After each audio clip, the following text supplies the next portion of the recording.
Andrew POV. I watched my childhood friend with pure hatred in my eyes. I hated her so fucking much. She pretended to love me. She pretended to love my sister. She hurt my sister. She tried to kill her. She almost took her away from me.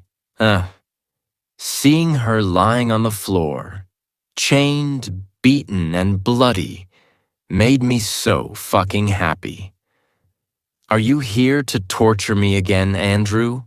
she asked as she raised her head and looked at me. Her cheeks were sunken. Her complexion was gray and dull. Her eyes were puffy and red. Her hair was greasy and stuck to her face. I smirked. I liked seeing her like this, tortured and hurt, just like she wanted my sister to be. "Not today, unfortunately," I said, "and it's Beta Andrew to you." "Why are you here?" she asked, trying to sit up. "Someone wants to talk to you," I said, trying to hold back a growl. "You are going to be on your best behavior, or else you and I will have another one of my famous torture sessions." We had them regularly, but she knew what I meant. She remembered how I pulled her toenails with pliers. Sienna shivered, and her eyes widened in fear. You remember, don't you?" I smirked. "I will gladly do it again if you don't behave." "Wayne, can we come in?" Logan mind-linked me. "Yes," I answered. "She's been warned." The cell door opened and I watched as Sienna's eyes snapped toward it. I looked at Logan. He was glaring at Sienna. Emma walked in behind him. Her eyes roamed around the room until they landed on Sienna. "One wrong move and I'm torturing the shit out of you." Logan growled at her. The bitch smirked as her eyes fell on Emma. "Well, if it isn't Miss Perfect," Sienna said. "To what do I owe the pleasure of being visited by the Pax Luna?" Logan closed the cell door and pulled Emma to his chest. "I wanted to see you," Emma said. "I wanted to tell you that you didn't break me. I wanted you to know that I forgive you for trying." I furrowed my eyebrows and looked at Logan. "Forgive?" I mind-linked him. What the hell is she talking about? "I have no idea, man." Logan sighed. "I don't need your forgiveness," Sienna growled. "Sienna," I growled warningly. "Well, you still have it," Emma said calmly. "I want to move on with my life. The only way to do that is to put you behind me. I can't put you behind me until I forgive you. So I do. I forgive you, Sienna." I looked at my sister with complete admiration.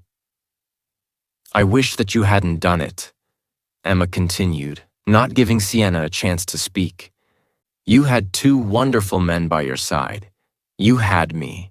We could have been like sisters. I was never a threat to you. I'm sorry you never saw that." "Not a threat to me?" Sienna scoffed. "They always loved you more." "There are different kinds of love, and you can't compare them," Emma said. "I'm Andrew's sister. The love he has for me is different from the one he had for you. It doesn't necessarily mean that he loved me more. You were his childhood friend. You grew up together. He loved you. I wish that was enough for you." "She is fucking amazing." Logan mind-linked me. "She is," I mumbled, staring at her in admiration. "And what about Logan?" Sienna growled again. "You stole him from me." Logan growled loudly and wanted to take a step closer to Sienna, but Emma stopped him. "I didn't," Emma said calmly. "If you hadn't tried to kill me, maybe you would be his mate now. Logan definitely loved you more than he loved me. I was just his friend's little sister. We never talked or spent time together before. If you just loved him like he loved you, maybe you would be by his side now. Logan growled and pulled Emma closer to him. I didn't think that would have happened. Logan was caving long before we found out what a major bitch Sienna was. Stop lying, you little bitch, Sienna said, gritting her teeth. The moment he found out that you were his mate, I was fucking no one. I was nothing to him. That's not true, Sienna, Emma said before Logan or I could react and beat the shit out of Sienna for calling Emma a little bitch. You were still his childhood friend. You were still the girl he grew up with. He loved you. Maybe not the way you wanted him to, but he did. Logan tightened his jaw and clenched his fists. How does it feel, Emma? Sienna growled, narrowing her eyes. How does it feel to know that your mate fucked me before you? How does it feel to know that his mouth has been on me first? How does it feel to know that I made him feel good, maybe even better than you will ever be able to? Logan growled loudly, pushing Emma toward me and stepping closer to Sienna. I pulled my sister to me, burying her head in my chest. I wasn't sure what Logan planned to do, but I didn't want Emma to see that. I swear to Goddess, I will tear you apart. Logan growled. Nothing and no one have ever made me feel what Emma did. You are nothing compared to her. The pleasure she gives me is bigger than I ever felt with you. Don't ever try to make her feel less than you. You are fucking nothing. A lot of what I heard wasn't meant for my ears, but I couldn't really let Emma go and cover them. It's okay, Logan, Emma said softly, making Logan turn around and reach out for her. I let her go, and she approached him. Logan pulled her into his arms and buried his nose in her hair. He took a deep breath, and his body relaxed. I know that you are hurt, Sienna. Emma sighed. I know that you didn't get what you wanted. I know that you are trying to hurt me right now because you are angry. I still stand by what I said earlier. I forgive you. I wish it didn't have to be like this. I'm sorry if I ever did something to hurt you. It wasn't intentional. But I want to be done with you. I want to enjoy my life, get married, and have children with the man I love. I want to put you behind me, and I can't do that if I'm holding a grudge against you. So I forgive you, Sienna.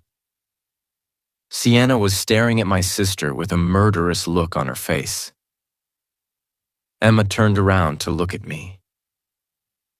I'm done, she said softly. I nodded and opened the cell door. Logan stared to pull Emma outside. You little bitch, Sienna started screaming. You will never be happy.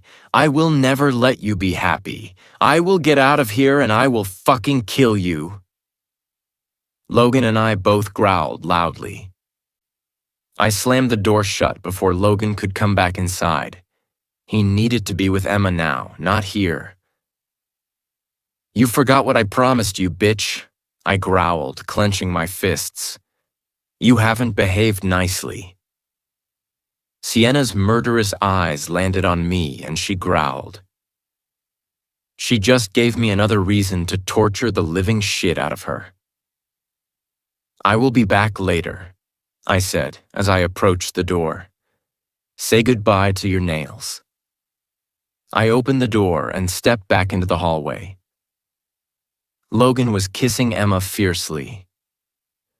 I sighed and rolled my eyes. I would never get used to that sight. Come here, love, I said softly as I reached out for my sister. Logan stopped kissing her and she walked into my arms. I hugged her as tightly as I could. I'm so proud of you, I mumbled as I kissed the top of her head. She doesn't deserve your forgiveness, though. I did it for me, not for her, Emma said, making me smile. I know, I said. That's what makes me proud, my little girl. You put yourself first. You definitely deserve that. Emma looked up at me and smiled. I kissed her forehead and breathed in her familiar scent. Let's go see Samuel, Logan said. I want to get over with this. Emma and I nodded. I let her go, and we walked toward Samuel's cell. Logan POV. I was pissed the fuck off. I wanted to kill Sienna. I was so fucking proud of my future wife. I was so fucking proud to have her by my side. My heart almost jumped out of my chest when Sienna mentioned us having sex. I already pictured Emma leaving me and every fucking cell in my body hurt. I had to make sure that Emma knew how fucking better she was than Sienna. No one could compare with her. No other woman interested me. I only wanted Emma. I only wanted her body, her tight pussy, and her warm little mouth. Only her. You believe me, right? I mind-linked her as we approached Samuel's cell. I only want you, baby. No one compares with you. Sex with Sienna was nothing compared with sex with you. I believe you, Logan. She mind-linked me back. But can we please stop mentioning Sienna and sex in the same sentence? It's making Eliza territorial, and I'm having trouble keeping her calm. Calm your mate down, Leon, I told my wolf. I'm trying, Leon growled at me. If you didn't dip your dick where it didn't belong, I wouldn't have to do this. I ignored him and let him talk to Eliza. We just arrived in front of Samuel's cell. I pulled Emma closer to me and kissed her temple. Can you hold my hand while we are inside? Emma asked Andrew and me. I was much more brave when I talked to Sienna. Of course, Emma, Andrew said, taking her hand in his. I pulled her closer and kissed her temple. I would never let her do this without being right next to her. Are you ready? I asked her. She took a deep breath and nodded. I pulled out a key from my pocket and unlocked the fucker's cell. Unlike Sienna, he was hanging from a wall. His body was cut, burned, hit, and electrocuted, just like he did to Emma. The smell inside almost made me throw up. There was blood and other fluid splattered all over the floor. Samuel looked up as soon as he heard us come inside. His right eye was swollen shut, courtesy of my visit 2 days ago. When his eyes landed on Emma, he smiled and raised his head higher. Hello, beautiful, he said, spitting a little bit of blood on the floor. I'm so happy you came to see your mate. I growled, closed the distance between me and him in 2 long strides, grabbed the back of his neck, and got into his face. You are not her mate, I told him. Stop looking at her like that. The fucker smirked at me, and I had to stop myself from beating the shit out of him. I didn't want Emma to see me like that. To what do I owe the pleasure, beautiful? The fucker asked, looking back at my mate. I growled and stepped back toward Emma. Why did you let the witches torture me? Emma asked quietly. If you wanted me, why did you let them do that to me? I clenched my fists and tightened my jaw. It was payment for their help, Samuel said. I already told you that. They almost killed me, Emma mumbled. If my mate and my brother hadn't found me, they would have killed me. I remembered seeing her hanging from that fucking ceiling. I remembered her body, all beaten and bruised. I remembered the pain I felt when she was dying. I remembered it all, and I wanted to kill him on the spot. But that would rob me of the pleasure of torturing the fucker. No, they wouldn't have, Emma. Samuel sighed. I knew what they were doing. I would come in and stop them. Do you really think that I would let my mate get killed like that? Both Andrew and I growled. Leon was pissed the fuck off. Thankfully, he was focused on Eliza, so he wasn't paying much attention to the fucker. I am not your mate, Emma said. I see the mark on your neck. Yes, Samuel said angrily. Thankfully, that can be removed. I growled loudly. I wanted to go punch the living shit out of him, but Emma grabbed my arm and stopped me. It will never be removed, Emma said sternly. Logan is my mate and future husband. You will never touch me again. You will never take me away from him. Hearing her refer to me as her future husband made my heart race twice as fast. I was in heaven. Samuel snickered and raised his head even higher. Do you really think that I'm the only one who wanted to take you?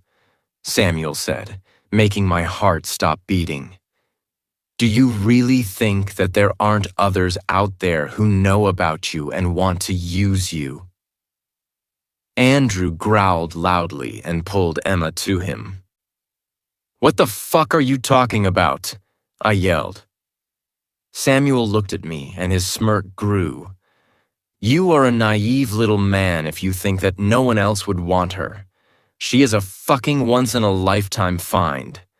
There are already other men out there who plan on taking her.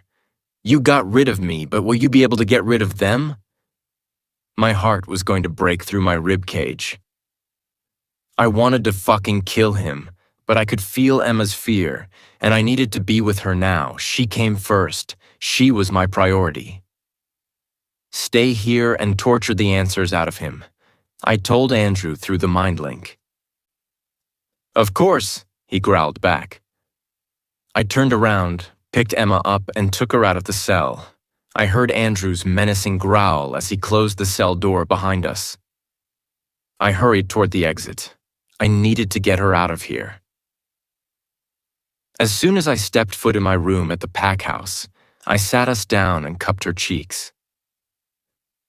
She was pale, but I could see that she was trying to calm herself down. No one will take you away again, I told her. No one. She looked at me and gave me a small smile. I know, she said softly. I'm sorry I reacted like that. He caught me off guard. I kissed her softly. You have nothing to apologize for, baby, I said as I leaned my forehead on hers.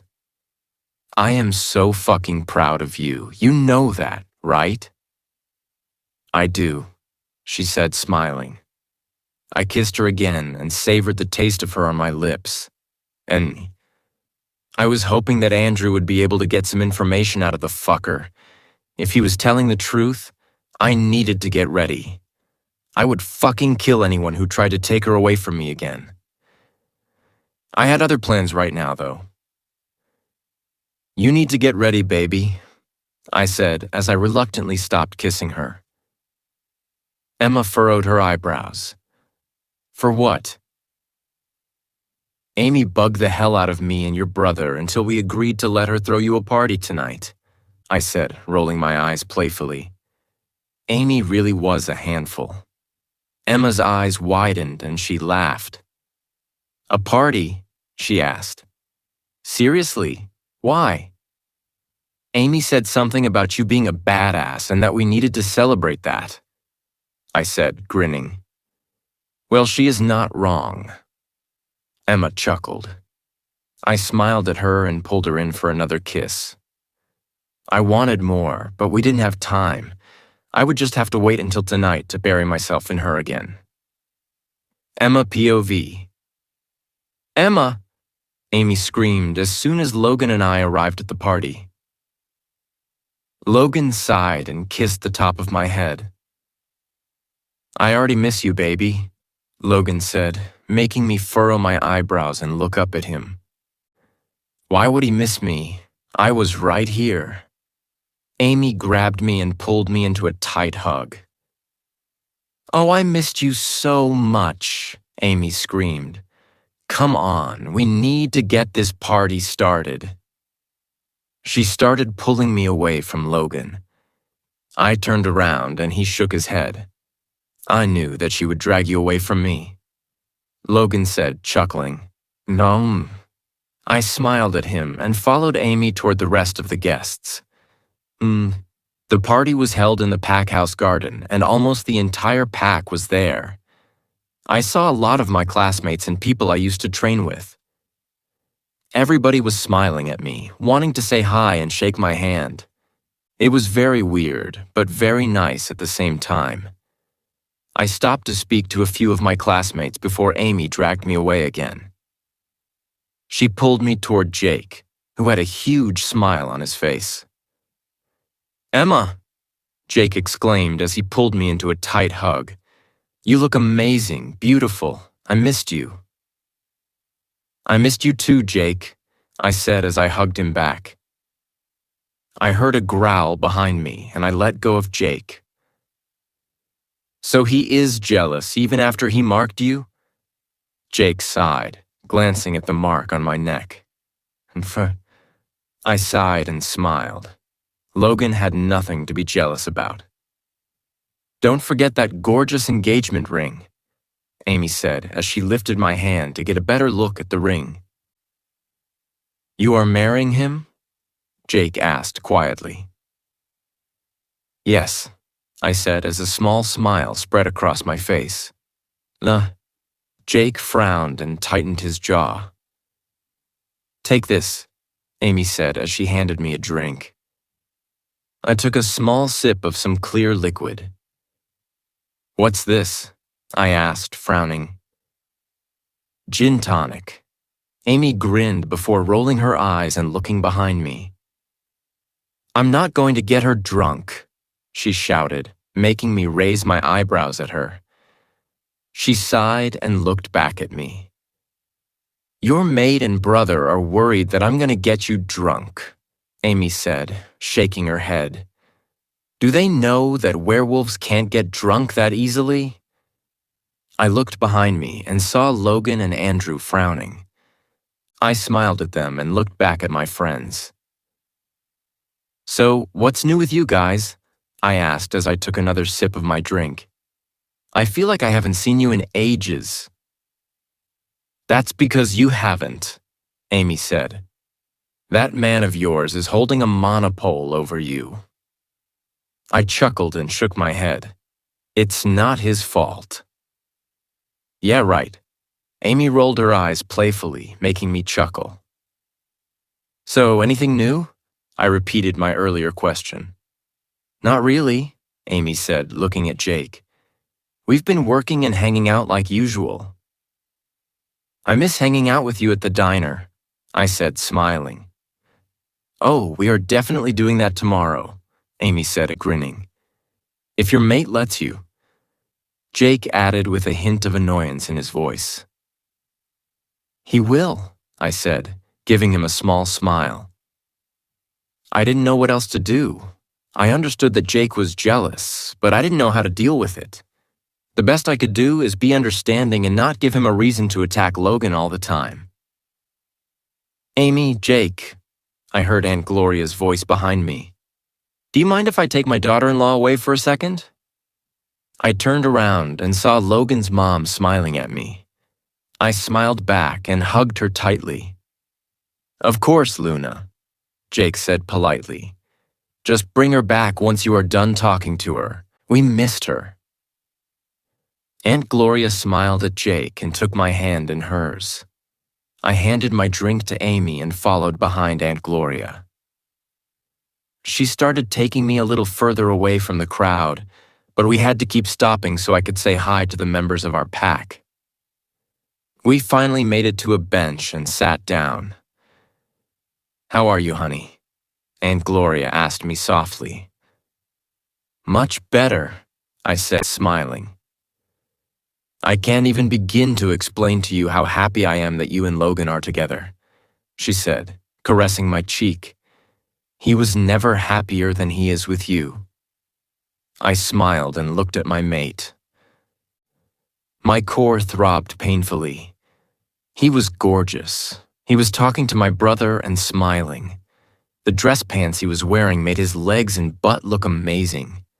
He rolled up the sleeves of his shirt, and I could see each and every muscle on his lower arm. He was perfect, and I wanted him so much. "Stop looking at me like that, or I'm going to take you upstairs, bend you over, and fuck you right now." Logan mind-linked me as he looked at me across the backyard. "Look, that sounds like something I would really want." I smirked as I mind-linked him back. He growled through the mind link, and I saw him clench his fists tightly. I looked back at Aunt Gloria and saw her smiling brightly. "I am happy that I am able to make him happy," I said. "I am happy that he pulled his head out of his ass and realized what an amazing person you are." Aunt Gloria growled, making me chuckle. "I'm glad he did that too," I said, smiling at her. "You are going to be an amazing Luna, you know that?" Aunt Gloria said softly as she pulled me into a hug. "Your parents would be so proud of you." My heart clenched painfully, and I looked at Andrew. I wished that was true. I wished that I had made them proud. "I am so proud of you too, Emma," Aunt Gloria said as she stopped hugging me. "And I can't wait until we start with our lessons. You will be amazing, I'm sure of it." "I have an amazing teacher," I said, smiling. "That's the most important thing." Aunt Gloria smiled at me and stood up. "Come on, let's get you back to your friends. I want you to have fun tonight because we have a lot to do tomorrow. The Luna ceremony won't plan itself." She winked at me, and I laughed. I stood up and followed behind her. She gave me one last hug before walking away to the pack house. I started walking back to my friends, and on my way there, I ran into Alpha Drake. "Emma," he exclaimed as he pulled me into a hug. "Alpha Drake," I said, smiling. "It's so nice to see you." "Please, Emma, it's just Drake," he said as he let me go. "How are you?" "Much better," I said. "Thank you for saving me." "No need to thank me for that," Drake said as he took my hand in his. "It was an honor, Emma." We heard a growl, and he let go of my hand immediately. Logan really saw everything, didn't he? "Well, I better go talk to your mate before he strangles me," he said, making me chuckle. "Are you staying for a while?" I asked him. "Probably for a few days," he said, smiling. "Great," I smiled. Alpha Drake winked at me and walked toward Logan, Andrew, and the rest of their friends. I walked back to Amy and Jake. "Drink," Amy said as she handed me my drink back. "It's time to relax, Emma." It really was, but I had something else on my mind. I wouldn't mind relaxing under Logan's amazing body. I pushed the thought away for now, smiled at my friend, and took another sip of my drink. I had so much fun. Amy, Jake, and I talked, laughed, and joked around all night. Some of our other friends from school and training joined us, and I had so much fun. I felt like a normal 18-year-old girl for the first time in a few months. But I couldn't say that I wasn't thrilled when I felt my mate wrap his arms around my waist. "I'm done sharing you," he whispered, placing a small kiss on my neck. "I want to take you upstairs and take that dress off. It's been driving me crazy all night long." I looked up at him and smiled. "I can't wait," I said softly, making him growl lustfully. He captured my lips with his, and I melted into his arms. He was perfect, and I was the luckiest girl alive. It's been 4 years since Emma and Logan marked each other. Life is going great for both of them, but Logan can't get over what Samuel said. He is afraid that someone is after his mate. What will happen when rogues start to attack Alpha Drake's pack? Are those rogues after Emma? What will happen when an unexpected guest shows up at Alpha Logan's pack and tells an interesting story about the White Wolf? Will Emma and Logan manage to overcome the obstacles that are in front of them? Will they stay together, or will destiny break them apart? Emma's POV. Bend over your desk and wait for me. I got a mind link from my husband. I'm coming over in a second. My insides tingled and a small smile spread across my face. Don't take your clothes off, he growled. I want the honors. I didn't know what I did to deserve this, but I wouldn't fight it too much. Sex with my mate was the one thing that always managed to relax me. I had a tough day. The new kindergarten we were building wasn't done. The shipment of the materials was late, and we didn't know why. The opening kept getting delayed, and it frustrated me so much. Our old kindergarten wasn't in good shape. The pups deserved better. The parents deserved better. I squeezed the back of my neck, trying to relax myself a little before Logan came over. It was useless, though. I just couldn't force my tense muscles to relax. I stood up and did what my mate told me to do. I didn't take my clothes off, but I did raise my skirt a little higher. I wanted him inside me faster. A few moments later, I heard my office door open. A lustful growl made me even wetter than I already was. I heard the door lock, and the wonderful scent of my mate reached me. I inhaled deeply, enjoying each and every second of it. Now that's a pretty sight, Logan said as he approached me. I wanted to take that skirt off of you since you put it on this morning. I felt his large hand on my butt, and I shivered. Please, I moaned, wishing he would just sink into me. Please what? Logan growled as he bent down and kissed my neck. This wasn't helping. It only made the ache between my legs worse. It was getting harder and harder to breathe.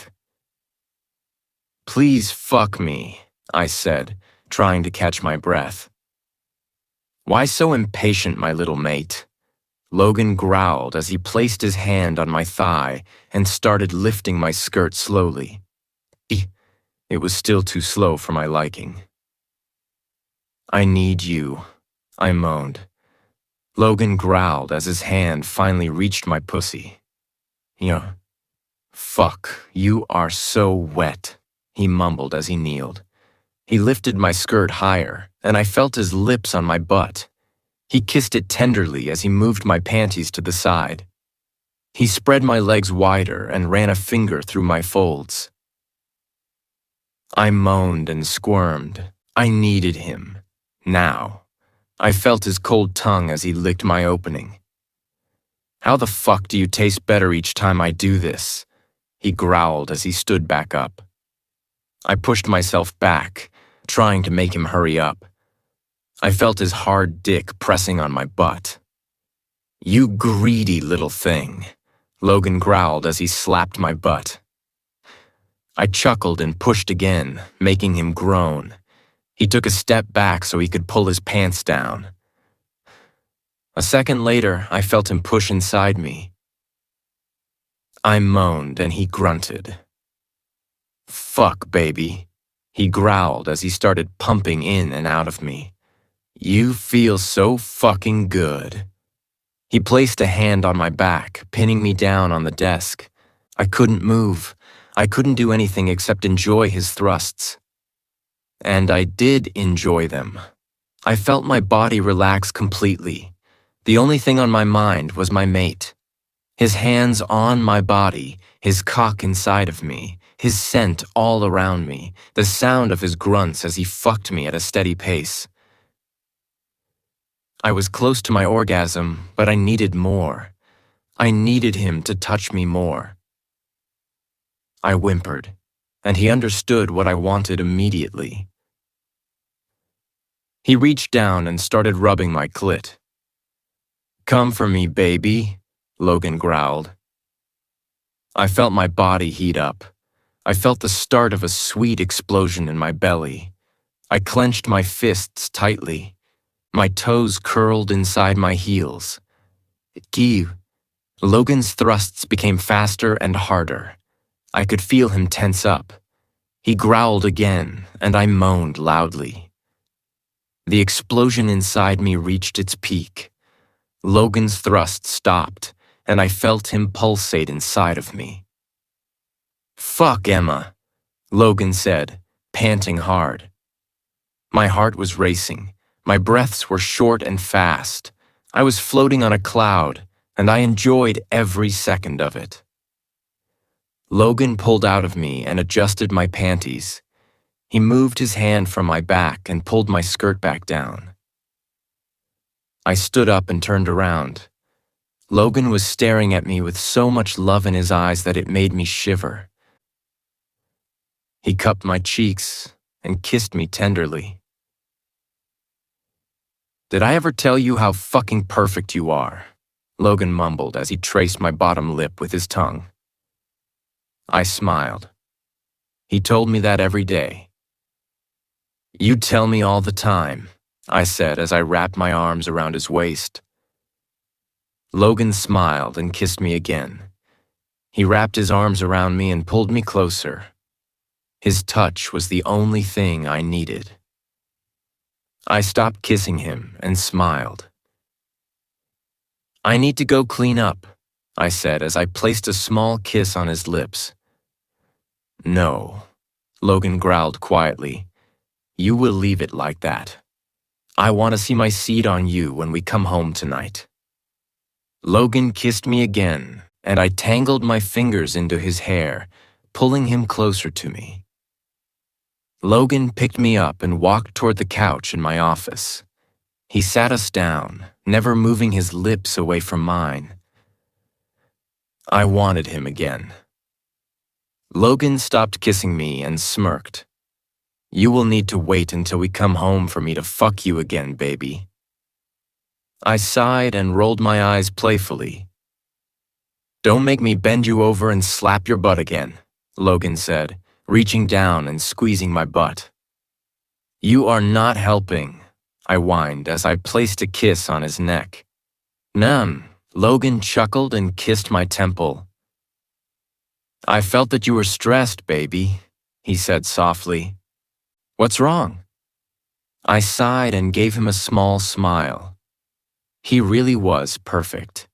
He knew what would help me relax. He knew how much I needed him, so he came to me. He was everything that I ever needed. Logan's POV. I was holding my mate in my arms and trying to come back to my senses. Each time we had sex, it was fucking perfect. It didn't matter if it was a quickie in one of our offices or a long hot session at home. It was perfect. She was perfect. I couldn't believe that I almost lost her. I wanted to go back and beat the shit out of 25-year-old Logan. He was stupid and weak. He almost cost me my entire life. He almost cost me the love of my life. "I'll join you," Leon growled. "I wouldn't mind sticking my claws up his ass." "I know you wouldn't," I said, and chuckled at my wolf. "I felt that you were stressed, baby," I said softly as I ran my hand up and down her back. "What's wrong?" I felt Emma's tension and knew what she needed immediately. My touch always relaxed her. Her touch always relaxed me. Every time I was stressed about something, I came home to my mate and all my troubles just disappeared. I really didn't know how the fuck I managed to function before. How the fuck did I function without her? "The material needed for the kindergarten is late again?" Emma sighed. "We have to postpone the opening. Again." Her eyebrows furrowed and she bit her lower lip. I felt her tension come back. "There is nothing that you can do, baby," I said softly as I pulled her lip from under her teeth. "I could find out why it's constantly late," she sighed as she stood up from my lap.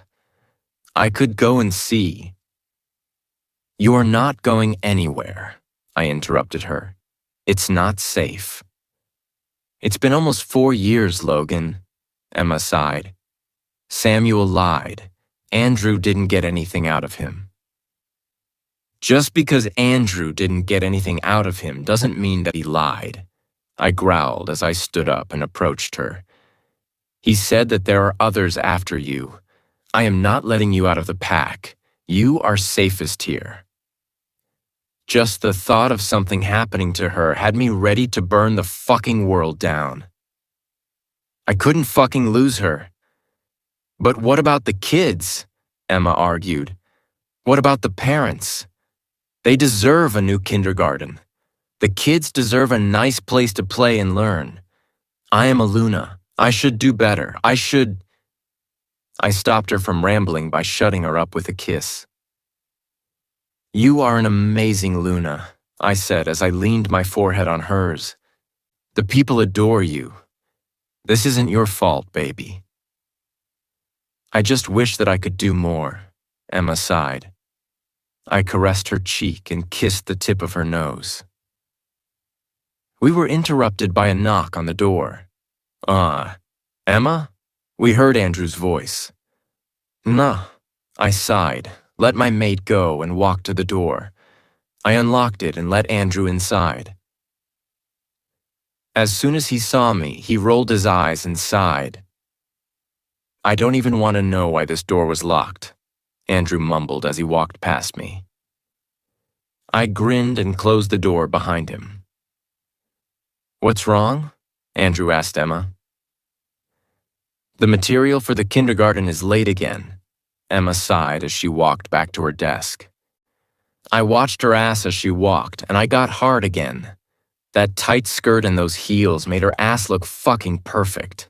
Not that her ass wasn't perfect without it. It just really let me see how fucking perfect it was. I couldn't believe that she was fucking mine. Again? Andrew sighed. What the hell is going on? I want to go and see, Emma said, but Andrew interrupted her immediately. You are not going anywhere, he growled, making Emma roll her eyes. She earned herself a nice spanking tonight. She kept rolling her eyes at us, and I wasn't having it.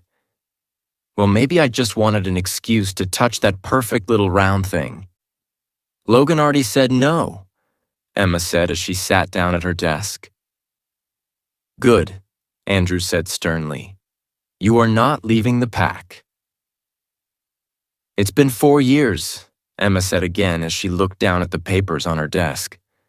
If someone wanted to take me, they would have by now. I growled. You don't know that, Emma.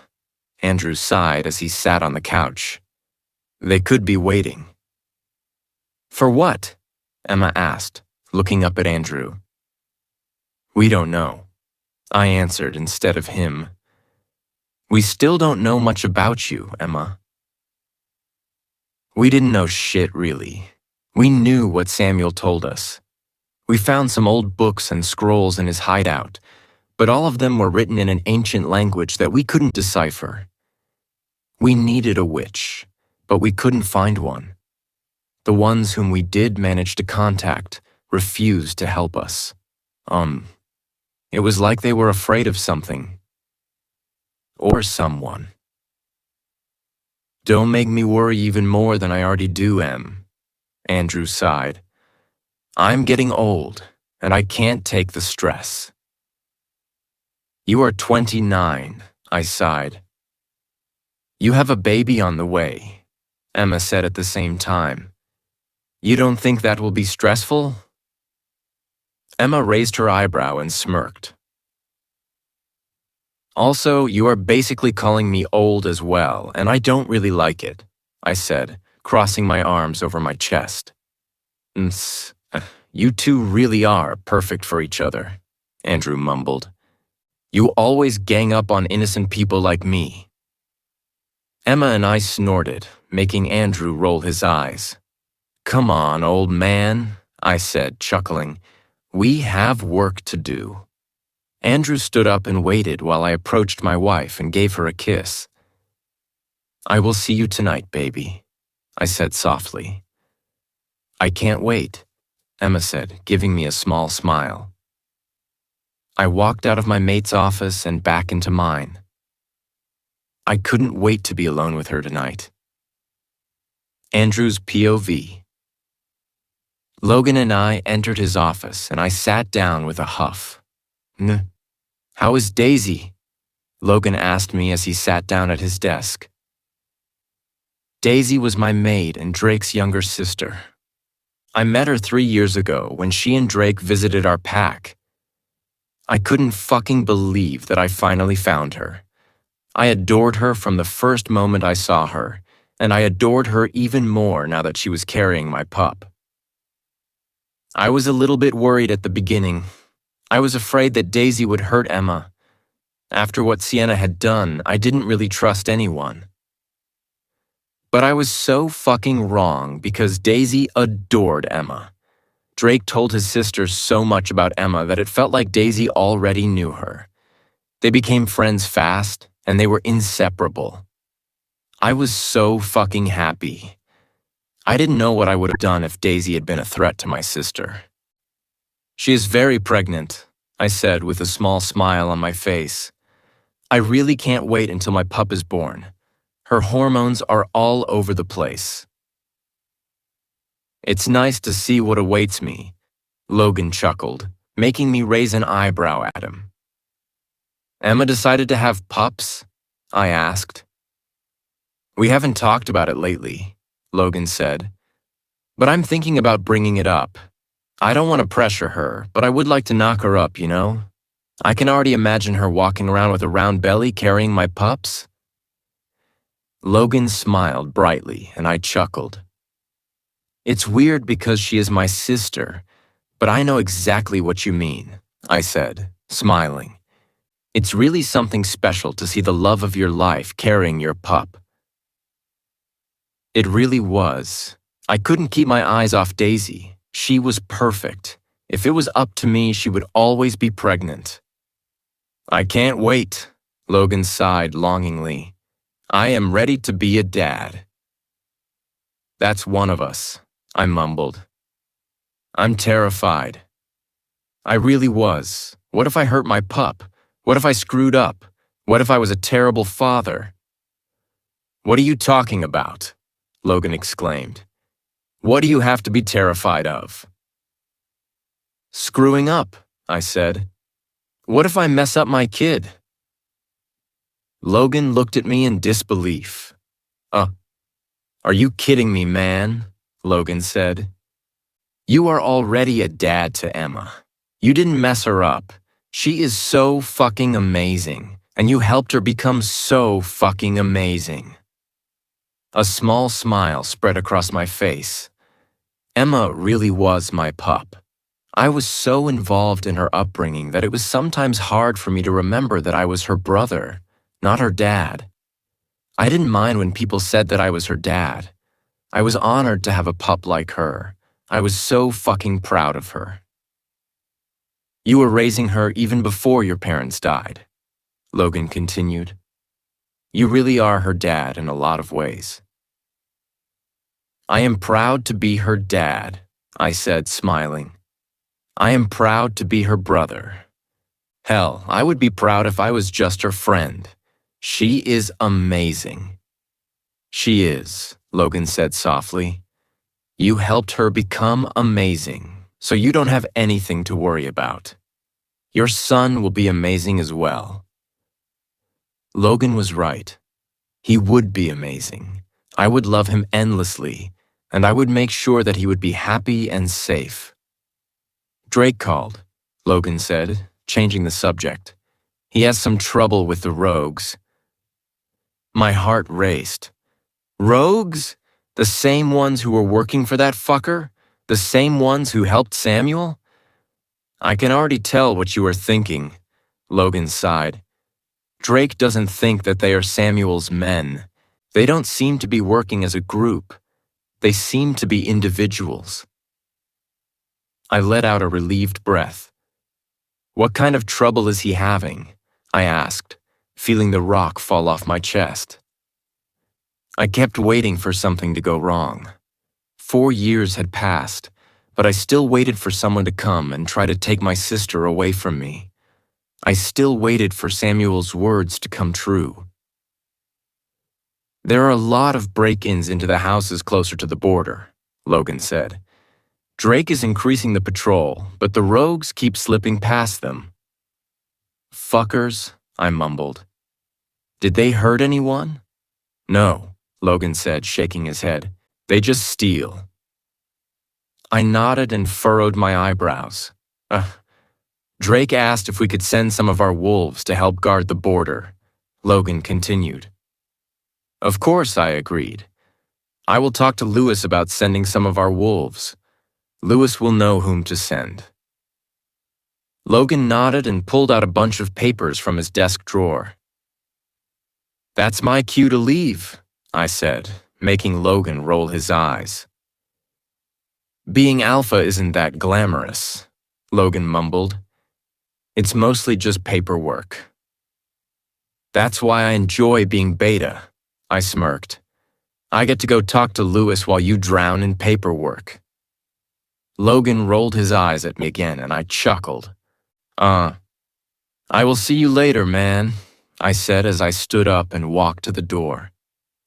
Logan mumbled a goodbye as I left his office and closed the door behind me. Before talking to Lewis, I wanted to do one thing. Come in, I heard my sister's voice after I knocked on her office door. I opened the door and walked inside. Emma looked up at me and smiled. Hey, Emma said softly. I approached her, pulled her into a hug, and kissed the top of her head. I love you, I said quietly. I love you too, Emma said, wrapping her arms around me tightly. Is everything okay? Of course, love, I said, kissing her temple. I just felt the need to hug you and tell you that I love you. Emma chuckled and tightened her arms around me. You are the best brother, she said softly. I was the best because she made me the best. I wouldn't be myself without her. I didn't know who I would be if I didn't have her. So, Emma's POV. Daisy, I called her as soon as I entered my house. Well, it was now my brother and Daisy's house, but they always told me that this was and always would be my home. They didn't even touch my room. They wanted me to have it. I was very grateful to them. This house and Andrew were the only connections that I had with my parents. I was so lucky that I got to keep both. Kitchen, I heard her voice. I walked toward the kitchen and smiled as soon as I saw her. She looked like a small penguin when she walked. Stop smiling, Daisy said, frowning at me. Wait until you get pregnant. Walking is hard. I grinned as I approached her and placed my hands on her belly. How is my little buddy? I asked softly. He kicked my hand, and I smiled. Very kicky, Daisy sighed. I can't wait until he's out of me so he can kick your brother for a change. I snorted and rubbed her belly gently. What's wrong with you, sweetie? Daisy asked as she ran her fingers through my hair. I can see that something is bothering you. I looked up at her and gave her a small smile. I love Daisy so much. She embraced me from the start, and she has shown me nothing but love since. I was afraid that she would see me as a disturbance, just like Sienna did. I was afraid that she wouldn't understand how much Andrew and I meant to each other. I was afraid that she would try to separate my brother and me. But thankfully, I was so wrong. She was nothing but kind and loving. She became my best friend and my sister. I was lucky to have her in my life. We have to postpone the opening again, I sighed as I moved my hands from her belly. Is it the delivery again? Daisy asked, furrowing her eyebrows. Yes, I said as I walked to the table and sat down. Something is going on, and I don't know what. Can you send someone to check it out? Daisy asked as she wiggled toward me. Shen? I had to bite my lip to stop myself from smiling. I wanted to go and check myself, but I started speaking, but Daisy interrupted me. But your brother and Logan said no? She chuckled as she sat down opposite me. Yes, I sighed. It's been 4 years. I don't know what they're afraid of. They are afraid of losing you, sweetie, Daisy said as she reached over the table and took my hand in hers. I can feel Andrew's emotions, Emma. I can't even describe how much he loves you. You are his baby sister, his first child. He would go insane if something happened to you, Em. I'm not sure if he would survive it. Daisy's voice broke, and she took a deep breath. I don't even have to tell you what would happen to Logan, she continued, squeezing my hand tightly. I don't even have to tell you what would happen to me. I don't want to lose my best friend and my baby sister. I gulped and tried hard to stop the tears from falling down. Don't let Amy hear you call me your best friend, I joked. You know how jealous she is. Daisy rolled her eyes playfully, and I chuckled. She is lucky that she will probably be my sister-in-law, or else I would challenge her to a fight, Daisy said, winking at me. Did Drake ask her to be his chosen mate? I gasped. Drake and Amy got really close over the years. Neither Drake nor Amy found their mates. I knew that something was going on between them, but I had no idea it was this serious. Not yet, Daisy said. He will when he comes over in a few days. He wanted to do it sooner, but he got cold feet every time. Daisy rolled her eyes, making me chuckle. My brother is an idiot, she said. I miss smacking on that big, stubborn head of his. I laughed and shook my head. Drake and Daisy had an amazing relationship. They adored each other. Drake was 2 years older and an alpha, but he had to listen to Daisy. It was funny. Good, we need a girls' night, I sighed. I had so much work lately that I barely left my office. I missed so much. We can do it tomorrow, Daisy said, smiling. I would like to do it before this little guy comes because I won't be able to do it for a while after the birth. Of course, I smiled as I pulled my phone out of my purse. I will let Amy know. I sent a quick text message to Amy and placed my phone back into my purse. The front door opened and my mate's amazing scent reached me. Eliza purred. Daisy, Emma? My brother called us. Kitchen, Daisy shouted.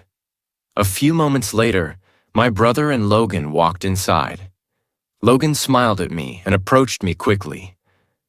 I missed you, he mumbled as he kissed me softly. I missed you too, I said, smiling at him. We were thinking about having a girls' night tomorrow, Daisy said, making Logan and me look at her. We need to catch up. Sure, Logan said immediately and looked at me. I want you to stay at home tomorrow.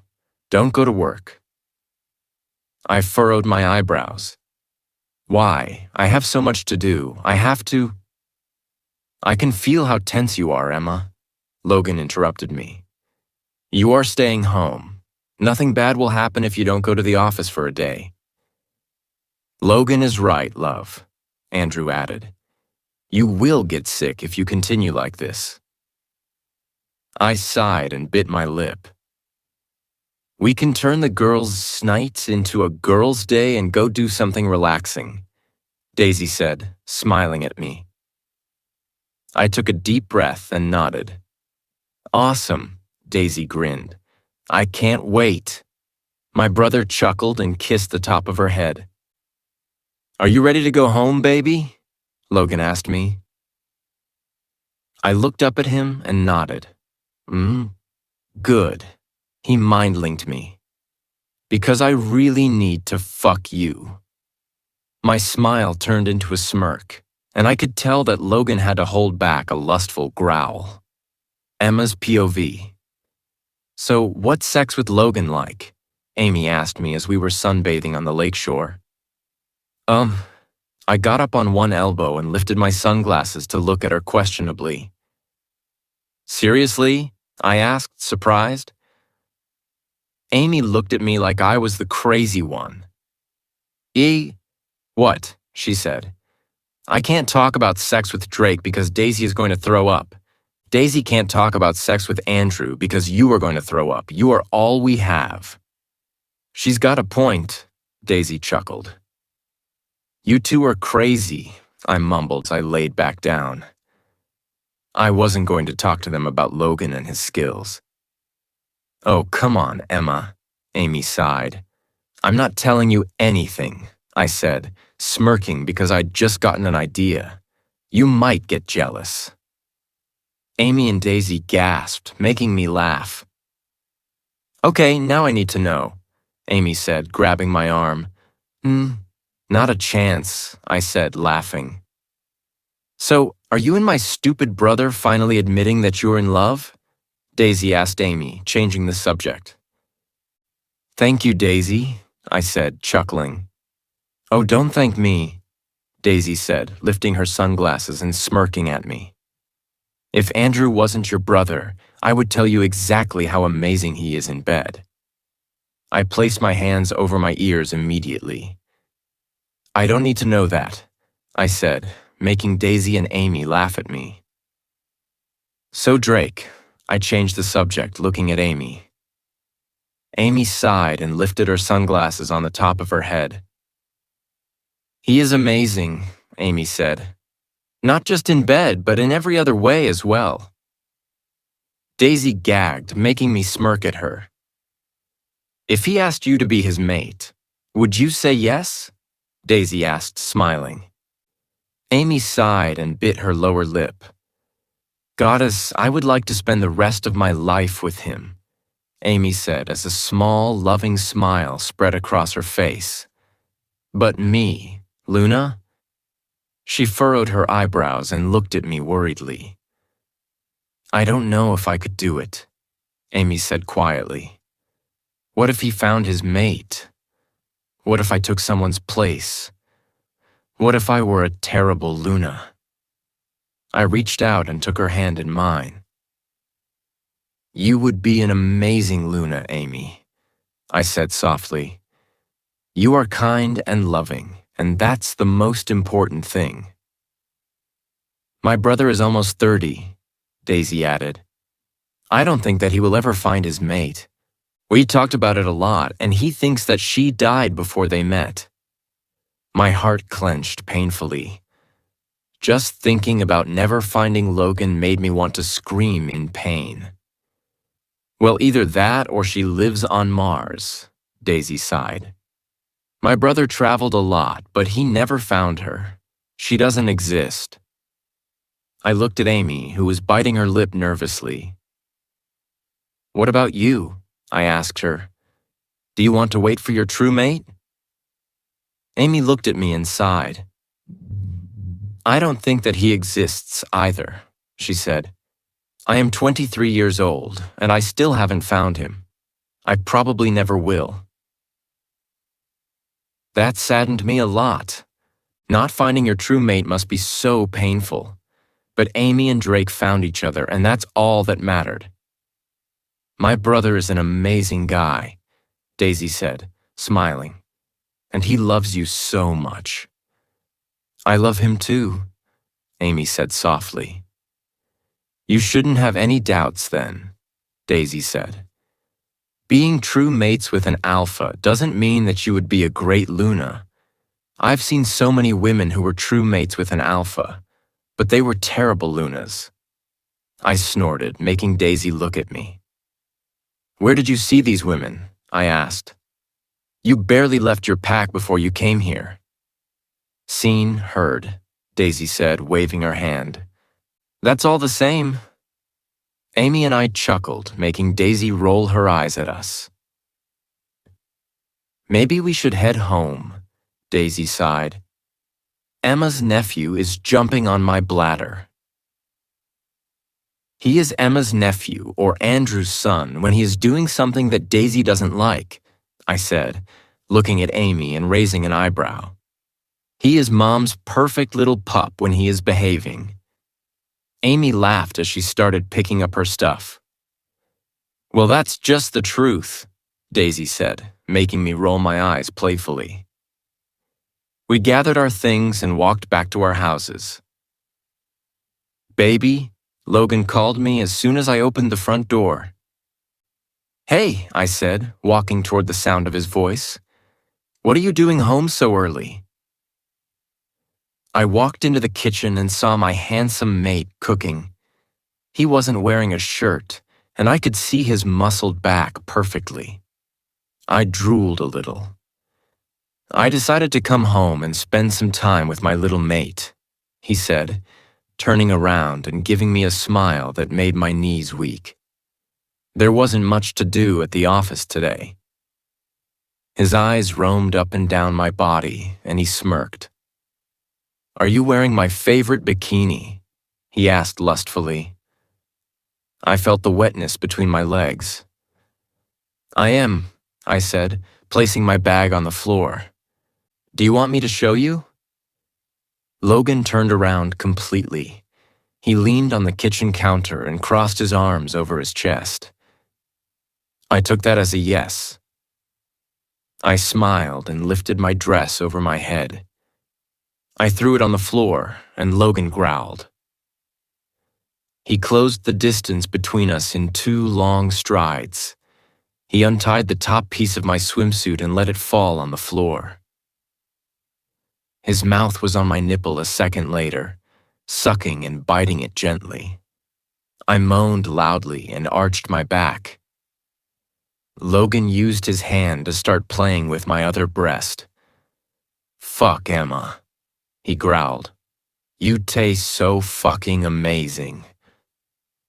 I wanted to taste him. I lowered his sweats and boxers in one move.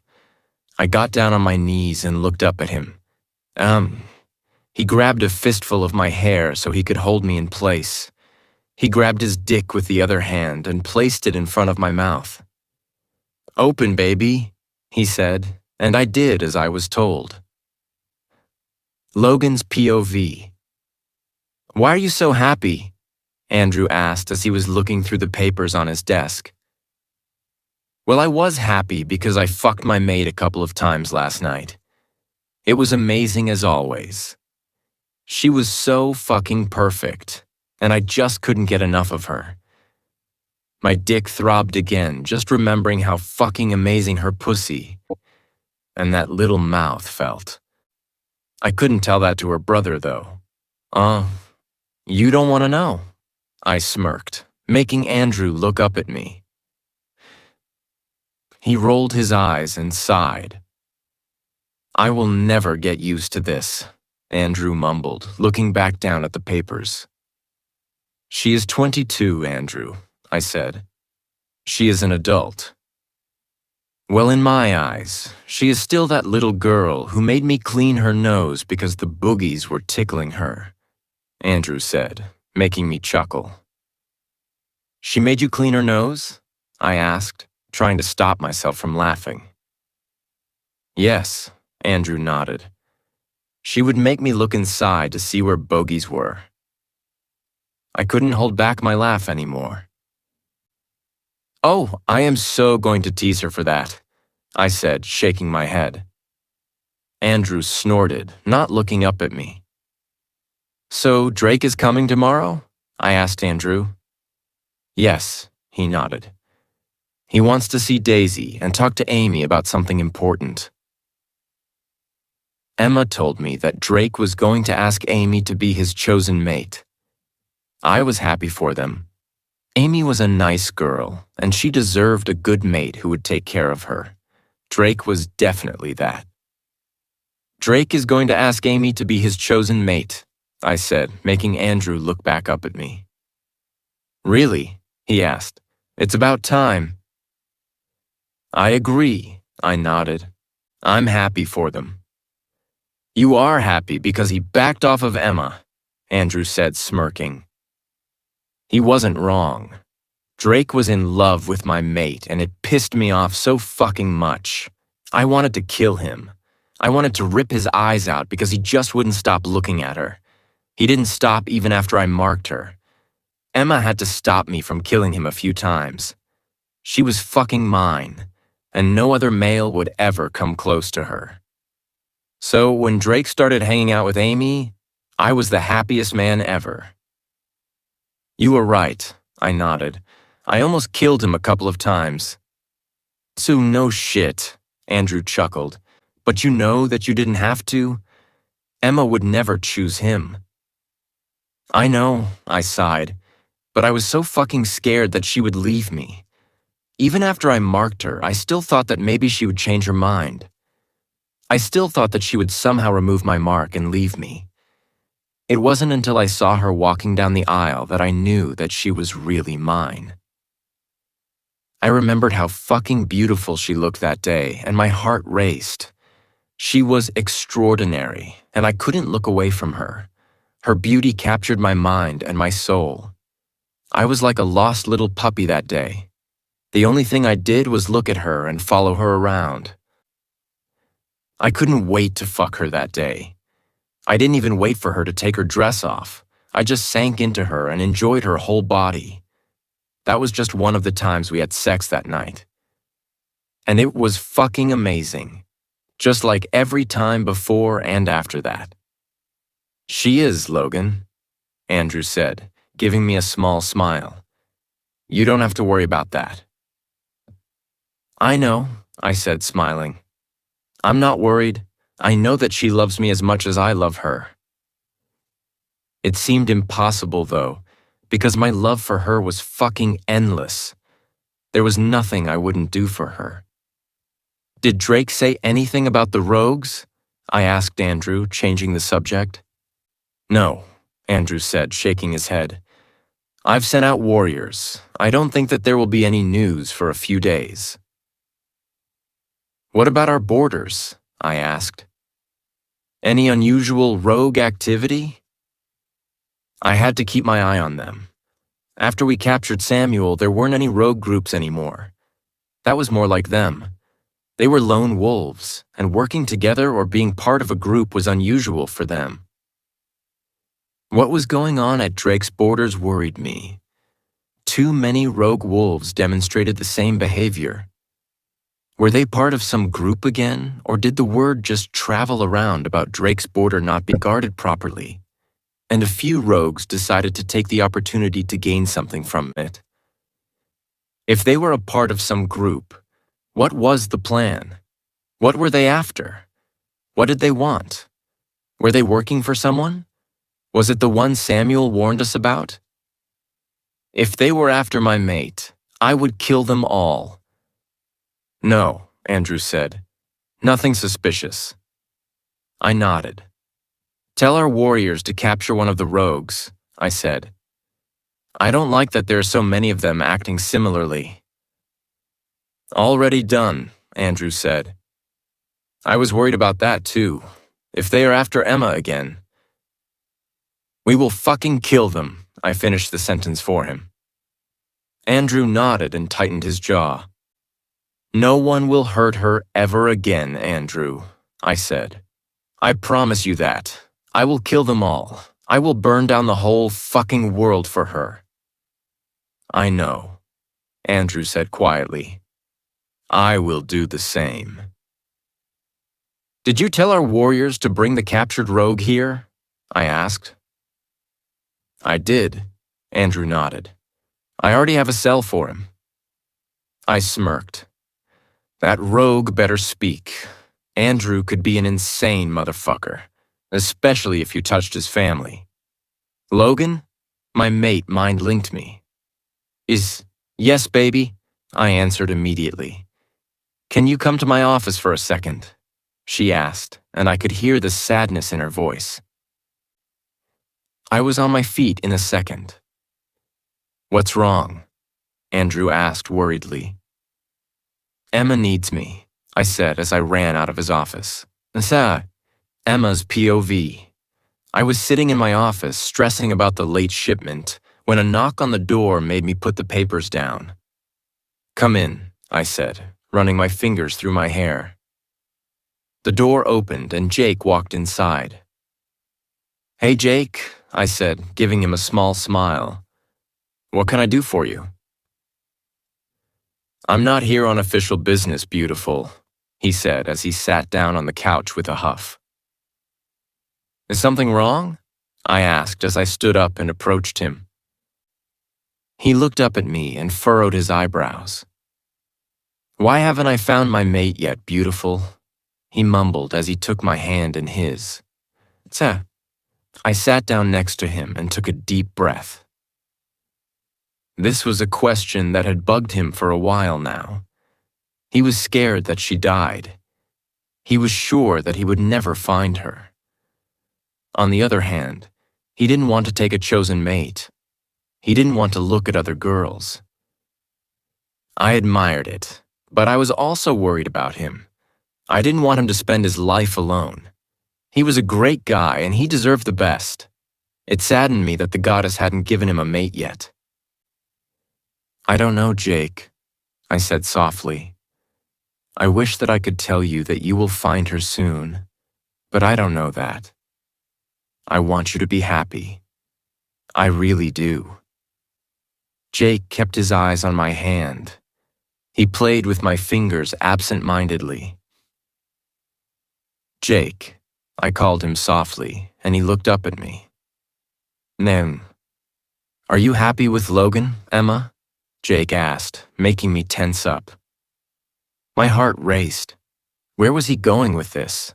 I thought that he accepted Logan. We talked about it a lot, and he seemed okay with my choice. Why was he asking me that? I am, I nodded, very happy.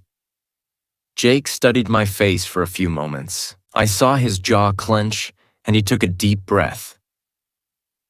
You were his second choice, Emma, he said, making my heart break.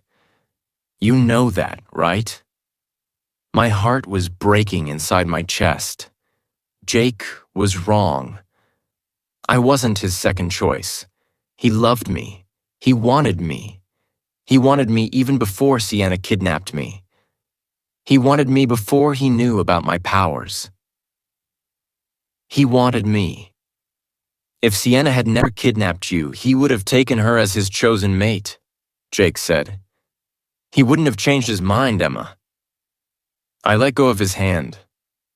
I'm not telling you this to hurt you, Jake said, taking my hand back in his. Then why are you telling me this, Jake? I asked, trying to stop my voice from breaking. Jacob took a deep breath and squeezed my hand tightly. It should have been you, Emma, he mumbled. You should have been my mate. Jake, I started saying, but Jake interrupted me. I've been praying to the goddess to let me have you, Jake said, making me freeze. I've been praying every day, Emma.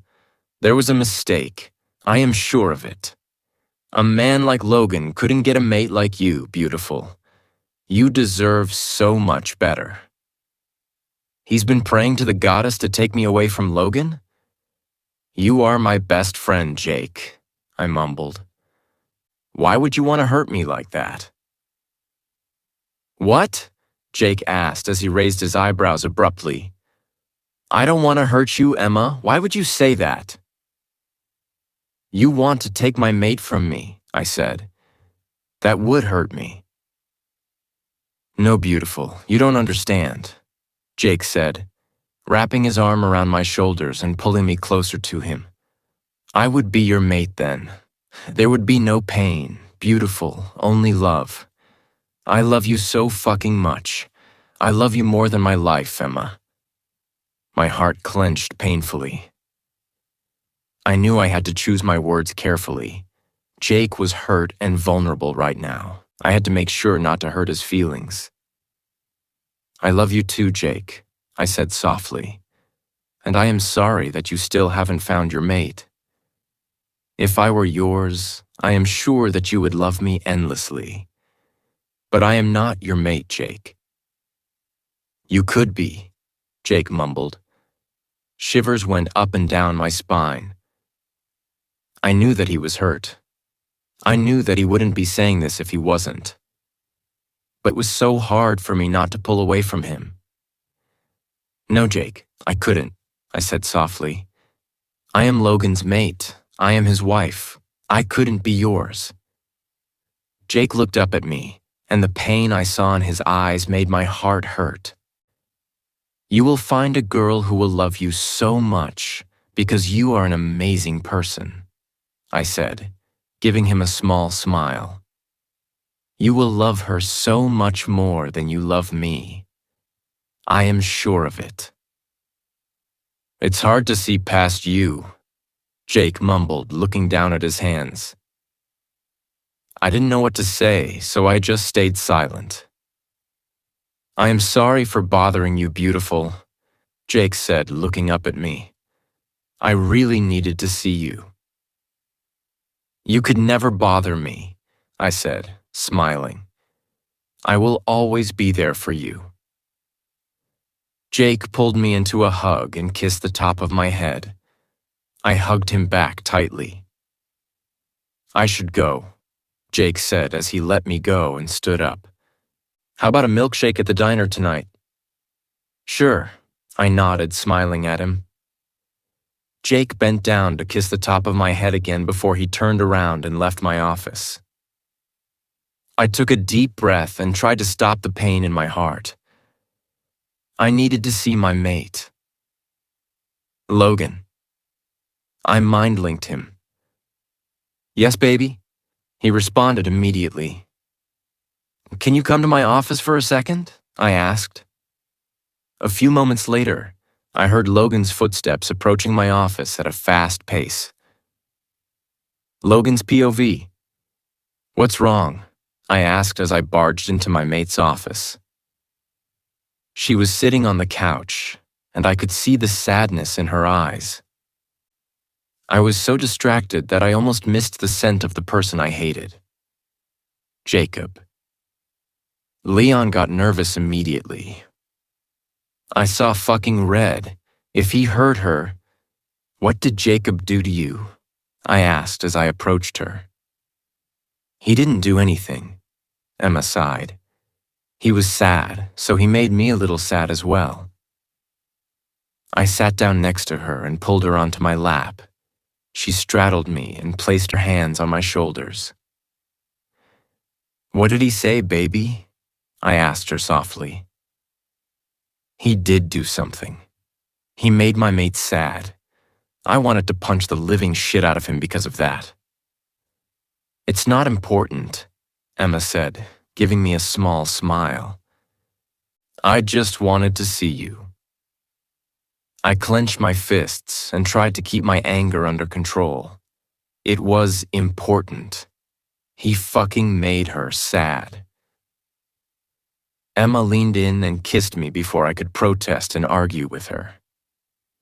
I kissed her back, enjoying the taste of her. Emma moaned quietly, and my dick twitched. I needed to get inside of her, as soon as possible. I love you, Logan, Emma mumbled as she stopped kissing me. The pain in her voice made my heart break. What did he tell you, baby? I asked, cupping her cheeks. I can hear your pain. I can feel your pain, Emma. What did he say? Emma bit her lip and took a deep breath. You have to promise me that you won't do anything to him, Emma mumbled. He didn't mean it. He is just vulnerable right now. I tightened my jaw and nodded. He said that I was your second choice, Emma said quietly. My heart stopped beating. Oh, I was going to fucking kill him. What? I growled. Leon stirred and wanted to come out. I pushed him back. I was angry enough, I didn't need his anger as well. He didn't mean it, Emma sighed. He is worried about his mate, and he just... What? I interrupted her as another growl escaped me. He just wanted to convince you to leave me and go to him? I would never do that, Logan, Emma said as she caressed my cheek. I know, baby, I know, I said. He just... I closed my eyes and took a deep breath. He wasn't going to take her from me. I wouldn't let him. I opened my eyes and took her hands in mine. You were never a second choice, I said softly. You were always the first. You had my heart from the moment I knew that you were my mate. The decisions I made were so fucking stupid, and looking back, I don't even know why I made them. I was weak, and I didn't take my heart into consideration when I made that stupid choice. If I did, I would have made you mine as soon as you came down those stairs. I pulled her closer and placed a soft kiss on her lips. You have my heart, baby, I said. You always had it, even when you didn't know it. I kissed her again.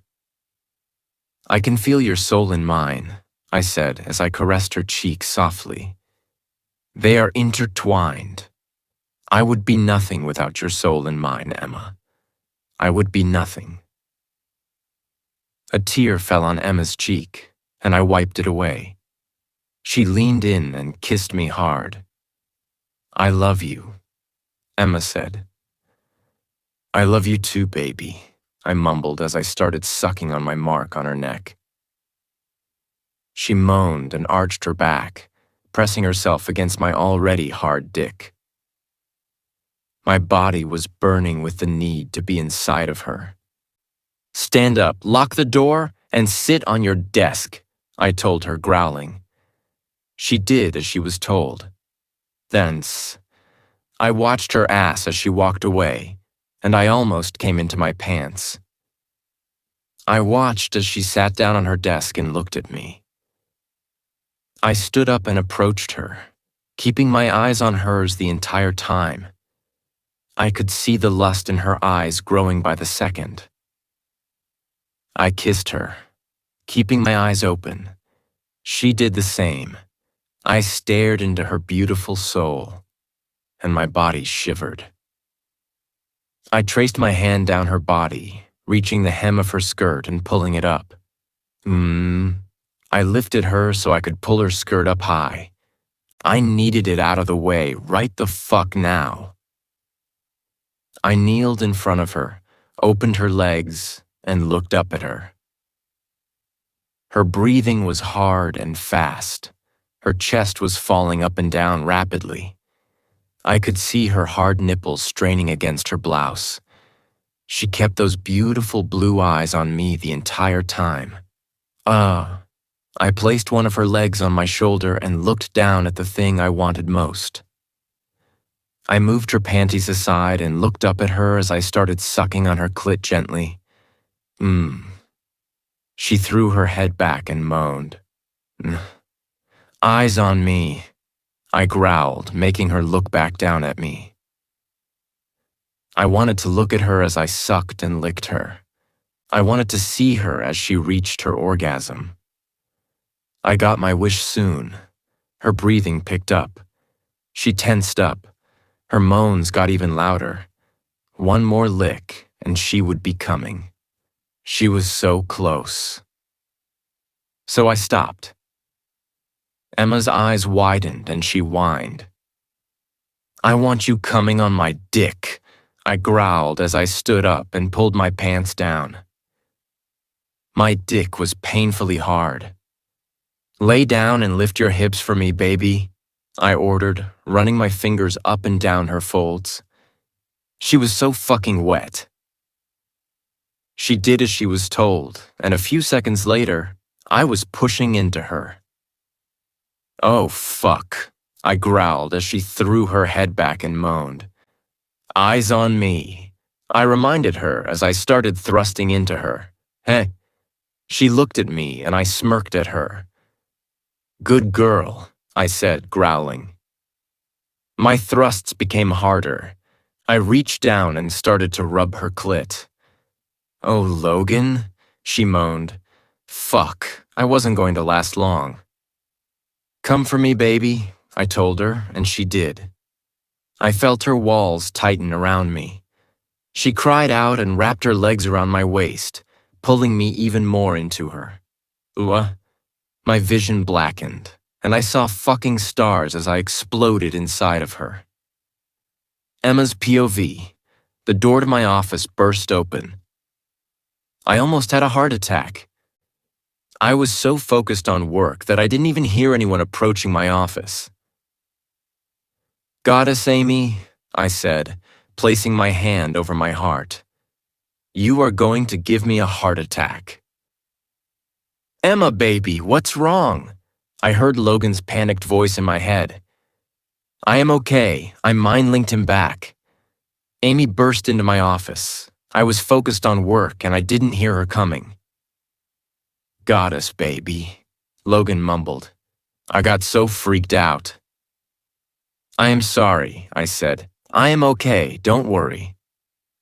I will always worry, baby, Logan said softly. That's my job. I love you, I told him. I love you too, he responded softly. I cut our mind link and focused on Amy. She raised an eyebrow at me and sat down on the couch. You didn't hear me coming? She asked. Aren't you a werewolf? I was focused on work, I sighed. How can I help you? You are working too much, Emmy, Amy sighed, frowning at me. That girl's day wasn't enough. You need to take a little break. I will take a break when everything gets done, I said, leaning back in my chair. I have too much to do to even think about taking a break. You are running a pack, Amy sighed, rolling her eyes. There will always be something to do. I sighed and ran my fingers through my hair. I know, I mumbled. I just want to be a good Luna, you know? I want my pack members to have everything. I want them to be taken care of. I want them to live in a nice pack. I want them to be happy. You are a great Luna, Amy exclaimed as she stood up and came to sit on a chair in front of my desk. Are you kidding me? Our pack members adore you. A small smile spread across my face. But you can't help them if you get sick, Emmy. Amy continued softly. And you are going to get sick if you continue like this. Did you even eat today? I bit my lower lip and shook my head. Goddess Emma, Amy sighed, rolling her eyes. She stood up and approached me. She grabbed my hand, pulled me up, and started leading me out of my office. Where are we going? I asked, trying to pull my hand out of her tight grip. I can't leave yet, Amy. We are going to the diner, Amy said sternly. You are eating, and we are talking about my problem. But I tried to argue, but Amy interrupted me.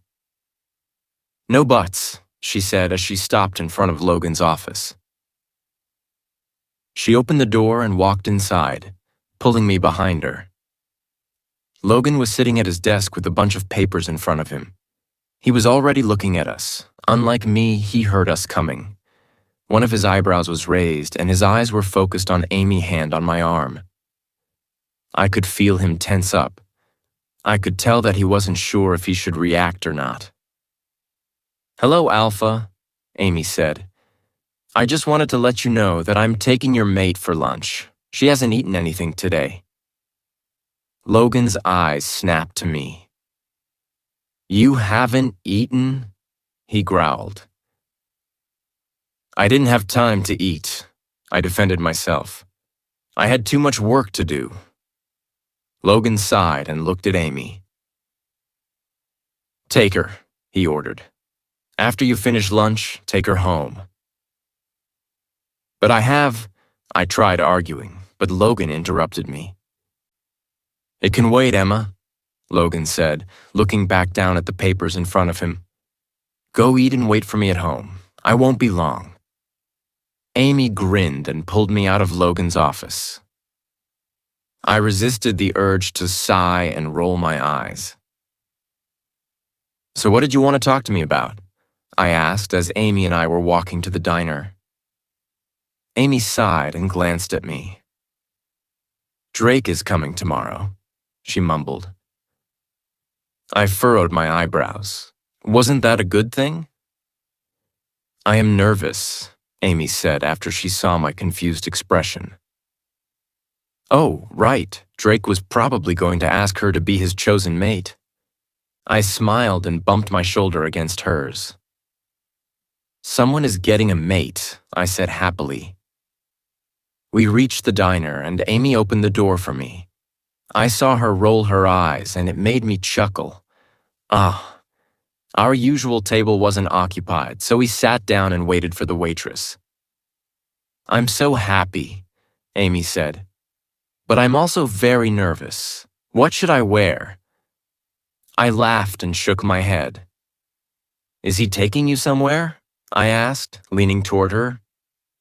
Yes, Amy smiled. He is taking me out for dinner, but he wouldn't give me any details. It sounds like you will need help getting ready, I said, smirking at her. Amy reached over the table and took my hands in hers. Yes, Emmy, she exclaimed dramatically, making me laugh. Help me, please. I need your help. I chuckled and nodded. Do you have a dress? I asked. Or would you like to borrow mine? Amy let my hands go and leaned back in her seat. She bit her lip and furrowed her eyebrows. You are much shorter than me, she said. I think that most of your dresses would barely cover my butt. I sighed and rolled my eyes. I am not that short. Amy wanted to say something, but she was interrupted by the waitress. Hello, Luna. Hello, Amy, Megan said with a small smile on her face. I am so sorry for the wait. What can I get you? You don't have to apologize, Megan, I said, smiling back at her. I will have fries and a soda, please. Logan will kill me if I let you eat fries only, Amy sighed. She will have a hamburger as well. I will have the same. Okay, Megan said as she wrote our order down. 2 fries, 2 hamburgers, and 2 sodas. Yes, Amy said, smiling at Megan. Thank you, I told her. She gave us a small smile and walked away. So, do you want to borrow one of my dresses or not? I asked, raising an eyebrow and smiling at Amy. I am sure that Drake wouldn't mind seeing your butt. I was so excited for her. She was an amazing person, and she deserved a man who would love and cherish her. I was so glad that she found Drake. I was so glad that she was happy. I wanted the best for my friend, and I was so happy that she would get it. She didn't deserve anything less. Logan's POV. Where are you? I got a mind link from Andrew. Home, I answered immediately. Why? We caught one of the rogues at Drake's border, Andrew said. He is in the cell. I'll be right there, I said as I stood up and walked toward my bedroom. I reached my bedroom and a small smile spread across my face. My mate was in there, rummaging through her closet and throwing some of her dresses on our bed. She was wearing sweats and a hoodie, but she looked fucking fabulous. She could wear a trash bag for all I cared. I would always want her. I leaned on the doorframe and crossed my arms over my chest. Maybe you could help me instead of just standing there and staring at me, Emma said, glancing at me over her shoulder. I like the view, I said, smirking. Also, I don't know shit about dresses. How am I supposed to help? Emma chuckled and turned around. She threw another dress on our bed and approached me. I pulled her into my arms and kissed her softly. Andrew mind-linked me, I told her. They have caught one of the rogues at Drake's border. He is in a cell. We are going to question him. A worried look spread across Emma's face. Don't worry, baby, I said immediately. I will let you know as soon as I know something, okay? Enjoy your day with Amy. Okay, Emma mumbled. Call me if you need anything, okay? I bent down and placed another kiss on her soft lips. I would never get tired of kissing her. Of course, I said. I have to go. I will see you tonight. Emma smiled, and I kissed her again. Fuck. I wanted to stay here with her. I wanted to make love to her. I wanted to touch every part of her body. I groaned as I stopped kissing her. I can't wait to come home tonight, I sighed. I will wait for you, Emma said, giving me a small smile. I smiled back at her. I would fucking run back home to her as soon as I could. Emma walked back to the closet. I took a deep breath and turned around. I would miss her so fucking much. I heard her rummaging through the closet again, when I remembered something important that I forgot to tell her. Tessa. Emma? I called her as I turned back to look at her. She looked up at me, and I smirked. Don't lend her that black dress I love so much, I said. That is mine to see on you and mine to take off of you. Emma chuckled and nodded. I winked at her and turned back around. I needed to leave before I lost all of my willpower and stayed with her in our bed. I was out of my house and in the cellar in less than 10 minutes. Alpha, one of the guards said, bowing to me as he opened the cellar door. Thank you, Ryan, I said as I walked inside. Andrew and Drake were in there, waiting for me. Where is he? I asked, making both of them look at me. I didn't have time to waste. I needed to find out why the fuck they were attacking Drake's pack. I needed to find out if it had anything to do with my mate. I needed to find out who the fuck to kill. Andrew and Drake walked further into the cellar, and I followed behind them. Andrew opened the cell door and let me inside. The rogue looked up. He was a young wolf. He probably just shifted. He was skinny, dirty, and butt naked. He was in silver handcuffs, but he was so frightened that I seriously doubted he would try anything. I wasn't going to take any chances, though. His eyes widened as he saw me. Please, Alpha, let me go, he whined. I don't know anything. I will be the judge of that, I said as I sat down opposite him. Andrew and Drake walked inside and closed the door behind themselves. Please, Alpha. The rogue spoke, but I interrupted him. Why did you attack Alpha Drake's pack? I asked, making him glance up at Drake.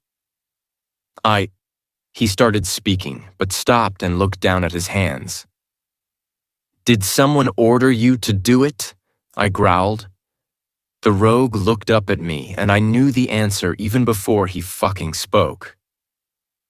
Someone ordered him. Who? Who? Were they after my mate? Was my mate in danger? My heart raced, and it felt like it was going to jump out of my chest. Leon started thrashing and growling, trying to get out. I pushed him back, trying to stay as calm as possible. I needed this kid to tell me everything he fucking knew. Who? Andrew asked. I could hear his voice trembling. The rogue looked up at him and then back at me. I don't know, he mumbled. My friend told me we got an order to attack Alpha Drake's pack. I growled and narrowed my eyes at him. What friend? Rogues don't have friends. They are fucking lone wolves. Are you part of some group? The rogue visibly trembled. No, it's just me and my friend. He met some older rogue wolf who told him that he would pay us if we attacked Alpha Drake's pack. My heart fucking stopped. Where the fuck is your friend? Andrew growled, slamming his fists on the table. The rogue flinched and looked at Andrew. I don't know, he mumbled quietly. We got separated. Did the other rogue wolf tell your friend why you needed to attack my pack? Drake asked, his voice stern and cold. The rogue looked up at him and shook his head. No, but my friend heard him mention Alpha Logan's pack. He said something about Alpha Logan's patrols, but my friend didn't hear what. I clenched my fists and tightened my jaw. We need to find his friend, I said, trying to remain calm. We need to question him and find out what the fuck he knows. I stood up and rushed toward the door. Andrew and Drake followed behind me. We were completely ignoring the rogue and his shouting. Where is Emma? Andrew asked, his voice laced with worry. She is with Amy, I growled. She can't be left alone from now on, not until we know what the fuck was that rogue talking about. My heart was racing again. My whole fucking body hurt. Were they after my mate again? Did they want to take her from me?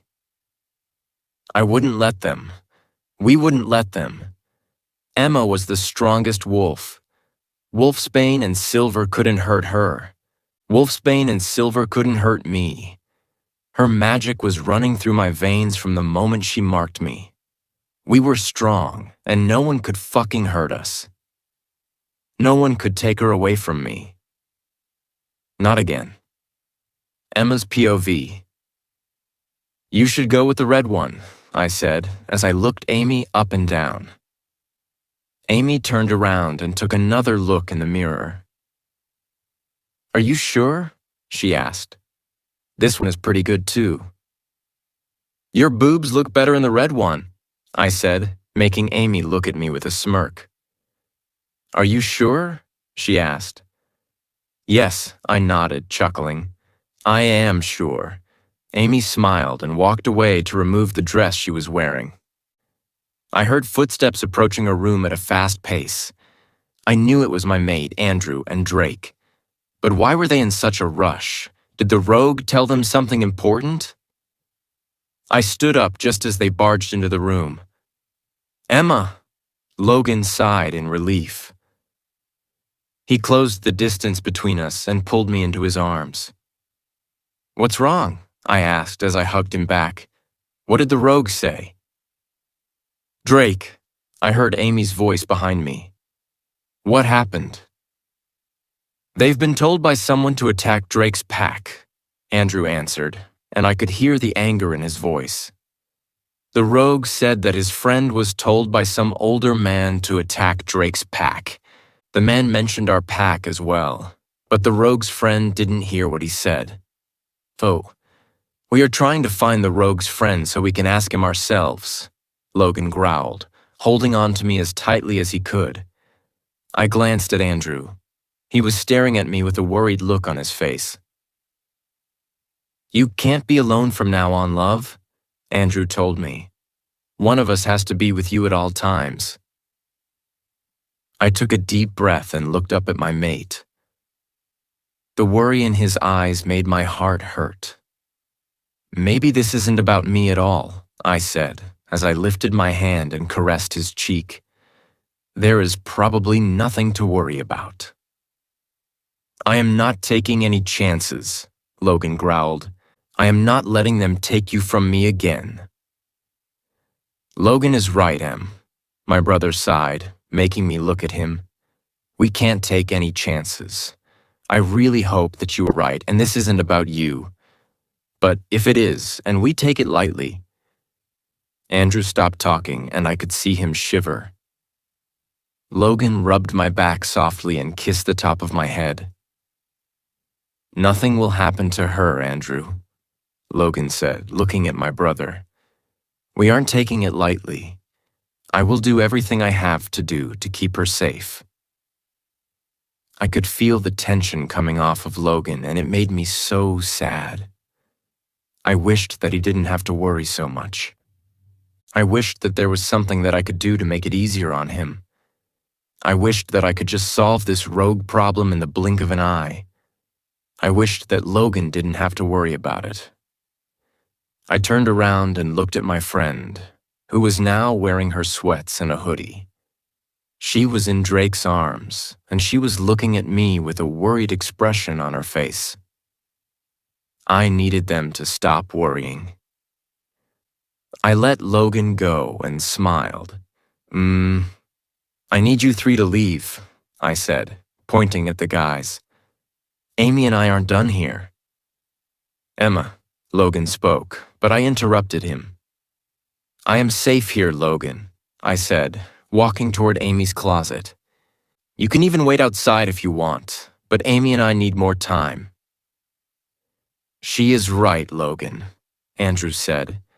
Nothing will happen to her here. We will wait outside. Logan clenched his fists and tightened his jaw. For a second, I thought that he wouldn't agree. But he took a deep breath and gave me a small nod. We will be right outside, Logan said. As soon as you are done here, we are going home, and we will talk about the precautions we are taking. I nodded and gave him a small smile. Logan approached me and cupped my cheeks. He kissed me softly and inhaled my scent. I love you, he mumbled quietly. I love you too, I said, placing another small kiss on his lips. I saw Drake kiss Amy before he followed my brother out of the room.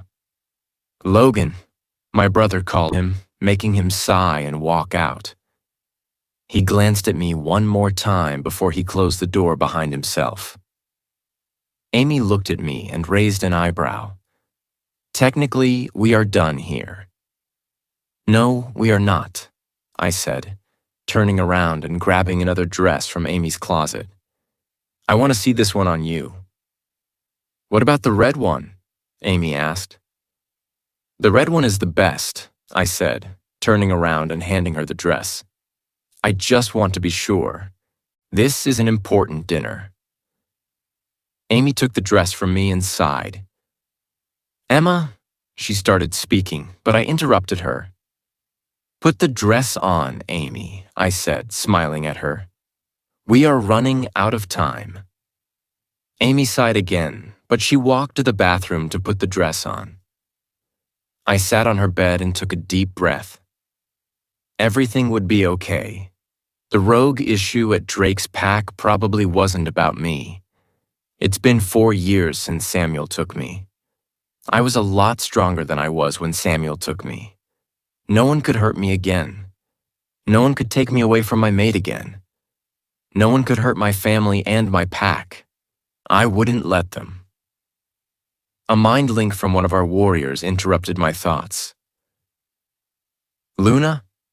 He called me with a hint of worry in his voice. Why would he be worried? Yes, I answered immediately. Is everything okay, Mike? There is a woman here at the border, Mike said. She is asking to see you. I furrowed my eyebrows and stood up. A woman? I asked, confused. She says that she is a witch, Luna, Mike said, and I could hear the worry in his voice increasing. She says that she needs to talk to you immediately. Emma's POV. My heart raced as I rushed toward the bathroom. Amy? I called my friend as I knocked on the door. I'm not done, Emma, she said. I have to go, I told her. Go with the red one. It's definitely the best. The bathroom door opened, and Amy looked at me with a confused expression on her face. What? She asked. Where are you going? Mike mind-linked me, I said. A woman is at the border and she wants to talk to me. Amy's eyes widened. A woman? Who is she? I really didn't have time to explain. I will let you know as soon as I'm done talking to her, okay? I said as I turned around and rushed toward the bedroom door. I will be right back. Wait, Emma, Amy shouted, but I didn't have time to wait. I needed to go. I needed to talk to that witch. Shit, I heard Amy mumble as I opened the door and rushed outside. My brother, Logan, and Drake were standing outside Amy's house. They were talking, and all of them had frowns on their faces. My brother saw me first. What's wrong? He asked, and his frown was replaced with a worried look. Mike mind-linked me, I said, feeling more nervous by the second. There is a woman at the border. She says that she is a witch and she wants to talk to me. Logan's growl nearly made me go deaf. What? My brother growled menacingly. Shit, Drake mumbled, clenching his fists. Fuck no, Logan said, grabbing me and tightening his arms around me. Go to the pack house, Emma. Andrew, Link Lewis, we are going to the border. Logan, no, I argued.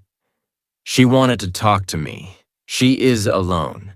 If she wanted to hurt me, she wouldn't just ask for me. She would attack our patrol. I am not letting you get hurt, Logan growled in my ear. Go to the pack house. I tried to get out of his arms, but he only tightened his hold on me. She could know something about me, Logan, I sighed. She just wants to talk. You don't fucking know that, Logan growled loudly. Emma, I heard Amy's voice as she ran out of her house. I looked at Amy, who sighed in relief. I thought that you would go alone, Amy said, placing a hand over her heart. Thank goddess that the guys were still here. She isn't going at all, Logan growled as he picked me up. She is going to the pack house. Logan, I said, but he interrupted me. Emma, don't, he said sternly. We will talk to her and bring her to you if she is harmless. Andrew got involved in our fight. But we can't let you go to her until we are sure that she won't hurt you. How can you be sure that she won't hurt you? I asked my brother, trying to get Logan to put me down. I can't let her hurt you. She won't, Emma, Andrew said softly. I promise. She won't hurt us. There will be a lot of us and only one of her. She won't be able to do anything. Well, I could go then, I said. If she won't be able to hurt you, she won't be able to hurt me either. We're not taking any chances, Andrew said sternly. But I tried arguing again, but both Logan and Andrew growled at me. Hey, can I trust you to take her to the pack house, Amy? Logan asked. I sighed and rolled my eyes. I knew why they were worried, but why would she come alone and ask Mike to see me if she wanted to hurt me? She could have brought her friends. She could have attacked Mike. She didn't do anything. She just asked to see me. Of course, Alpha, Amy said as she approached us. Logan put me down, and Amy took my hand in hers. Logan cupped my cheeks and made me look up at him. Don't do anything until we come back, he said, and I could see fear in his eyes. Please, Emma, I can't lose you. I gulped and wrapped my arms around him as tightly as I could. He placed a hand on my head, pressing me close to him. I could hear his erratic heartbeat. I won't, I mumbled. I will wait until you come back. Thank you. Logan sighed in relief. I love you. I love you too, I said, looking up at him. He kissed me softly before he let me go. Be careful, okay? I told him. I will be, baby, Logan said, giving me a small smile. Don't worry. Logan gave me another kiss before he, Andrew, and Drake walked away toward the border. Come on, Emmy, Amy said, tugging on my hand. Let's go to the pack house. I followed Amy to the pack house. My heart raced and my mind was on the border. What did the witch want? Did she know something about me? I hoped that Logan would let me talk to her. She could know something important. She could know something that would help me understand myself better. And the only thing I knew about myself was that wolfsbane and silver couldn't hurt me. I knew that I could protect Logan as well because he made me test it a few years ago. It took a lot of my energy, but I could protect my mate. I tried so hard to discover other things I could do, but no one knew anything. The books we found in the caves were in some ancient language we couldn't decipher. Samuel didn't know anything, or he just didn't want to say anything. It was hard not knowing anything about myself. It was hard knowing that I could do so much for my pack if I just knew who I was. It was hard knowing that I could protect my family and my pack if I only knew more about myself and my powers.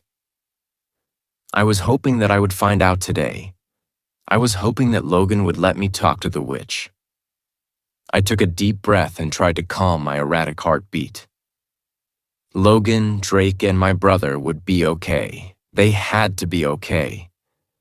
They would let me talk to the witch, and I would find out something new about myself. Everything would be okay.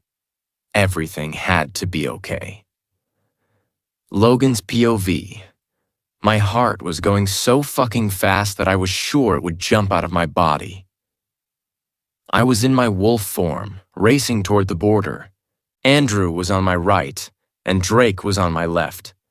We were pissed as fuck. No. What did that witch want? If she came here to hurt Emma, I would fucking kill her. I would snap her neck in a fucking second.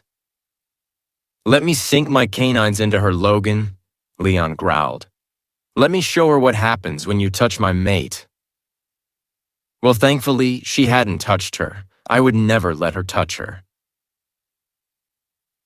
There was still a chance that the bitch really wanted to talk. I couldn't kill her if she knew something about Emma. I couldn't do that to my mate. She's been trying to learn something about herself for a long time. She deserved to know something. She deserved some answers. If the witch had the answers, I would make sure that she gave them to Emma. But she wouldn't leave my fucking pack until she told us everything. We were getting closer to the border, and the anger inside me grew. We are coming, Mike. I mind-linked my warrior. Yes, Alpha. Mike mind-linked me back. I forced myself to run faster. My paws hit the ground so fast and hard that they hurt. But I didn't give a shit. I needed to get there as fast as I could. A few seconds later, my eyes fell on an old woman standing at my border. I growled loudly, making her look at me. I approached Mike and her, and I barred my canines at the woman. Hello, Alpha Logan, she said. I knew that you wouldn't let Emma come. How the fuck did she know her name? I shifted back, and Andrew gave me a pair of short sweats. He and Drake were already in their human forms. They were standing next to me with murderous looks on their faces. How the fuck do you know her name? Andrew growled at the woman. She looked at him and gave him a small smile. Every witch alive knows her name, the witch said. She is our finest creation. Their finest creation? What the fuck was she talking about?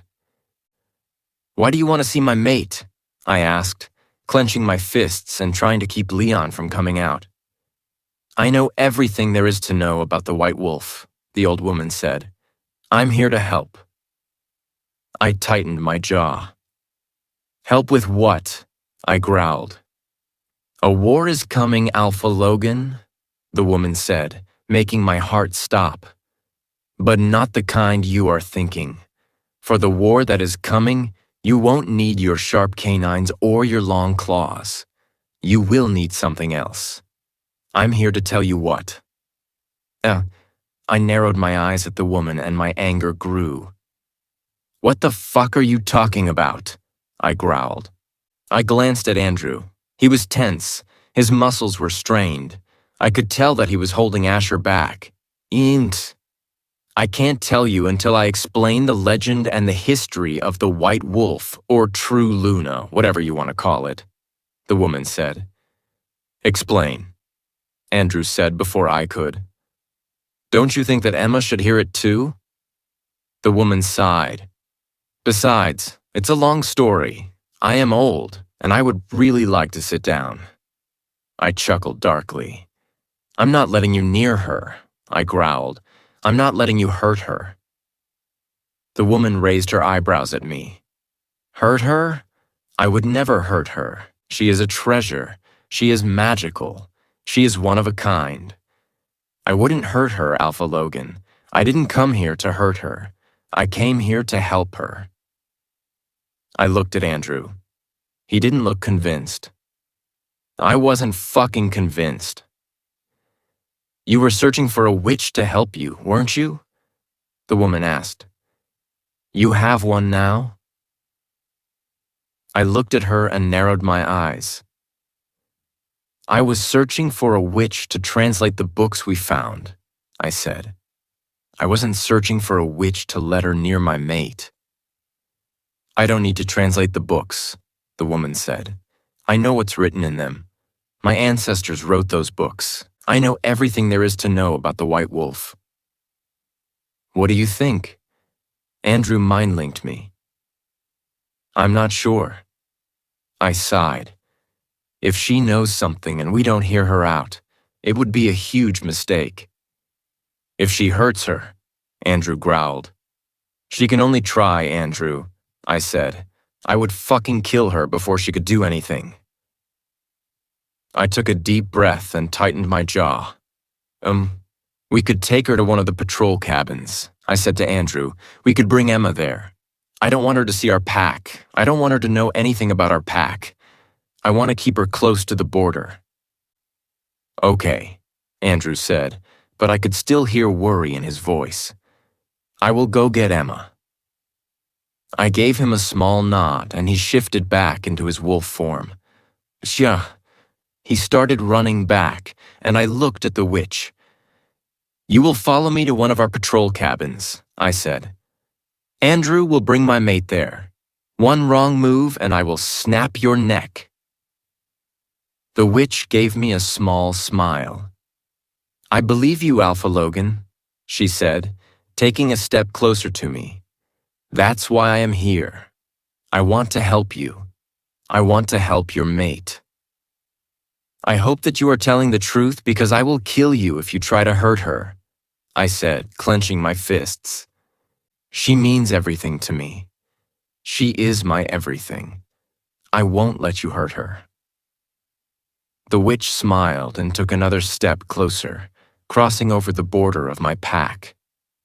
Mike growled instinctively. It's okay, Mike, I said. You've done a great job. Go back to patrolling the border. I will take it from here. Yes, Alpha, Mike said as he narrowed his eyes at the witch. He turned around, jumped, and shifted midair. I watched him as he ran away. Alpha Drake, I heard the woman's voice and looked back at her. How are you? Ready to help Logan kill you, Drake said coldly, making the witch smile. I believe you, she said as we started walking toward the cabin. It's nice to know that Emma has people around her who want to protect her. I glanced at the witch. My heart raced. What war was she talking about? Emma's POV. You won't leave my side for a second, am I clear? Andrew told me as we were approaching the cabin. If I tell you to run, you run, understand? I couldn't move my eyes from the cabin. Emma? Andrew called me. I nodded. No, Emma, he said as he stopped me and made me look at him. I need you to tell me that you understand. I'm not letting you in there until you tell me that you won't leave my side and that you will run if I tell you to run." The worry I saw in his eyes made me forget about the witch for a second. "I understand, Andrew," I said as I took his hand in mine and gave him a small smile. "I won't leave your side for a second." "And you will run if I tell you to?" he asked, narrowing his eyes at me. I wasn't going to do that. I wasn't going to let them get hurt. I was going to help. But I knew that Andrew didn't want to hear that, so I nodded and smiled again. "Yes," I said. He studied my face for a second. He nodded and pulled me into a hug. "Okay," he said as he let me go. "Come on." Andrew took my hand in his and pulled me toward the cabin. We approached the door, and Andrew opened it slowly. "Don't fucking move," I heard Logan's threatening growl. "I am not going to hurt her, Alpha Logan," I heard a woman sigh. Andrew and I entered the cabin, and my eyes fell on an old woman sitting on the couch. She smiled when she saw me, and I felt a wave of peace hit me. She wasn't going to hurt me. I was sure of it. "Hello, Emma," she said softly. "It is so nice to finally meet you." I smiled back at her, trying to take a step closer, but Andrew pulled me closer to him, pinning me to his chest. "What did I tell you?" he growled quietly. I sighed but complied. She needed to gain their trust. I was sure that she would do it. I felt peaceful around her. She meant no harm.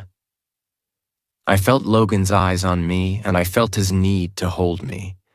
But he was standing close to the woman, and I knew that he wouldn't move an inch so that he could stop her if she tried to hurt me. "My name is Anna," the old woman said. "I'm here to help." "Do you know something about me?" I asked her, and she gave me a small smile. "I know everything about you, Emma," she said softly. My heart raced. "How about you sit down and I tell you the legend of the White Wolf?" she asked, looking from me to Logan. Logan growled at her, making me frown. She could have already hurt me if she wanted to. She didn't, and somehow, I knew that she wouldn't. Drake sat down next to Anna and growled, "One wrong move and you are dead. Remember that." Anna looked at Drake and smiled. "I know, Alpha Drake. No need to remind me." Logan stepped away from the woman and approached me. He pulled me from Andrew's arms and buried his nose in my hair. I could feel his erratic heartbeat, and a wave of pain washed over me. "I am okay, Logan," I said quietly, placing a kiss on his chest. "She won't hurt me." Logan let me go and placed a small kiss on my lips. He pulled me toward a chair and made me sit on his lap. He wrapped his arms around me as tightly as he could. Andrew sat down on the armchair. He never moved his eyes from Anna. "Talk," Logan growled at her. Anna took a deep breath and smiled at me. "Samuel didn't know anything about you," Anna said. "The dark witches that worked for him were too young to remember anything. They were too young to interpret those books. The things they told Samuel were misinterpreted and mostly wrong." "But I do have those powers they mentioned," I said, making Anna sigh. "You do," she nodded. "You are also very charismatic, kind, and understanding, and your people love you, right?" "Yes," Logan answered for me. That is a description of the first White Wolf," Anna said. "She was a very charismatic, kind, and loving woman. She was full of understanding, and her pack members always came to her for help. The witches who worked for Samuel read that wrong. They thought that those things came with being the White Wolf." That isn't your power, Emma. That was a description of the first white wolf. You would still be those things even without your powers. I gulped and took a deep breath. Logan kissed my temple and tightened his arms around me.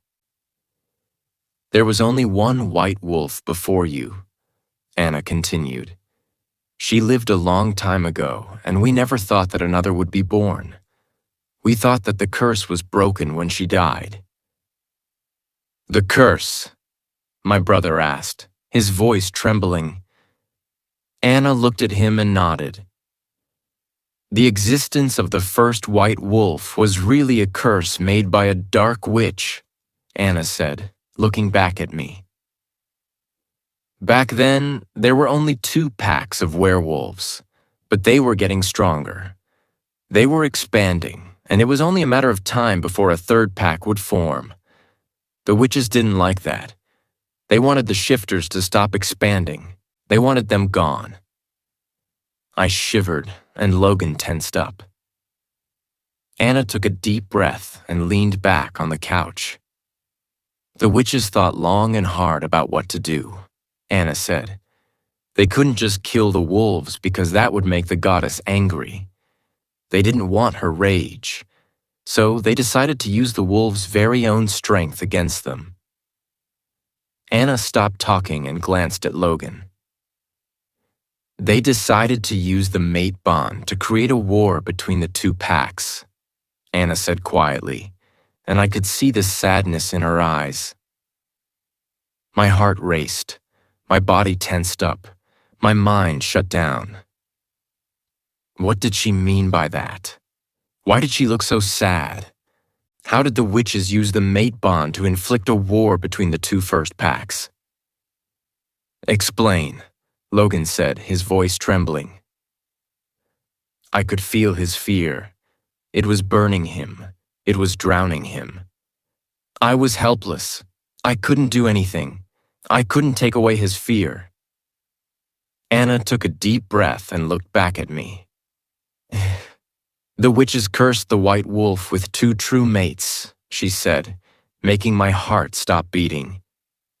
Logan's POV. I heard her wrong. I had to have heard her wrong. There was no way, no fucking way that there was another man who… No, I fucking heard her wrong. What? Andrew growled, breaking the silence that followed after the woman's last words. The witch looked at Andrew and took a deep breath. The witches decided to curse the white wolf with 2 true mates, she said. They knew that would create a war. She said it again. She said 2 true mates, didn't she? Did I hear that wrong? Was something wrong with my ears? Leon was still. Too fucking still for my liking. I couldn't even reach him. I don't understand, Emma mumbled, making me look at her. She was mine. I was her true mate. She was my true mate. There wasn't another man for her. There wasn't another man who would take her from me. The witches wanted a war between the packs, Anna started explaining. They wanted them to kill each other and stop expanding. They knew that the mate bond was the strongest bond between 2 people, and they decided to use it as a weapon. My heart was going to give out. No. Please, goddess, no. They chose a girl from one of the packs, Anna continued. She was beautiful and kind, and the people loved her. She was special as well because her wolf was pure white. She was only 17 at the time, but the witches knew that she would be the young alpha's mate. They decided to curse her. They made the alpha of the other pack her true mate as well.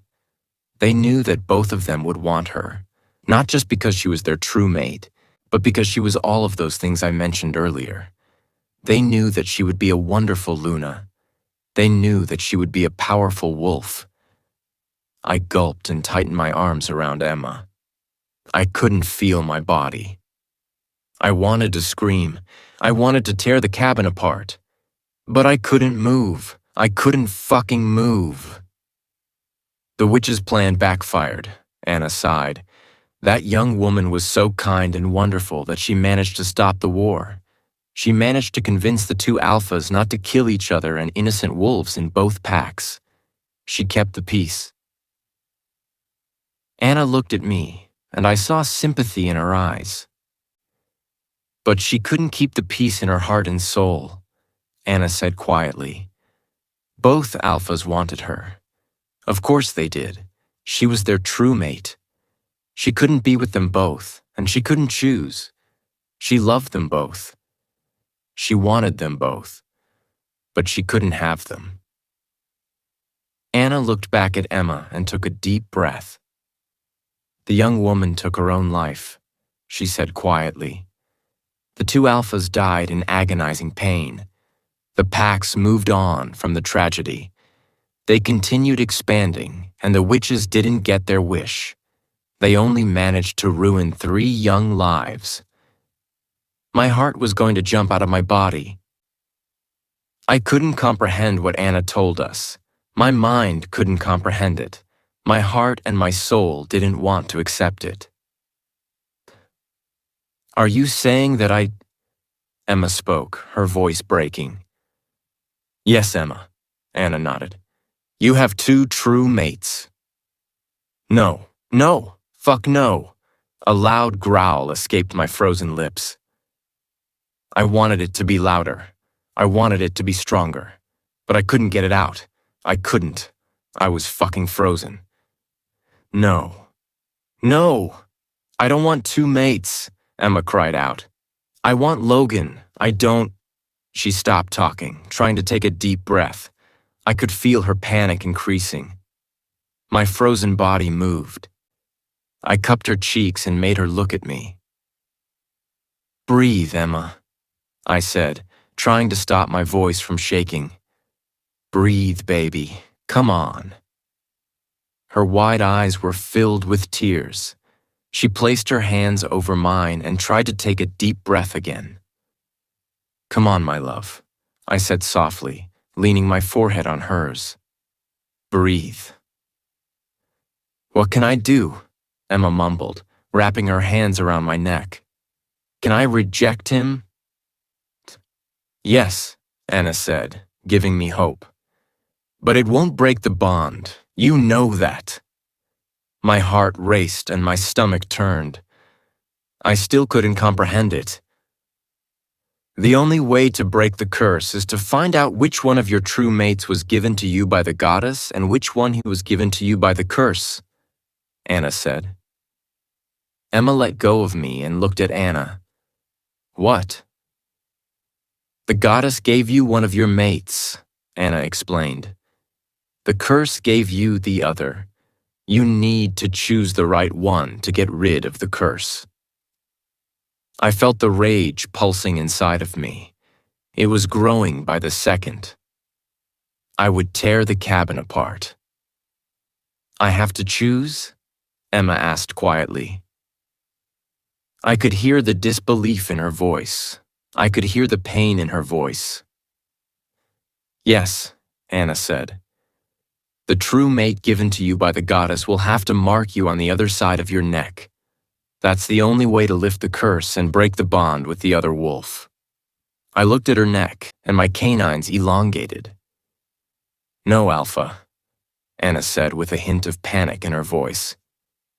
If you are the mate given to her by the curse, it will kill her. Andrew growled loudly. He is my mate given to me by the goddess? Emma said loudly, clenching her fists and tightening her jaw.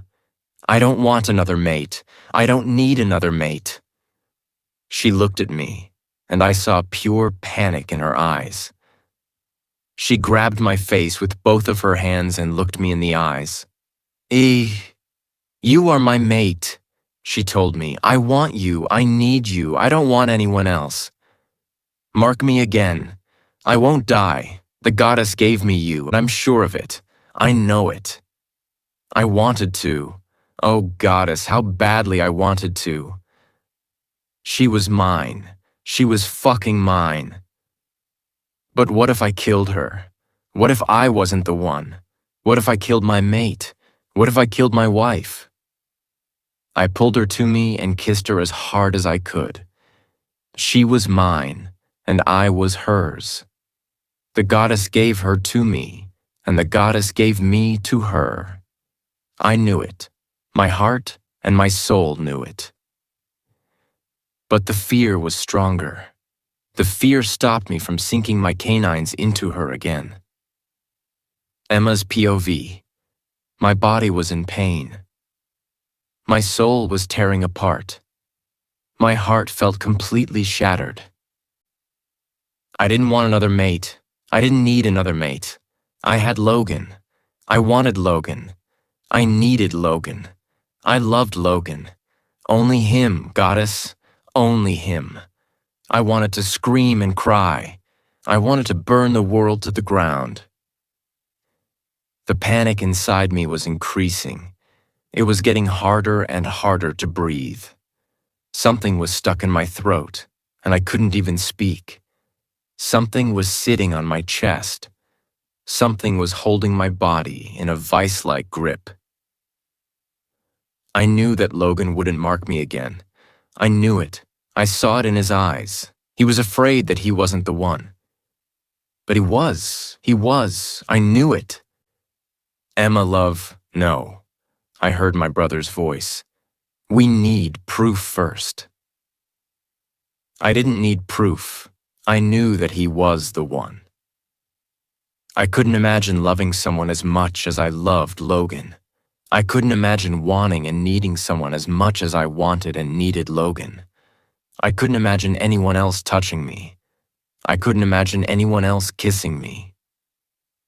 Only him. I wanted to tell them that I didn't need proof, but I couldn't speak. Would I lose Logan? Would I lose the love of my life? She is in shock, Logan said softly. Can you give us some privacy? I could hear the pain in his voice. I could feel the fear he felt. I felt someone kissing the top of my head. I heard footsteps leaving the room. I heard the front door close. Logan cupped my cheeks and kissed my lips softly. I was frozen. I couldn't even kiss him back.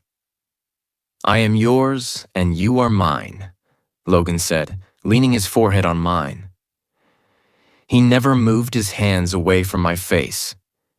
I was his, completely his, only his. Say it back, Emma, he told me. I forced my lips to move. I swallowed the lump in my throat. I am yours and you are mine, I said quietly. My voice sounded broken. Listen to me, baby, Logan said, lifting his head and looking at me. We are going to get through this. You are not alone in this. I am with you every step of the way. I won't leave you. I won't give up on you. I will never stop loving you. I love you, I sobbed. You are my mate. Logan took a deep breath and tightened his jaw. I know, he said, caressing my cheeks with his thumbs. I am yours, completely yours, Emma. Every part of my body and my soul belong to you. Cursed or not, I will never stop being yours. I sobbed and wrapped my arms around his neck. This is not a curse, I said. You are not a curse. I wanted him to sink his canines into me. I wanted to show him that he was a goddess's gift to me. I wanted to prove it to him. He wrapped his arms around my waist, pulling me closer to him. He placed a kiss on his mark on my neck.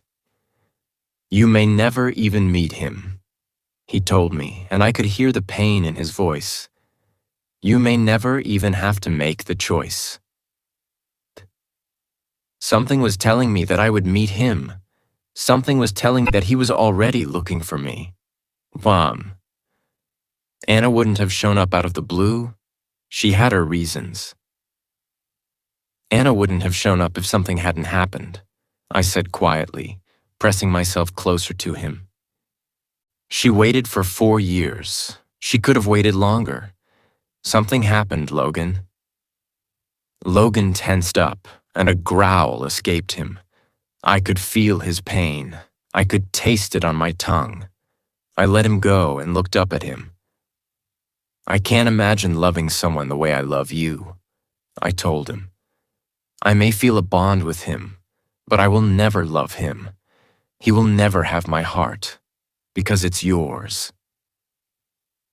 A tear fell down Logan's cheek, and he kissed me hard. My body tingled, and a shiver went up and down my spine. I melted into Logan's arms, trying to feel as much of his body as I could. Goddess, if I could just lock you up inside my body, I would. Logan mumbled against my lips. I wouldn't let anyone see you. I wouldn't let anyone touch you. You would be mine, and mine only. I leaned my forehead against his and closed my eyes. I breathed in his scent, letting it calm me down. You might not be able to lock me inside your body, but I am yours, Logan, I said. Only yours. He won't take me away from you. I won't let him. I won't let anyone take me away from you. Logan tangled his fingers in my hair and pressed his lips against mine again. Can you feel Eliza, baby? Logan asked me. No, I said, shaking my head. I think she and Leon retreated. I can feel that they are together. Logan nodded and gave me a small smile. It didn't reach his eyes, though. They need it, Logan said quietly. I nodded. Eliza retreated as soon as Anna mentioned 2 mates. I knew that she heard the whole story, but she couldn't stay with me. She needed her mate. She needed Leon. How about we tell them to come back? Logan mumbled, running his fingers through my hair. Let's hear what else Anna has to say. After that, I will take you home, and I will show you how fucking much I love you. I nodded and kissed him softly. I heard the front door open. Andrew, Drake, and Anna came back inside. Andrew approached me and cupped my cheeks. He kissed my forehead and hugged me.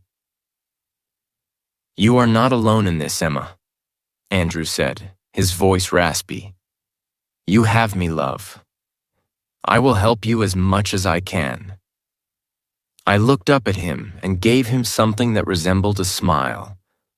Andrew kissed my forehead again before he sat back down in the armchair. I looked at Anna and took a deep breath. He is coming for me, isn't he? I asked, making the guys growl.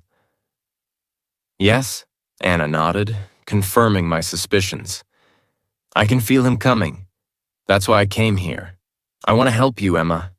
I want to help you break the curse. I want to help you stay with your goddess-given mate.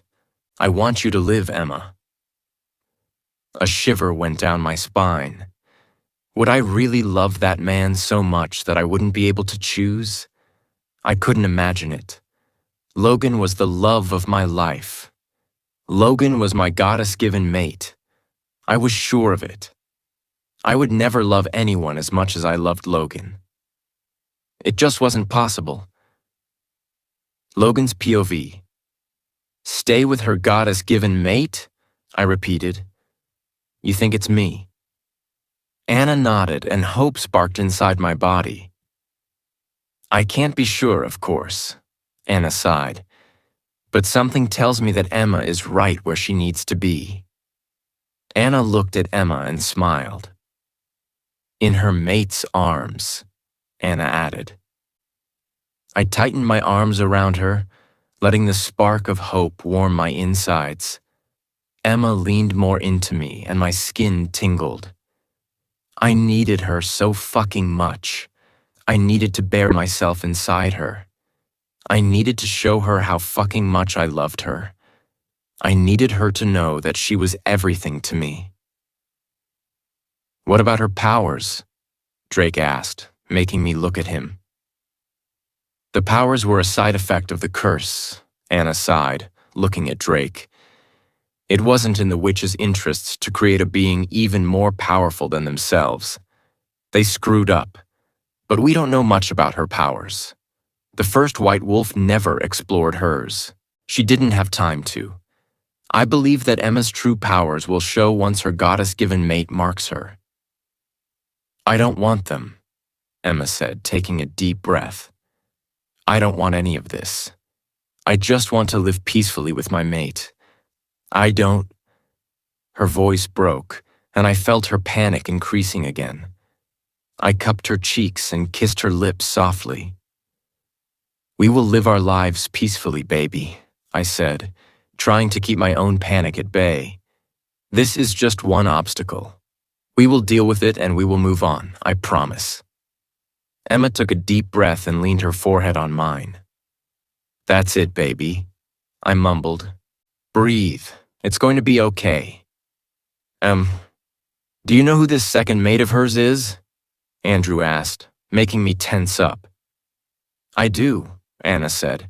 I can't be sure, of course. We will know for sure once Emma sees him. My stomach turned. How would she react?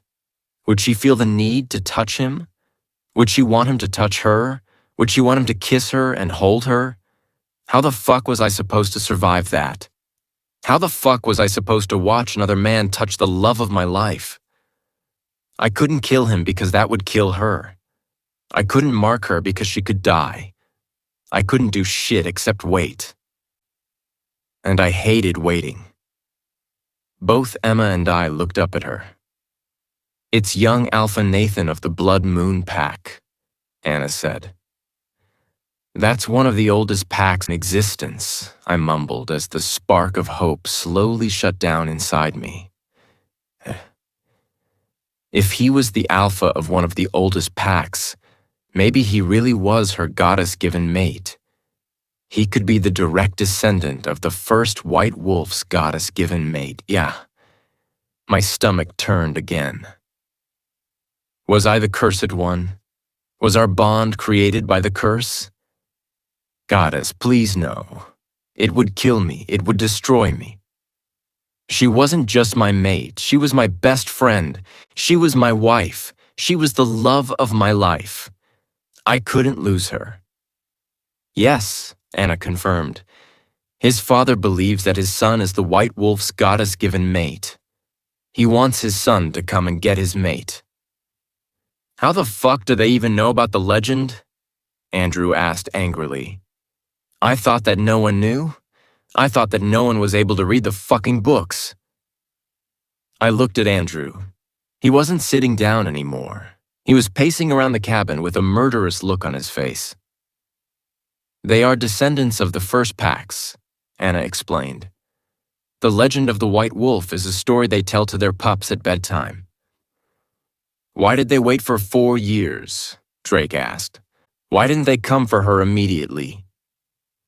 I wondered the same thing. Was he building an army? Would he try to take her forcefully? They didn't know, Anna said, making us all look at her in disbelief. What? I asked. How is that possible?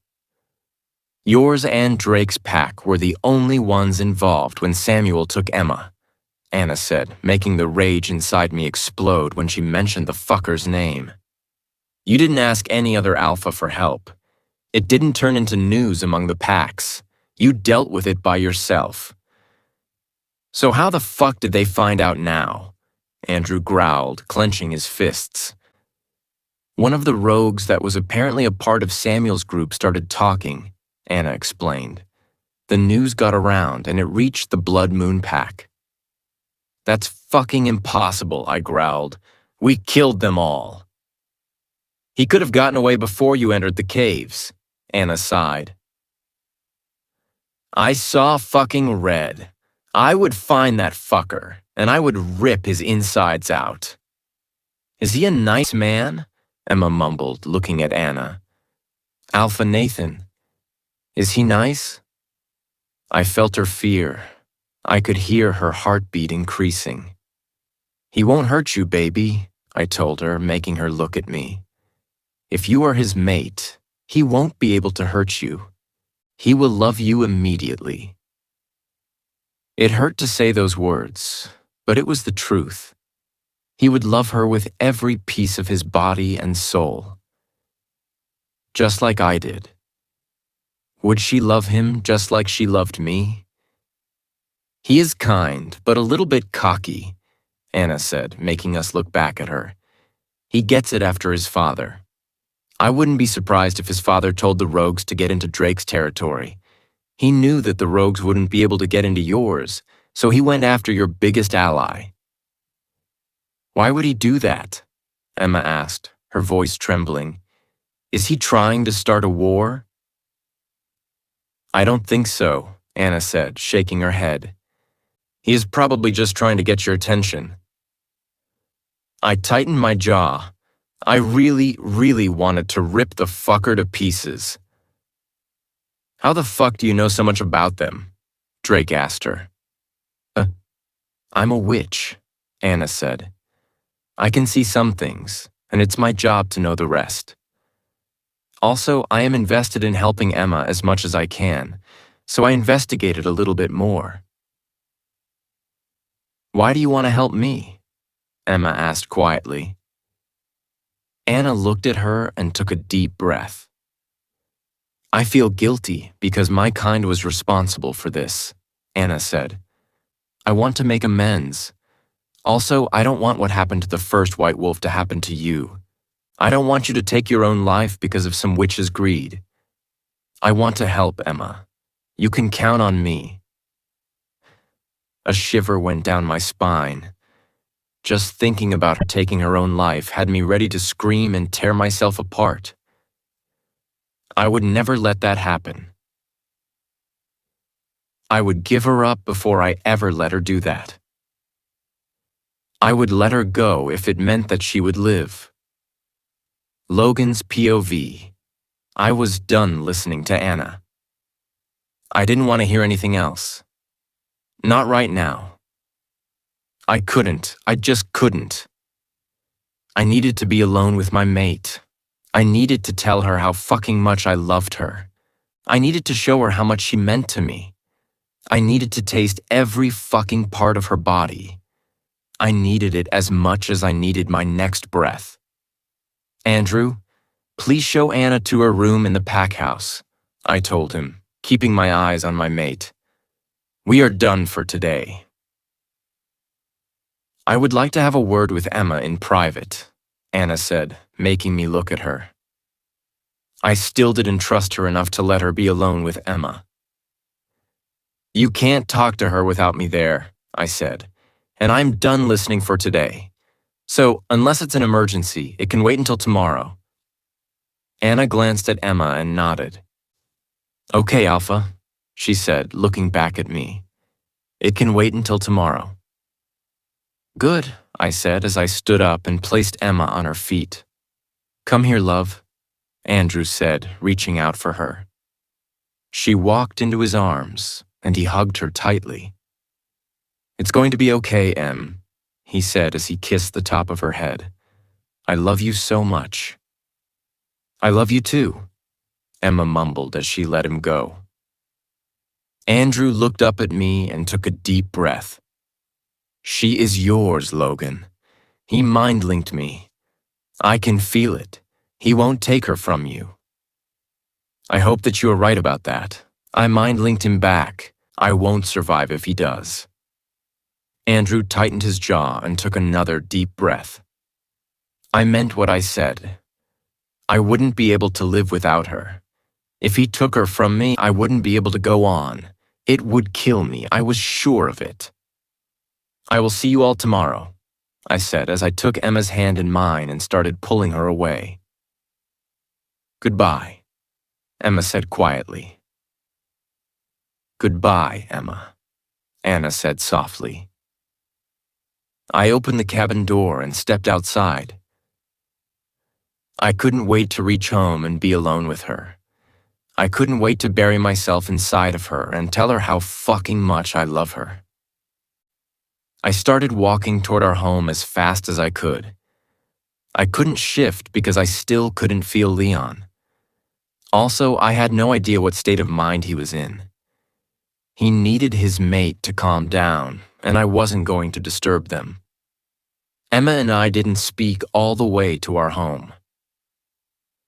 The things I wanted to say and do to her couldn't be said and done in the middle of the forest. But as soon as I closed the front door of our house, I picked her up, pinned her against the wall, and kissed her as hard as I could.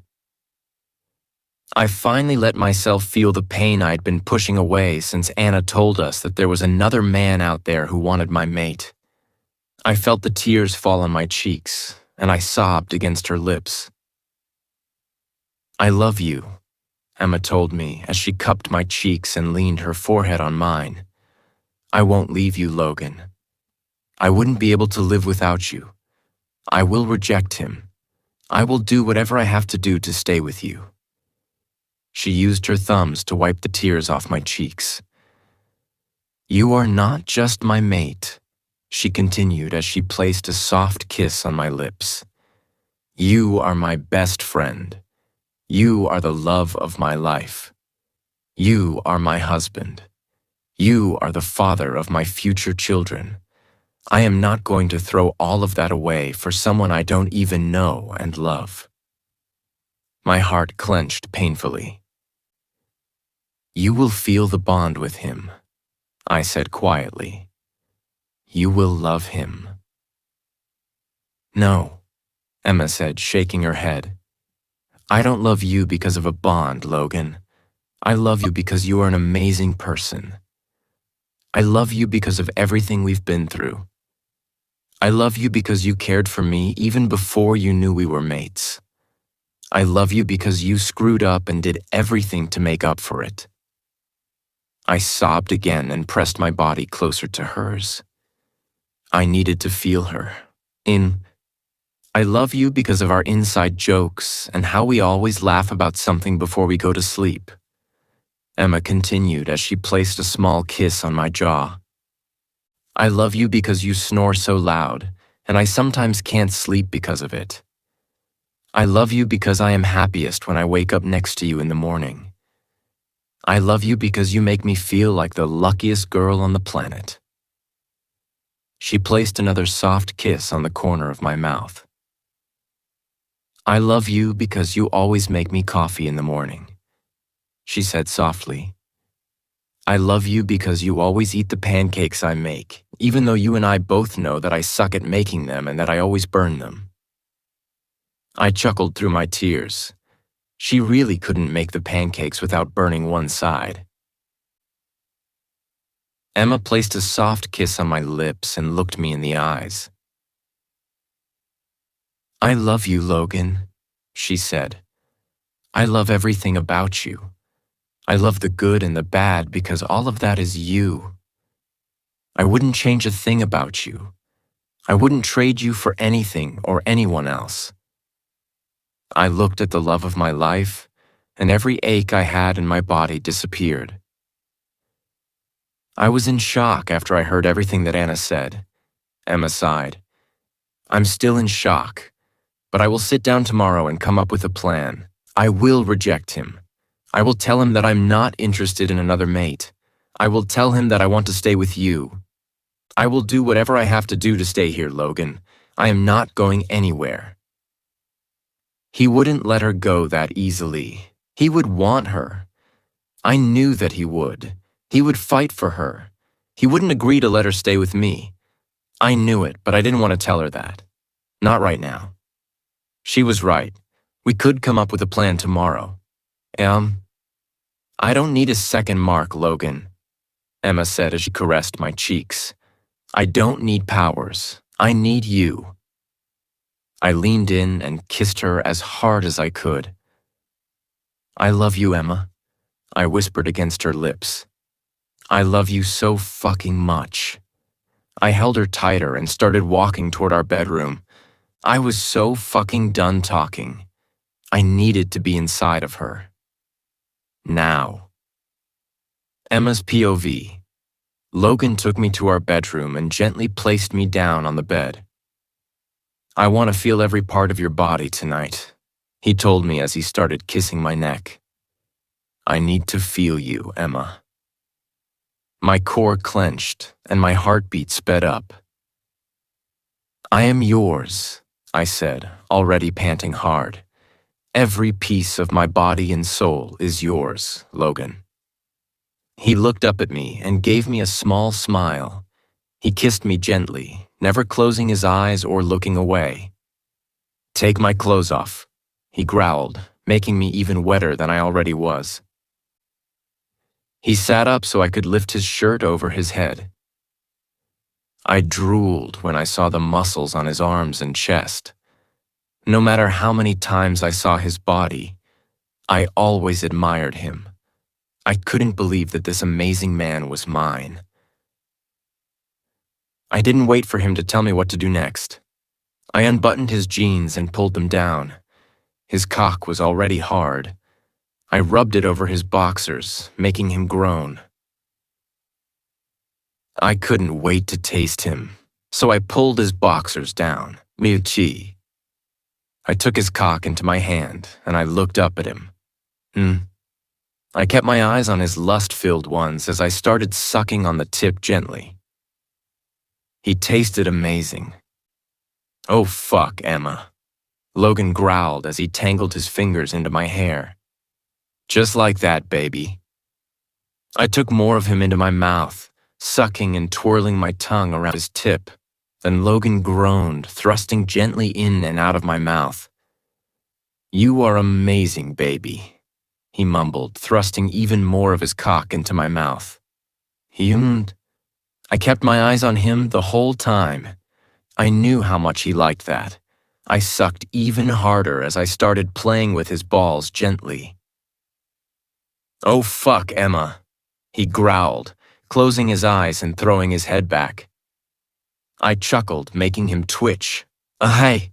He stopped me and threw me on the bed. I'm going to fucking come, and I don't want to do that yet, he growled as he lifted my shirt over my head. He threw the shirt on the floor and removed my jeans.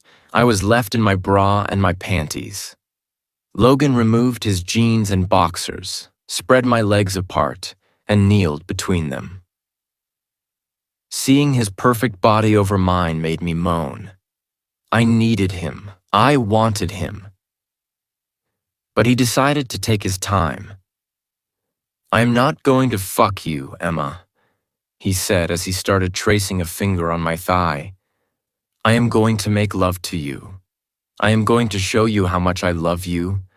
I am going to worship your body from top to bottom. You are mine, Emma, and I want to show you how I worship what's mine. His words made me shiver.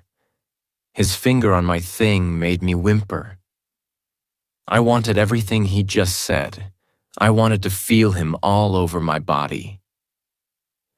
Logan bent down, reached behind my back, and removed my bra. He started sucking on one of my nipples gently, making me moan and arch my back. He kissed my breasts, he kissed my arms, he kissed my jaw and my neck. He kissed, sucked, and licked every part of my upper body before he went back to sucking and licking my nipples. Inyi, my body was on fire. I couldn't stop the moans from coming out of my mouth. I couldn't stop the shivers going up and down my body. I was on fire, and I loved every second of it. He continued this sweet torture until he had enough and started to kiss down my body. Hey. He looked up at me as he removed my soaked panties. This is my favorite place in the world, he said as he spread my legs wider. Right between your legs. I chuckled, making him smile at me. He looked down and ran a finger through my folds. I moaned, wanting and needing more. So wet, he mumbled as he leaned in and kissed my thigh. Oh, I wiggled. I needed him to lick me. I needed him to suck me. I needed him inside of me. Now. So impatient, Logan said as he kissed my other thigh. You have to wait. I am not done worshiping the rest of your body.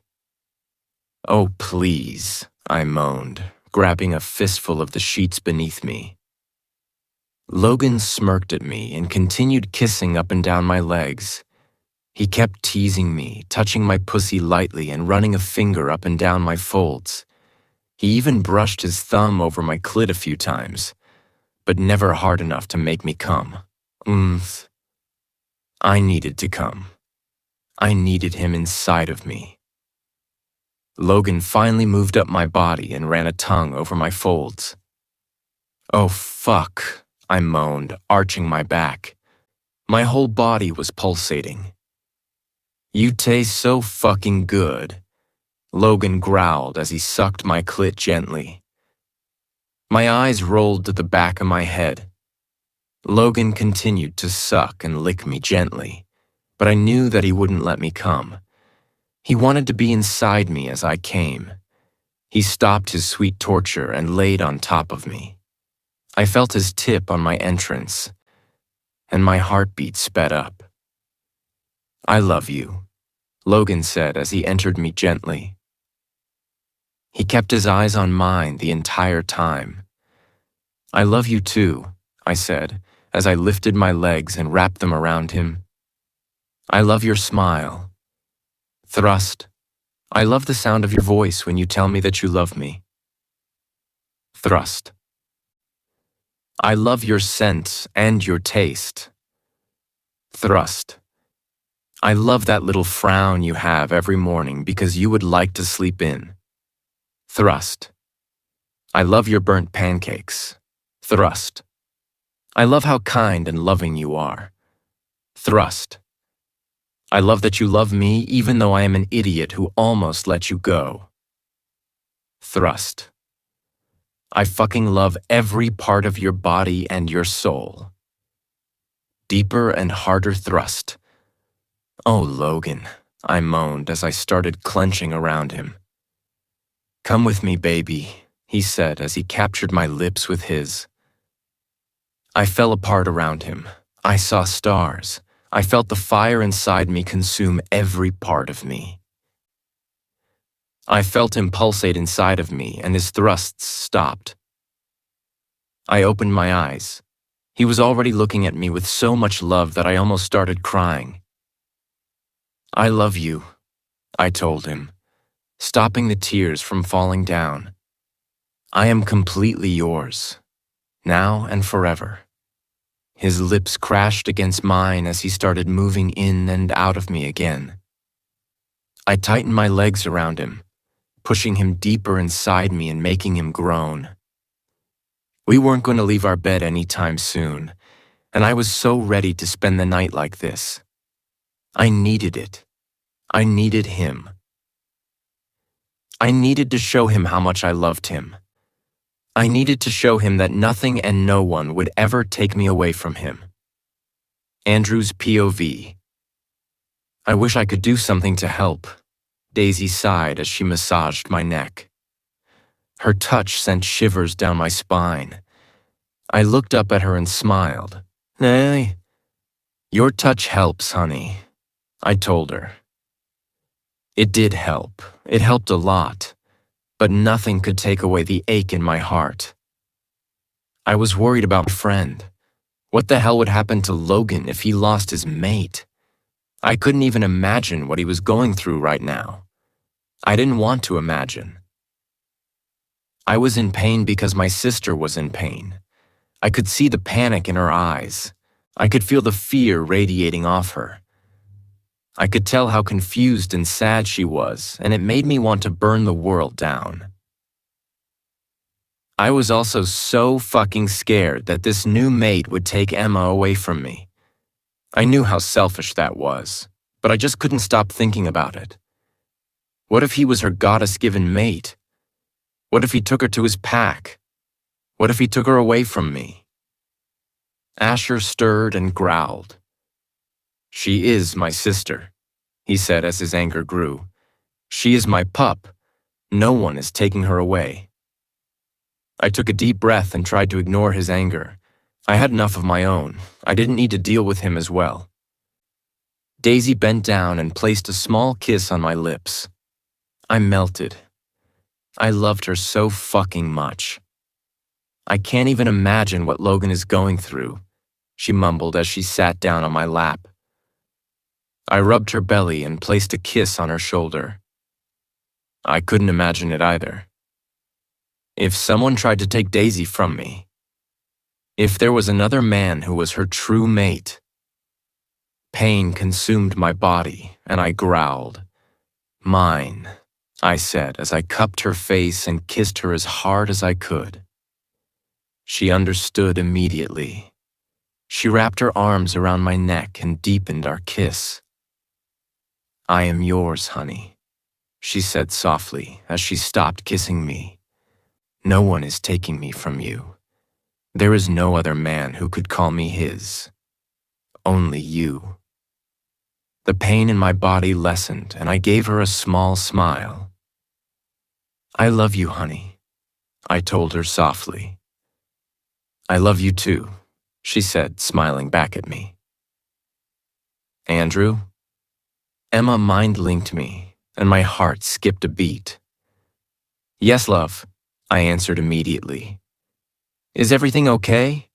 Logan had to go to his office, Emma said. He told me to stay home, but I can't be alone. I will go crazy. Can I come over, please? Goddess love, you don't even have to ask, I said immediately. This is your home. Thank you, she said. I will be right there.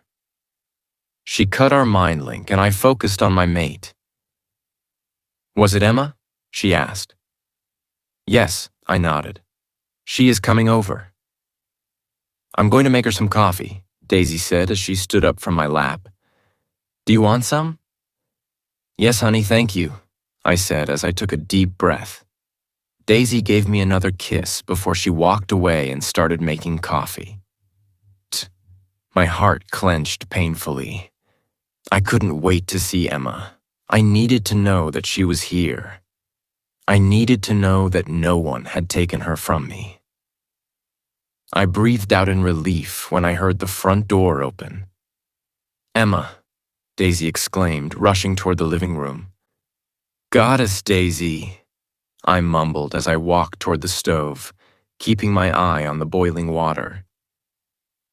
She left everything just to go to Emma.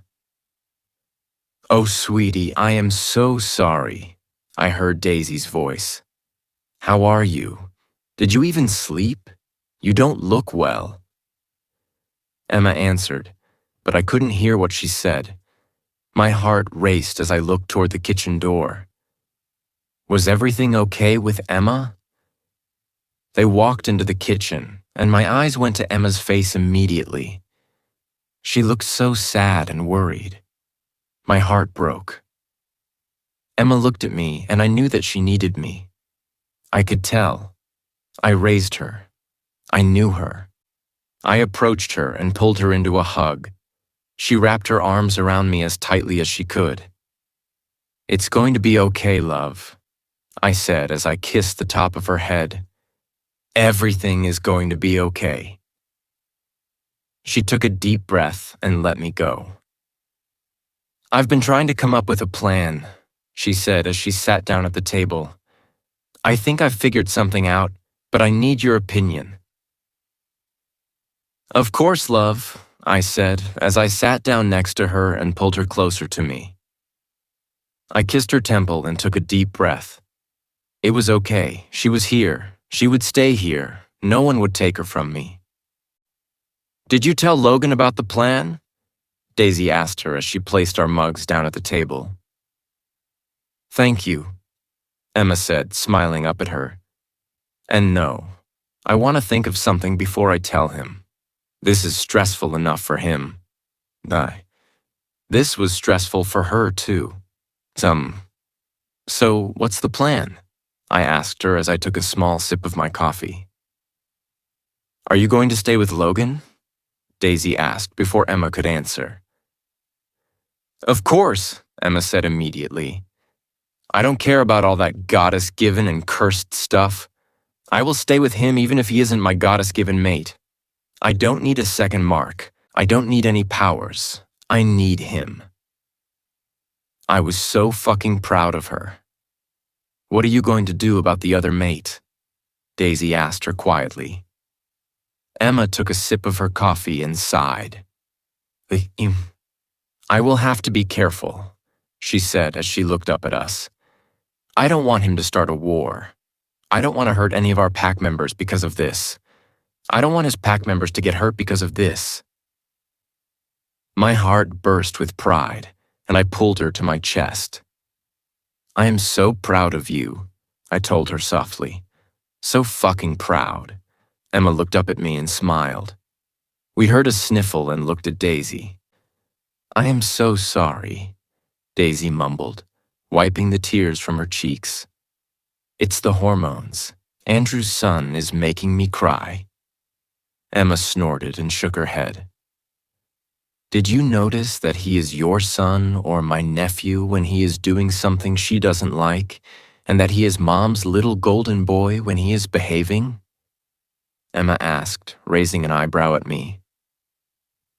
I laughed and looked at my mate.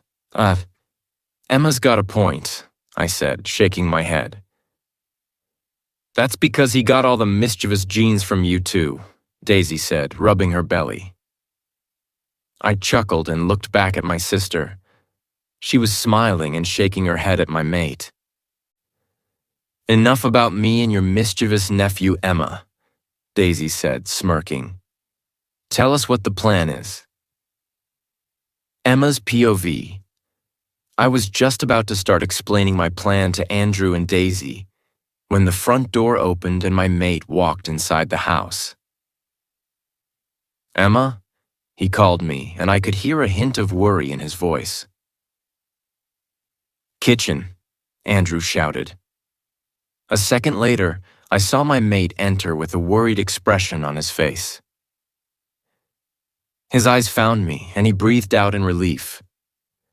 What happened, baby? He asked, rushing toward me. I thought that you would wait for me at home? He picked me up, sat down on my chair, and put me on his lap. I wrapped my arms around his neck and placed a small kiss on his lips. Why are you here? I asked instead of answering him. I thought that you would be in your office. I was, Logan said. I came here to talk to Andrew. I noticed your scent when I came close to the house. I got worried that something happened. I took a deep breath and bit my lip. I had no idea what to tell him. I really didn't want to bother him until I knew what to do. I didn't want to bother him until Andrew told me that my plan wasn't completely crazy. You can tell him, Em, Andrew said softly. Tell me what? Logan asked, panicking. Did something happen? Are you okay? I placed my hands on his face and caressed his cheeks. I had to tell him. I couldn't let him worry. I am fine, I said, giving him a small smile. I came here to talk to Andrew and Daisy about my plan for Alpha Nathan. I didn't want to tell you until I had a solid one. I didn't want to burden you with it until I knew for sure what I would do when he came here. Fuck, Emma, Logan sighed. Of course you need to tell me. We need to come up with a plan together. You are not alone in this. I smiled at him and placed another small kiss on his lips. What did you come up with, baby? Logan asked me as he placed a strand of my hair behind my ear. I took a deep breath and looked at my brother. He smiled and gave me a small nod. I already told Andrew and Daisy that we needed to be careful, I said as I looked back at my mate. I don't want to start a war. I don't want innocent people to get hurt. Logan nodded and tightened his arms around me. Anna said that he was coming here, I continued. I will sit down and talk to him. I will see what he wants. Maybe he won't want me. Maybe he already has a mate. Maybe we could just reject each other and continue on like nothing happened. I stopped talking and looked at my mate. I could tell by the look on his face that he didn't think that Alpha Nathan wouldn't want me. That is highly unlikely, love, Andrew said, making me look at him. You heard what Anna said? Alpha Nathan's father is sure that you are his son's mate and he is coming to get you. I know, I sighed. But maybe Alpha Nathan doesn't want this. Maybe his dad is forcing him. Maybe there is another woman in his life. I will talk to him about what he wants. And if he wants you? Daisy asked quietly. Logan growled and tightened his arms around me. That's the part of my plan I need help with, I mumbled, looking down at my hands. Like I said, I don't want to start a war, and that means that I have to be careful. I looked up at my mate and took a deep breath. I will make it clear to him that I am not interested in being his mate, I said, looking my mate in the eyes. I will tell him that I won't leave you for him. I will tell him that I love you and that I don't want him.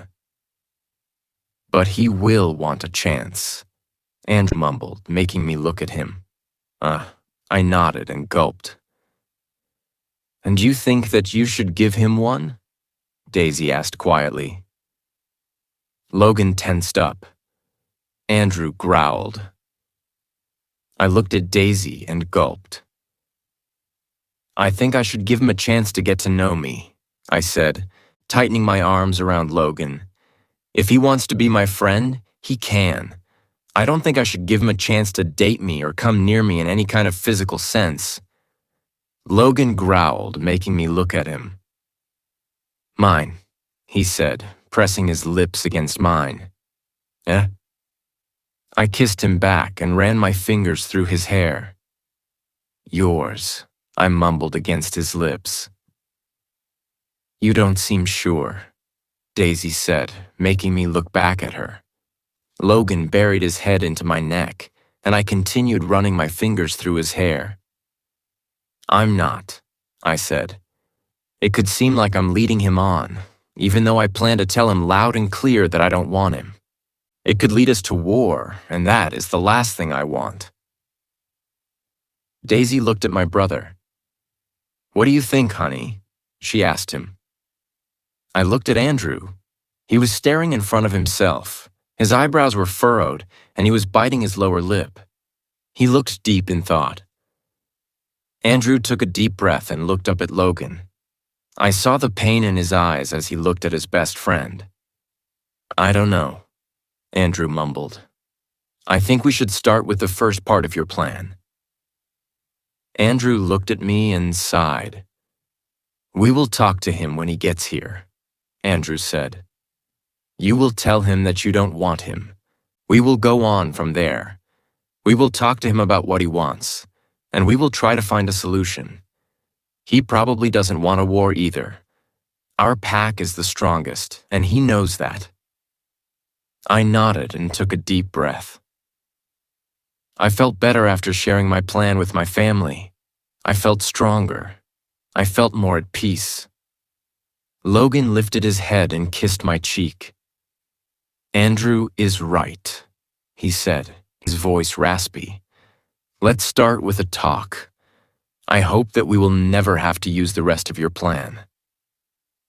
I hope that too, I mumbled as I leaned my head on his shoulder.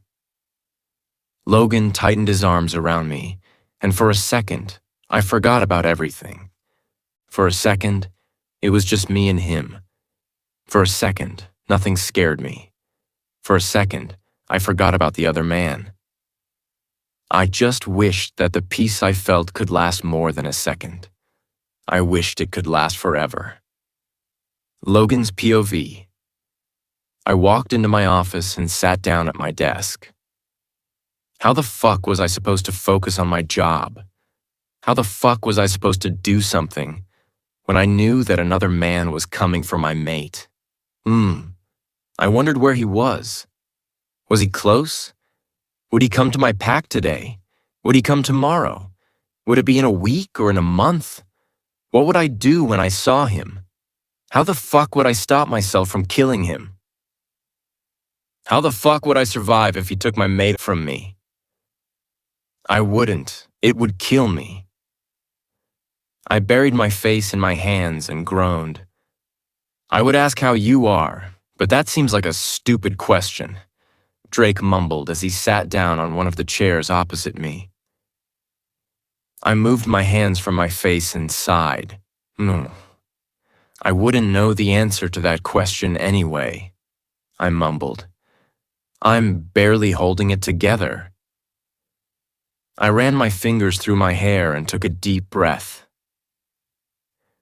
It was so fucking hard to describe what I was feeling.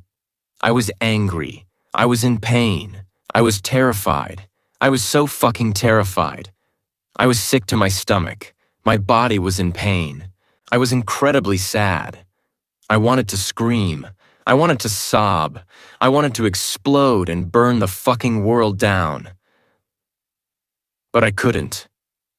I fucking couldn't. There was nothing I could do except wait. There was fucking nothing I could do. You are not doubting Emma's love for you, right? Andrew asked me. Of course not, I answered immediately. I could never doubt her love for me. I knew how much she loved me. I felt it every day. She loved me as much as I loved her.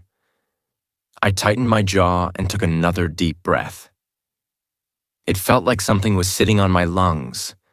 No matter how many breaths I took or how deep they were, I just couldn't get enough air into my lungs. I just wonder how much she will love him, I mumbled as my heart clenched painfully. I wonder if she will love him more than she loves me. I wonder if her love for me will disappear. I wonder if... My voice broke, and I stopped talking. I bent my head down and closed my eyes. Pain gripped my body. I couldn't breathe. I couldn't feel my heart. Leon was distraught. He couldn't decide if he should kill someone or just lay down and whine. We can't kill him, I told him. She would die with him, Leon. I know, he whined. Fuck, Logan, no, Andrew said, making me look up at him. She won't stop loving you. I knew that, but what if she loved him more? I know that, I mumbled, clenching my fists. But if he is her goddess-given mate, she could love him more than she loves me. She won't, Andrew said, shaking his head. She doesn't love you because of the bond, Logan. She is in love with you. The bond didn't make her do that. You did. I remembered what she had told me yesterday. I can't believe that I'm about to say this in front of Drake, but I also didn't fall in love with Daisy right after I met her. Andrew continued. The bond made me want her, but it didn't make me love her. All of that came after a while. I looked at Andrew and took a deep breath. My guess is that it came after you realized that she wouldn't hurt Emma, Drake said, making us look at him. That was one of the key points, yes, Andrew nodded. Especially after what happened with Sienna. I was so fucking suspicious of everyone. Understandable, Drake sighed. Now I know that Daisy would claw all of our asses to protect Emma, Andrew chuckled. Drake snorted and nodded. Daphne would help her? I think Daphne thinks that Emma is her pup. Andrew and I chuckled. Asher probably convinced her that she is, Andrew said, shaking his head. Asher was so fucking protective of Emma. Sometimes I wondered if he was even more protective than Leon. Impossible, Leon growled. I ran my fingers through my hair and tried to take another deep breath. My point is that the mate bond does make you want your mate, but it doesn't make you love them, Andrew said, looking back at me. Emma will want Alpha Nathan, but she won't love him. Just thinking about her wanting another man had me ready to scream and tear the world apart. I knew that there was nothing that she could do to stop it. I knew that he was her true mate as much as I was. I knew all of that, but I couldn't accept it. How the fuck was I supposed to accept it? How the fuck would I survive the moment Emma saw him for the first time? How the fuck would I survive hearing the word mate come out of her mouth? A knock on my office door interrupted my thoughts. Come in, Anna, I said, recognizing her scent. She opened the door and peered inside.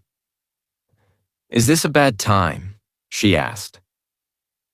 Every time would be a bad time until my mate became mine and mine only. No, I said. Come in. Anna stepped inside and closed the door behind herself. I pointed at the other chair in front of my desk. She approached it and sat down. Where is Emma? She asked me. Home, I said. Why?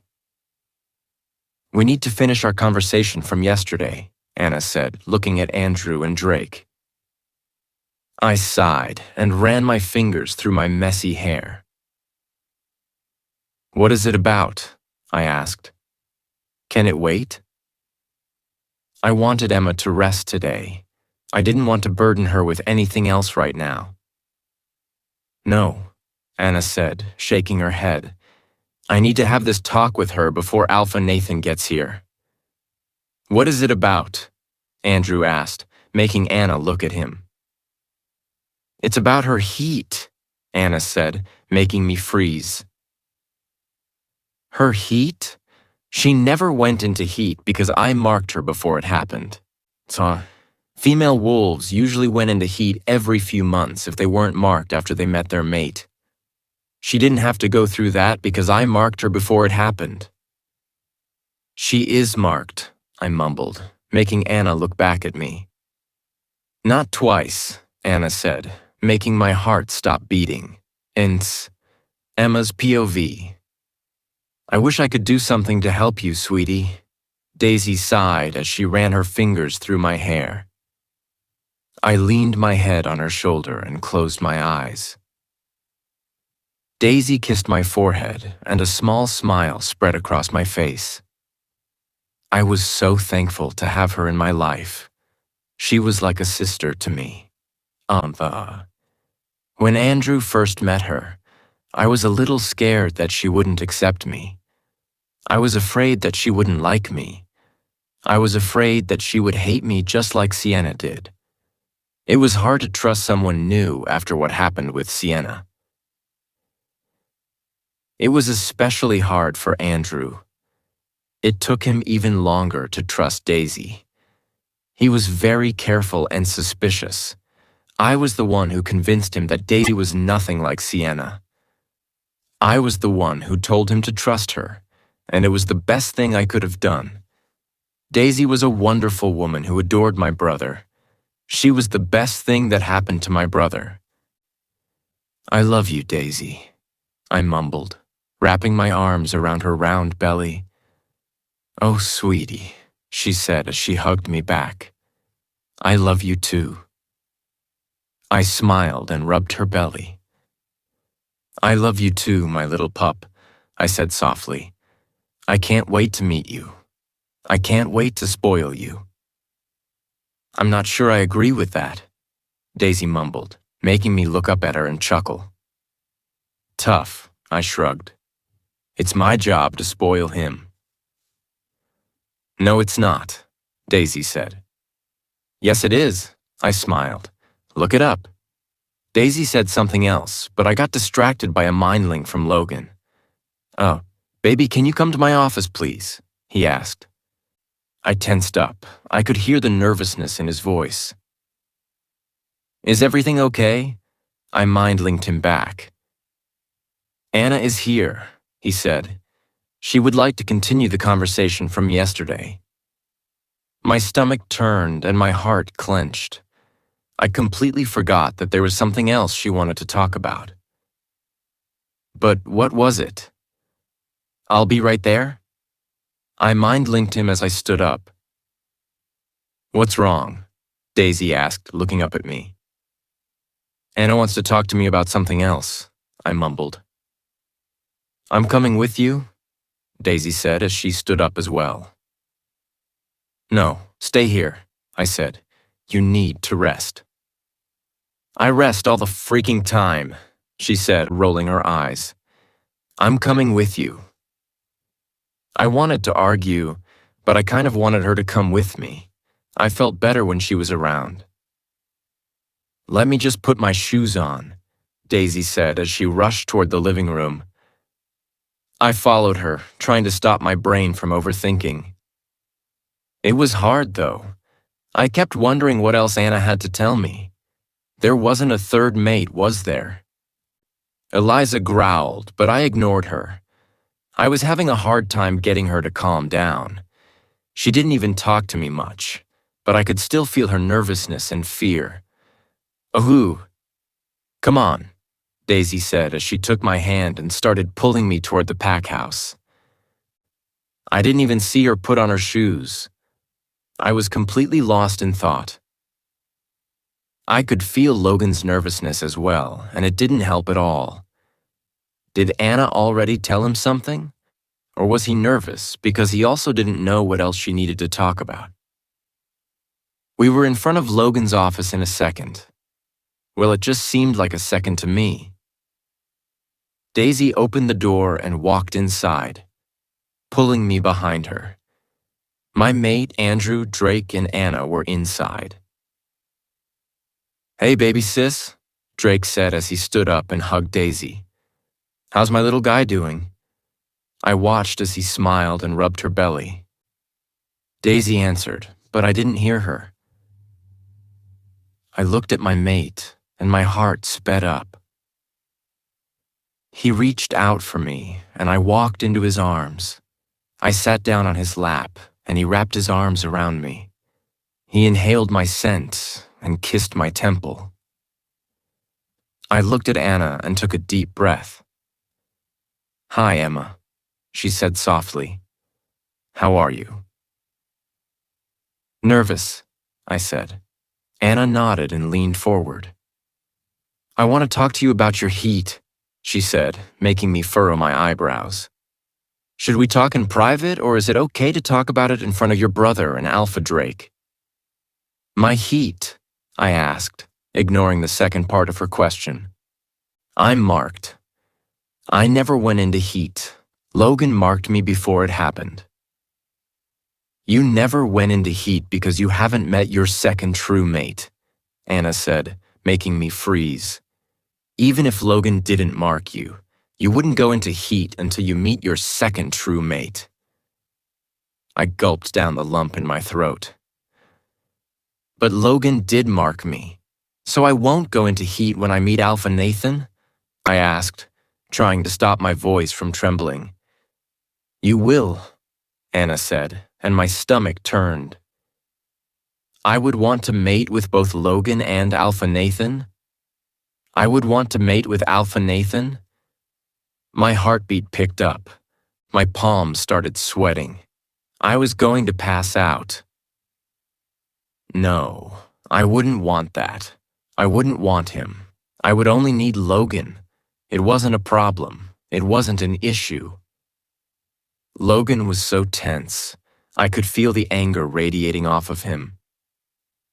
She will have Logan, Daisy said, her voice laced with worry. That will be enough. It will, Drake said, making me look at him. But keeping Alpha Nathan away from her while she is in heat will be an issue. Andrew and Logan growled loudly. Logan tightened his arms around me. I could feel him shaking. No, I couldn't even speak. I just wanted to scream. I wanted to run away and hide. I didn't want Alpha Nathan to find me. But what kind of Luna would I be if I ran and hid? Is there anything else that I need to know? I asked, my voice raspy. Yes, Anna nodded. Of course there was. What? I asked, trying to force myself to focus. I was getting angry. I wanted to break something. It's about your children, Emma, Anna said, and my heart stopped beating. I knew what she was going to say, even before she continued. You can only have them with your goddess-given mate, Anna said, and my heart broke into a million tiny pieces. You can only have children when you get your second mark. My body and my mind shut down. I couldn't even take my next breath. Logan's POV. I could feel my heartbeat in my eyes. I could hear my blood pumping through my veins. My ears were ringing.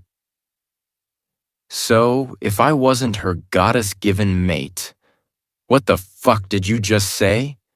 Andrew growled, narrowing his eyes at Anna. Anna looked at him and sighed. Only her goddess-given mate will be able to get Emma pregnant, Anna repeated. So I did hear her right. I did fucking hear her right. Anna turned back to look at Emma and me. Were you trying to get pregnant at any point in these 4 years? She asked. I looked at my mate, and my heart broke. She was pale, and she looked like she was going to be sick. I wasn't sure if she was even listening to Anna. I pulled her to my chest and kissed the top of her head. No, I said. Emma isn't ready. She is taking contraceptive pills our pack doctor made.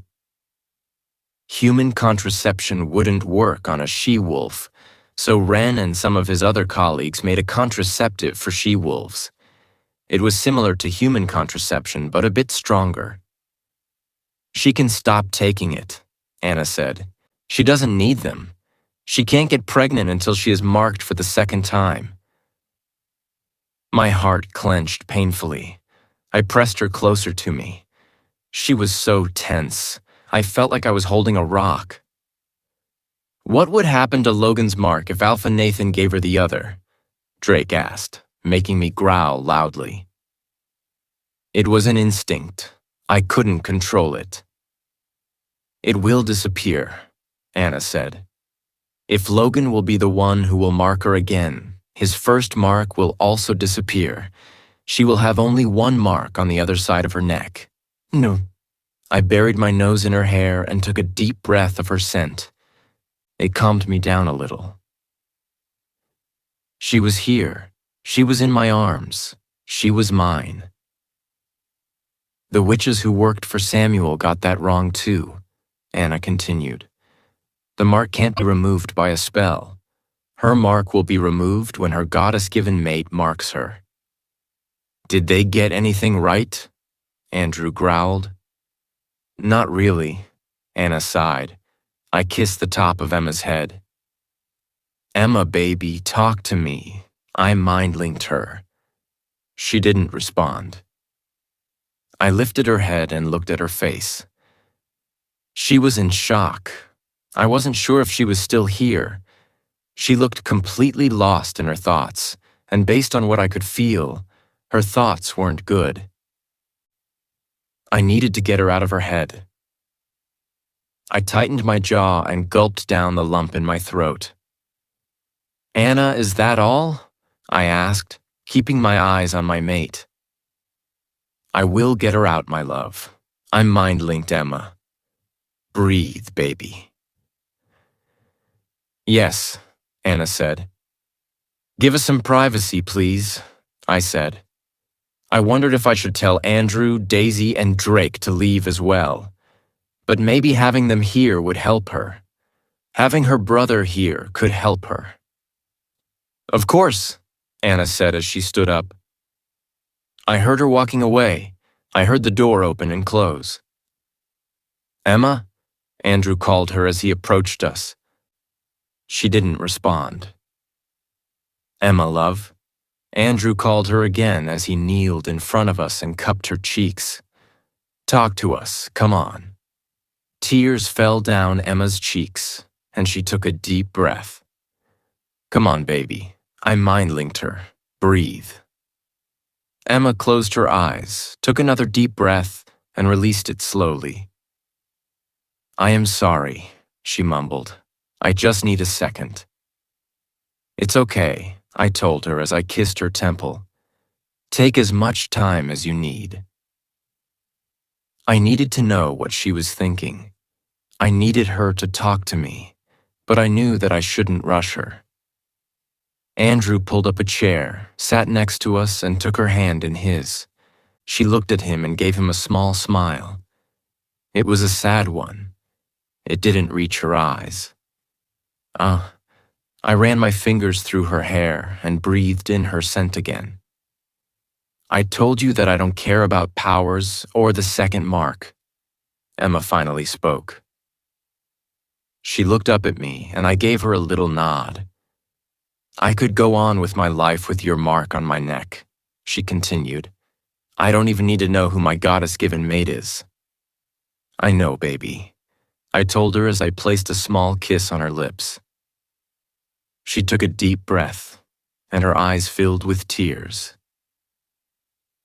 But what will happen to our pack if I can't give you children? She asked, making my heart stop.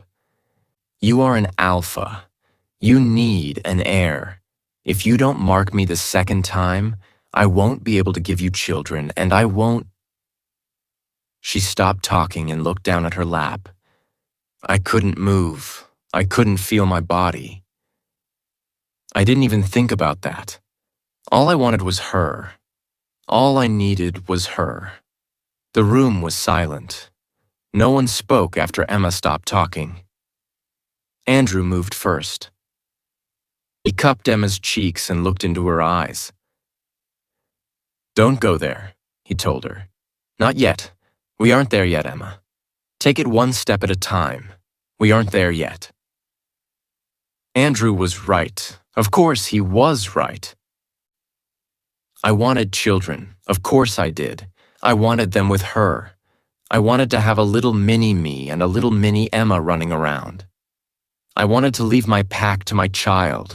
I wanted to raise my children with her. I wanted to watch them grow up with her. But Andrew was right. We weren't there yet. We had a lot to deal with before we even got to that part.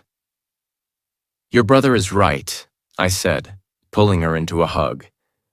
We aren't there yet, baby. We will talk about it after you meet Alpha Nathan. I am sorry. Emma mind-linked me. I am so sorry. You deserve a mate who can give you children. You deserve... Stop it, I interrupted her. I don't want anyone but you. We will figure it out, baby. I promise. I love you, she said, tightening her arms around me. I love you too. I mind-linked her. So fucking much. Can you guys please give us some time alone? I asked, looking at Andrew. He nodded, stood up, and kissed the top of Emma's head. I will be in my office if you need me, he said, looking down at Emma. I gave him a small nod and watched as he walked out behind Daisy and Drake. I lifted Emma's head and looked into her beautiful eyes. This isn't a deal breaker for me, I told her. We will figure it out. You need an heir to the pack, Logan, she said quietly, her voice trembling. And you will give me one, I said, trying to sound confident. The goddess gave me to you, and the goddess gave you to me. She gulped and took a deep breath. Repeat it, Emma, I told her. The goddess gave me to you, and the goddess gave you to me, she repeated. That's right, baby, I said as I pressed my lips against hers. I had to believe in that. I would break if I didn't. Nathan's POV. I couldn't wait to meet her. I wondered if she was as beautiful as the stories said. I wondered if she was as kind and loving as the stories said she would be. I grew up hearing about her. I grew up listening to the story of the White Wolf. My father always told me that if the White Wolf really existed, she would be mine.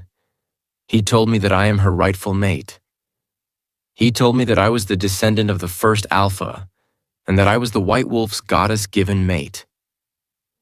I was so fucking happy when I found out that she was real. I was so fucking happy to know that she was mine.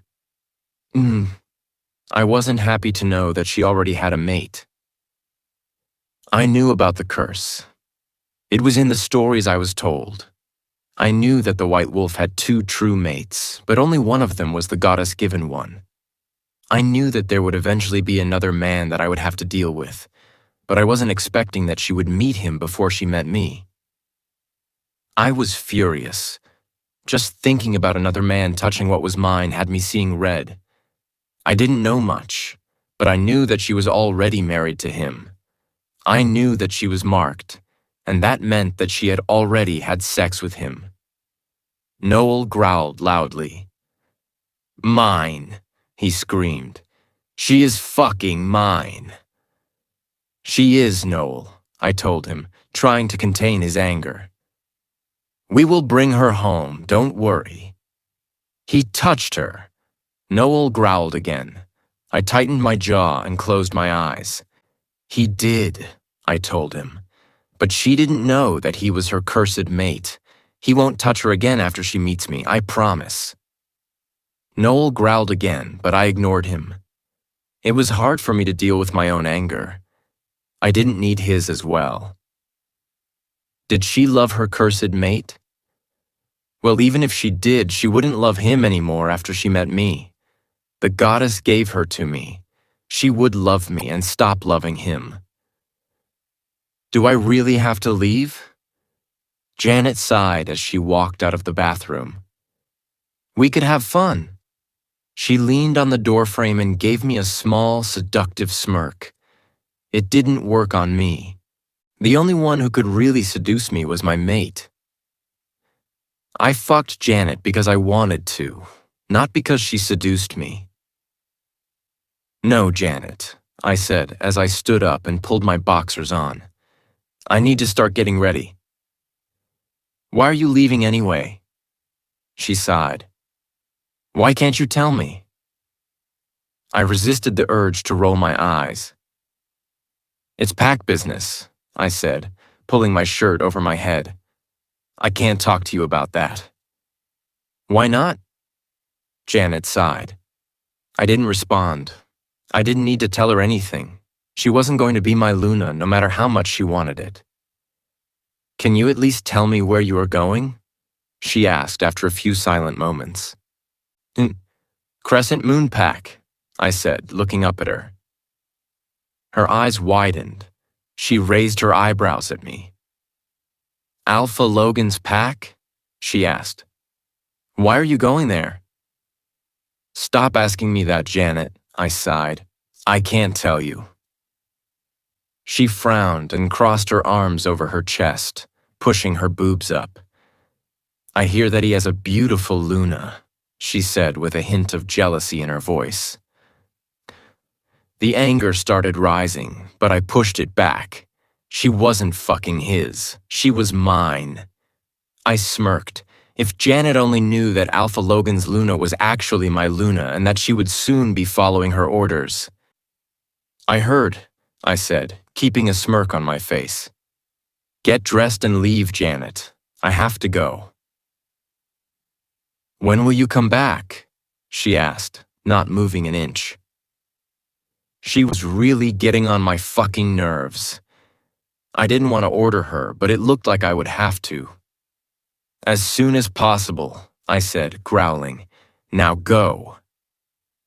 I was going to go get my mate and come back home. I didn't plan on being there for more than a day or two. I wanted to come back home, have a Luna ceremony for my beautiful mate, and start pumping pups into her. I was 27 years old. I needed my mate, and I needed my pups. Janet rolled her eyes, but she finally moved and started getting ready. I watched as she got dressed. She pulled her dress over her head and approached me. Can I get a kiss before I go? She asked. No, I said sternly. Leave. Her eyes widened and she took a step back from me. What is wrong with you, Nathan? She asked. You were never this cold to me before. I sighed and ran my fingers through my hair. She was right. I didn't mean to be this cold, but I was so fucking nervous and angry. I needed to go get my mate. I needed to have her in my arms. I couldn't stand the thought that she was with Alpha Logan right now. It made me want to burn the world down. I didn't agree with my father and his stupid plan of getting Alpha Logan's attention by using rogues. He said that we needed to show dominance over him in case he decided to go to war for my mate. My father thought that showing him that we had rogues on our side would make him more reluctant to start a war. I didn't give shit about any of that. I just wanted to have her in my arms. I wanted to go get her as soon as I found out about her, but my father stopped me. He said that we needed to wait. I didn't want to fucking wait. I wanted her immediately. Even if he started a war, I would fight, and I would win. I would do anything to have my mate by my side. I'm stressed, Janet, I said. Leave, please. I will see you when I get back. She sighed, turned around, and left my room. I clenched my fists and took a deep breath. I walked to my closet, pulled out a small bag, and started filling it with clothes. Are you ready, son? My father mind-linked me. Yes, I said. I will be there in a few minutes. I'm waiting for you in the car, he said, and cut our mind link. I'm coming for you, Emma, I said quietly as I zipped up my bag. I am coming for you, my beautiful little mate. Emma's POV. It felt like a hand was squeezing my heart. I couldn't move it away. I couldn't get it to let my heart go. My heart couldn't even beat properly. The hand was too strong. It seemed like the squeeze would become too hard at one point, and my heart would just stop beating. It felt like something heavy was sitting on my chest. I had the urge to fight and move it away, but there was nothing there. It was all in my head. It was only pain.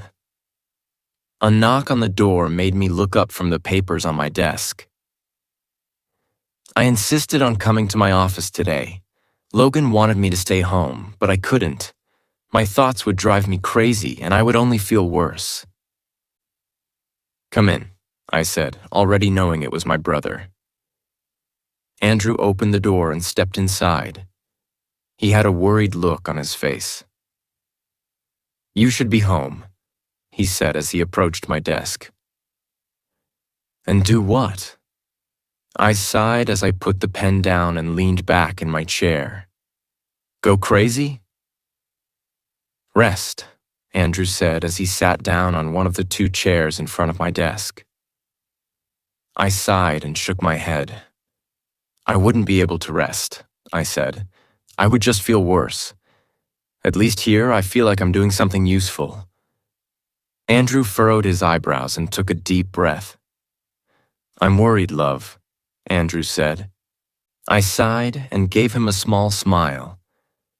Don't be, I said. I'm going to be okay. I'm shocked, that's all. I never thought that we would have such a big obstacle in front of us. The hand around my heart tightened. If I couldn't have pups with Logan, what would happen to our pack? What kind of a Luna would I be if I couldn't give my alpha an heir? Logan would have to mate with another she-wolf. He would have to find another mate who could give him what he needed. The heaviness on my chest increased. My stomach turned. Eliza whined loudly. Just thinking about Logan with another she-wolf made me want to scream, cry, and tear the world apart. You will figure it out, Andrew said. Maybe there isn't even an obstacle to overcome. I'm sure that he is your goddess-given mate, Emma. I was sure of it too. But if he wasn't? I'm sure of it too, I mumbled. I can't imagine loving someone more. I can't imagine having a bond with someone else. I took a deep breath and clenched my fists. But if he is not my goddess-given mate, he will have to choose another mate, and I will. I stopped talking because the hand around my heart tightened so much that I couldn't continue. I was sure that my heart would stop beating. Andrew stood up, approached me, and kneeled in front of me. He took my hands in his and looked me in the eyes. "That won't happen," he said with such certainty in his voice that the hand around my heart almost disappeared. "That man loves you more than anything in this world. He will not replace you, Emma. I am so fucking sure of that." I knew that he wouldn't replace me, but he would probably have to. "The elders will demand an heir to the pack," I mumbled. "They already tried to talk us into having a child." Luna Gloria intervened, and I was so grateful that she helped me in that situation. "Do you really think that Logan would listen to them?" Andrew scoffed, raising an eyebrow. I tried to take a deep breath, but the pressure on my chest was too great. Andrew sighed and pulled me into a hug. "I'm so sorry, my little girl," he said, tightening his arms around me. "If I could, I would make it all go away. I would send Alpha Nathan to the fucking moon so he couldn't find you. I would do anything to help you, and I am so fucking sorry that I can't do shit right now." I leaned my head on his shoulder and closed my eyes. He shouldn't even have to deal with this. He should be at home, spending time with his pregnant mate. "I know, Andrew," I mumbled. "Thank you for being here for me." "Oh, my little girl, I will always be here for you," he said, kissing the top of my head. I looked at him and gave him a small smile. "You are the best brother," I said, letting go of him. "And you are going to be the best dad ever." "I have had a lot of practice," he said, grinning at me. I gasped, placing a hand on my chest. "So I was a practice pup?" I asked, faking hurt. "Well, kind of," Andrew said, smirking at me. I rolled my eyes playfully, making Andrew chuckle. "Yeah." The door to my office burst open and Logan rushed inside. The look on his face made my heart stop. "What happened?" Andrew asked, standing up abruptly. "He is here," Logan said, and my vision blackened. No, not yet. Please, goddess." "Our patrol stopped him at the border," Logan said, his voice trembling. "He said that he came on official business." Andrew clenched his fists, and a quiet growl escaped him. My heart was really going to give out. Logan approached me, pulled me up, and wrapped me up in a hug. "Okay, how do we do this?" Andrew asked. I leaned more into my mate. I needed his comfort. I needed to feel his body on mine. "You and I will go meet him at the border," Logan said, tightening his arms around me. "Emma will stay here. Call Drake. I need him here with her." Logan looked down at me. I heard my office door open and close. "I love you," I said, my voice trembling. "Please don't forget that." "Never," Logan said, cupping my cheeks. "I will never forget that. I love you so fucking much. You are mine, and mine only." "I am yours," I said, placing my hands over his. My whole body was shaking so hard that I was afraid I would fall apart. "We will get through this, my love," Logan said, leaning his forehead on mine. "I won't let him take you from me." I pressed my lips against his, savoring his taste. Logan parted my lips with his tongue and kissed me with so much love that my heart melted. "I love you," he mumbled against my lips. "I love you too," I said, running my fingers through his hair. My office door opened and my brother walked back inside.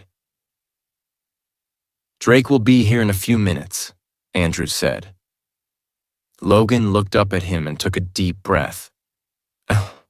Okay, he said, looking back at me. I will be back soon, he told me. Don't leave your office until I tell you to, okay? I nodded and pressed my lips against his again. Logan kissed me back. We had to let go of each other, but I didn't want to. I really didn't want to. Letting him go at that moment was the hardest thing I ever had to do. Logan's POV. I had to control my anger. I had to hold back, or I would kill him. I ran into my mom as we were leaving the pack house. Andrew mind-linked me, she said, rushing toward me. She pulled me into a hug, and I took a deep breath. It will be okay, Logan, she said as she kissed my temple. He won't take her from you. I tightened my jaw and let my mom go. Take care of her, okay? I mumbled. I will be back soon. Don't worry, my mom said, caressing my cheek. She is safe here.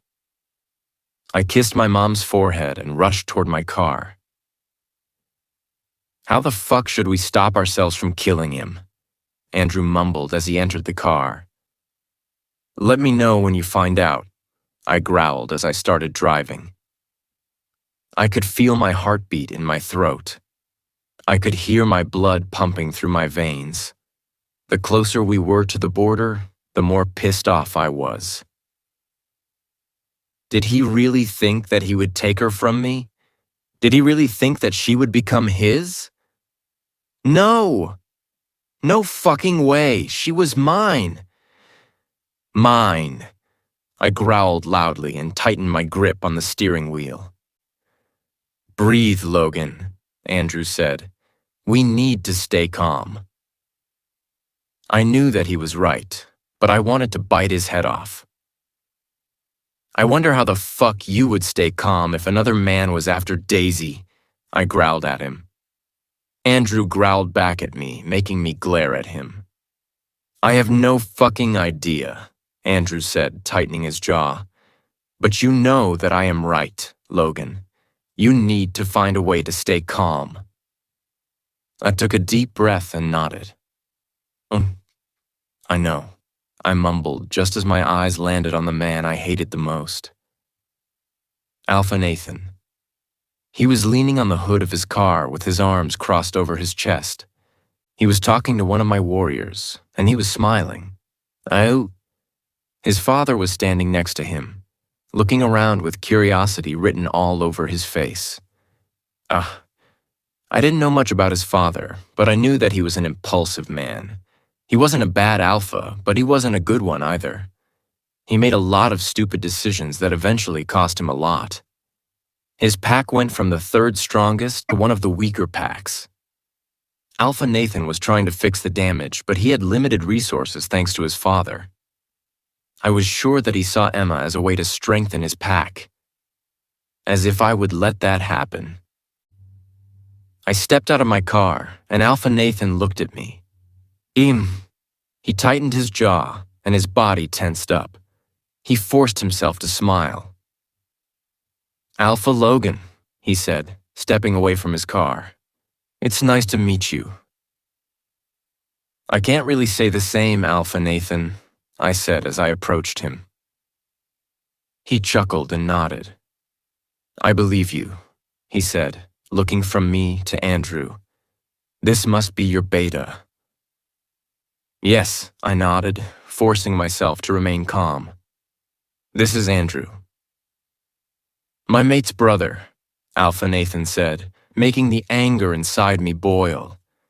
It's nice to meet you. Andrew gave him a small nod. This is my father, Alpha Nathan said as he turned around and looked at his father. Former Alpha Richard. I looked at his father and gave him a small nod. Hello, Alpha Logan, Richard said, taking a step closer to us. Beta Andrew. I would like to see my mate, Alpha Nathan said, making my stomach turn. Why didn't she come here with you? I couldn't answer him. I would growl if I opened my mouth. Thankfully, Andrew jumped in. She is working, he said. We had some issues with rogues. It has caused her a lot of distress. Alpha Nathan's eyes widened and he looked at his dad.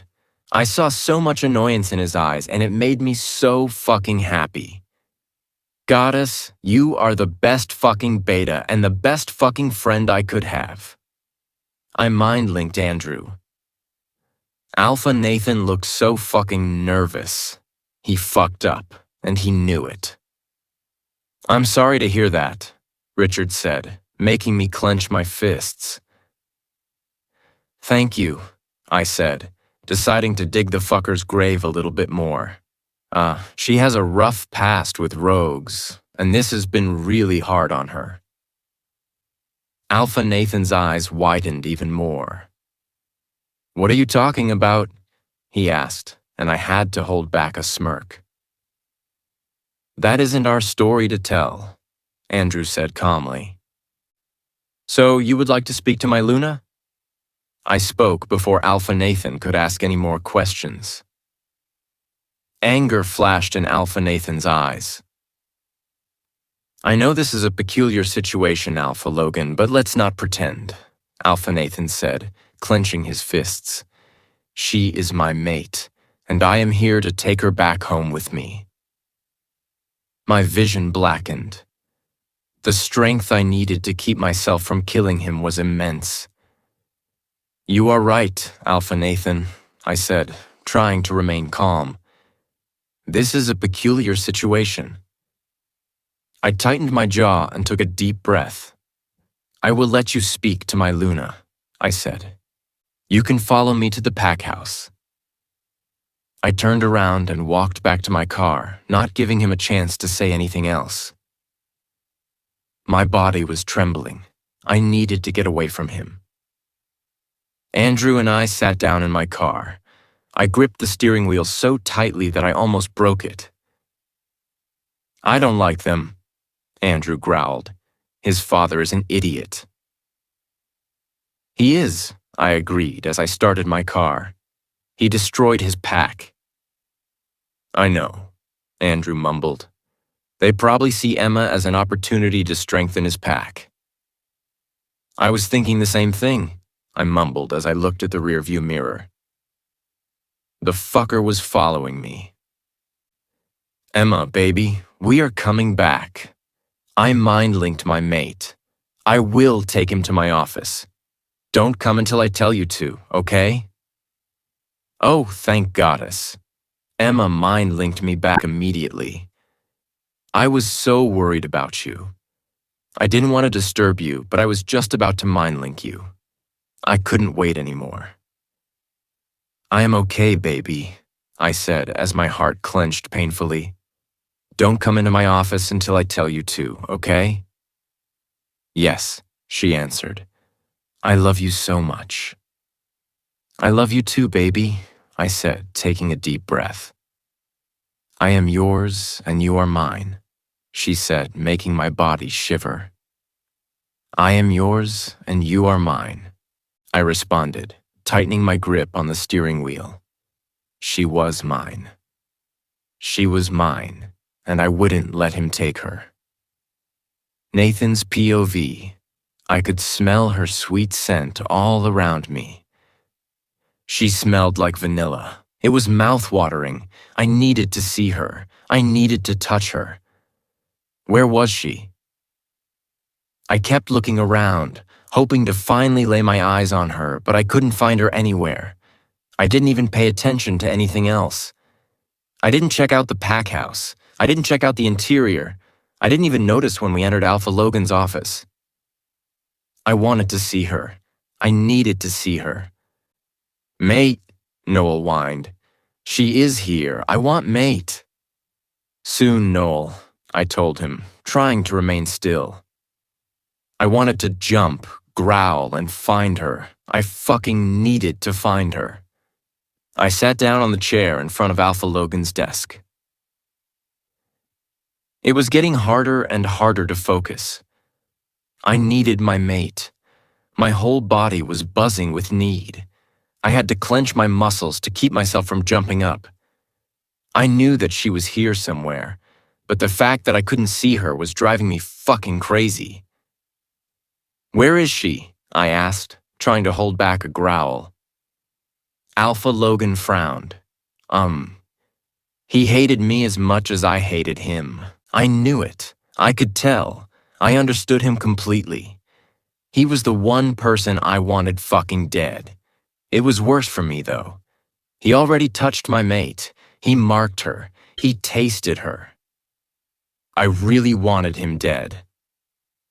But I couldn't fucking kill him because I would lose my mate too. "Andrew, go get my Luna," Logan said, keeping his eyes on me. He kept saying "my Luna," knowing that it was pissing me off. I couldn't wait to see the look on his face once my mate walked in here and realized that I was her goddess-given mate. I couldn't wait to see the look on his face when I took her back to my pack today. Andrew left the room, and my heart sped up. I would see her. I would finally see her. I would finally get to touch her. My heart was racing like crazy. My fingers tingled. I would touch my mate in just a few short moments. Noel was jumping up and down. He was so fucking excited and so fucking nervous. "I can feel her, Wolf," he told me. "She is coming." I tightened my jaw to keep myself from growling. I wanted her now. Now. My father asked a question, but neither I nor Logan responded. We were glaring at each other. He was as tense as I was. I heard footsteps approaching the office. The door opened and the scent of my mate became intoxicating. My body tingled. My heart skipped a beat. "Mate," I growled as I turned around. There she was. She was fucking beautiful, even more than I imagined. Her brown hair was tied up in a ponytail. Her blue eyes were sparkling. Her skin looked soft and warm. Her plump lips looked delicious. I couldn't fucking wait to taste them. She was wearing a pencil skirt and a blouse. I could see the curves of her body perfectly. She would fit so well with me. I could already imagine placing my hands on her body. I could already see that we would fit together like two puzzle pieces. She didn't say anything. She didn't say mate. Why? Why? My heart was racing as I watched her walk inside. Her brother was next to her. He placed a hand on her back and started guiding her toward Alpha Logan. She didn't protest. She looked away from me. Why did she look away from me? "Mine!" Noel screamed. I watched as she walked to Alpha Logan. I watched as he looked up at her and smiled. I watched as she placed a hand on his shoulder and turned to look at my father and me. What the fuck was going on? The rage inside of me was boiling, but I couldn't move. I was shocked. I was so fucking pissed off. Why didn't she come to me? "Alpha Nathan, Alpha Richard," she said calmly. "It is nice to meet you." Her voice was like a melody. It soothed my soul. Logan wrapped his arm around her waist and pulled her closer to him. The rage inside of me exploded and I couldn't hold back a growl. "Mine!"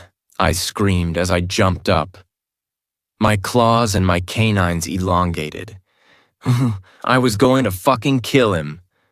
"Alpha Nathan, please sit back down so we can talk," my mate said, making the rage inside of me slowly disappear. Her voice and her scent were so soothing. It was impossible for me not to listen to her. But why was she so formal with me? Why did she keep calling me Alpha? She was the only one who didn't have to call me that. Why are you calling me Alpha, Emma? I asked her as my claws and my canines retracted. You don't have to call me that. I am your mate. Please sit down, Alpha Nathan, her brother said, making the anger inside me return. Why are you keeping my son's mate from him? My father asked angrily. Emma is Nathan's mate. We are here to take her home. Alpha Logan and Beta Andrew growled quietly. I am your mate, Alpha Nathan, Emma said, making me look at her. But I don't want to be. I already share a mate bond with Logan. He is my mate, my alpha, and my husband. I am a marked and mated she-wolf. I won't be breaking my bond with my mate. My heart was going to give out. What the fuck did she just say? I couldn't have heard her correctly. I misunderstood. She didn't just say that she wanted to stay with Alpha Logan. She didn't just say that she didn't want to be my mate. She didn't just fucking say any of that. What? My father asked angrily. He stood up and clenched his fists. He was glaring at my mate, and I saw fucking red. No one would ever look at her like that. Stop looking at her like that, I growled at my father. I looked back at my mate and tightened my jaw. You know, I am your goddess-given mate, Emma, I said, clenching my fists and trying to resist the urge to grab her. You can't stay here. You need to go back to my pack with me. It's where you belong. My body was buzzing with the need to touch her. I needed to feel her soft skin under my fingertips. I needed to taste her soft, plump lips. I needed her. I fucking needed her. There was no fucking way I would let her stay here with him. She was mine. Fucking mine. Emma's POV.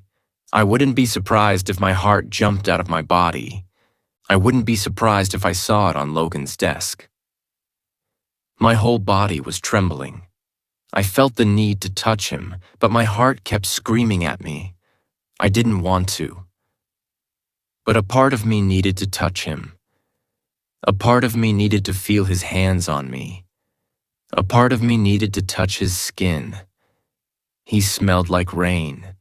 His scent was soothing and calming. I felt the need to go to him and breathe his scent deeply. I gulped down the lump in my throat and pushed that need away. I took a deep breath and focused on Logan's touch. It soothed me. It helped me.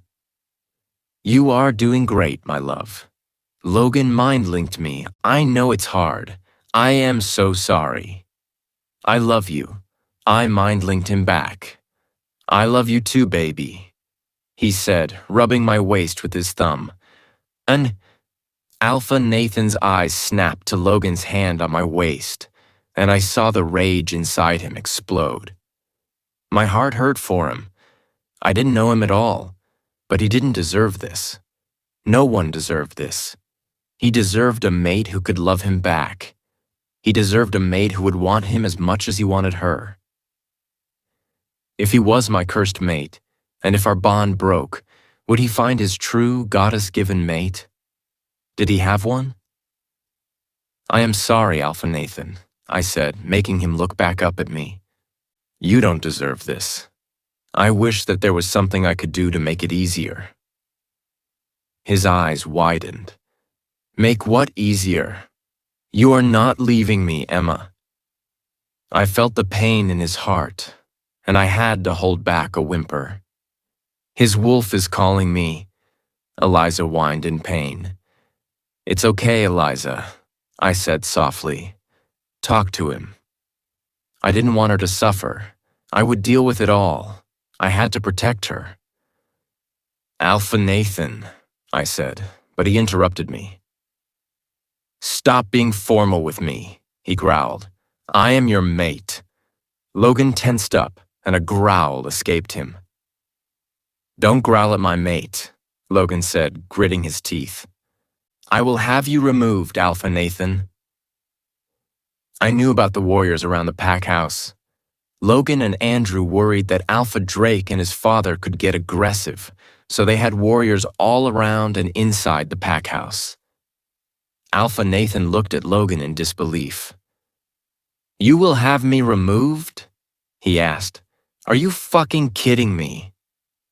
My heart clenched painfully. I felt the need to go to him and console him. But I didn't want to. I didn't want to. You can't treat my son like that, Alpha Logan, Alpha Nathan's father said angrily. He was growling at my mate, Logan said, tightening his jaw. I won't let that happen. Logan was still sitting down, but it was only a matter of time before he would lose it and jump at them. It's okay, Logan. I mind-linked him as I rubbed my hand on the back of his neck.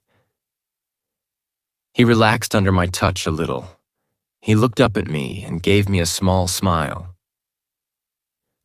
Thank you, my love, he said. I don't accept it, Emma, Alpha Nathan said, making me look at him. You are my mate. You are my goddess-given mate. He is your cursed mate. You can't stay with him. My heart clenched painfully. Logan wasn't cursed. Our love wasn't a curse. He is wrong. I mind-linked Logan immediately. You aren't a curse. Our love isn't a curse. I know.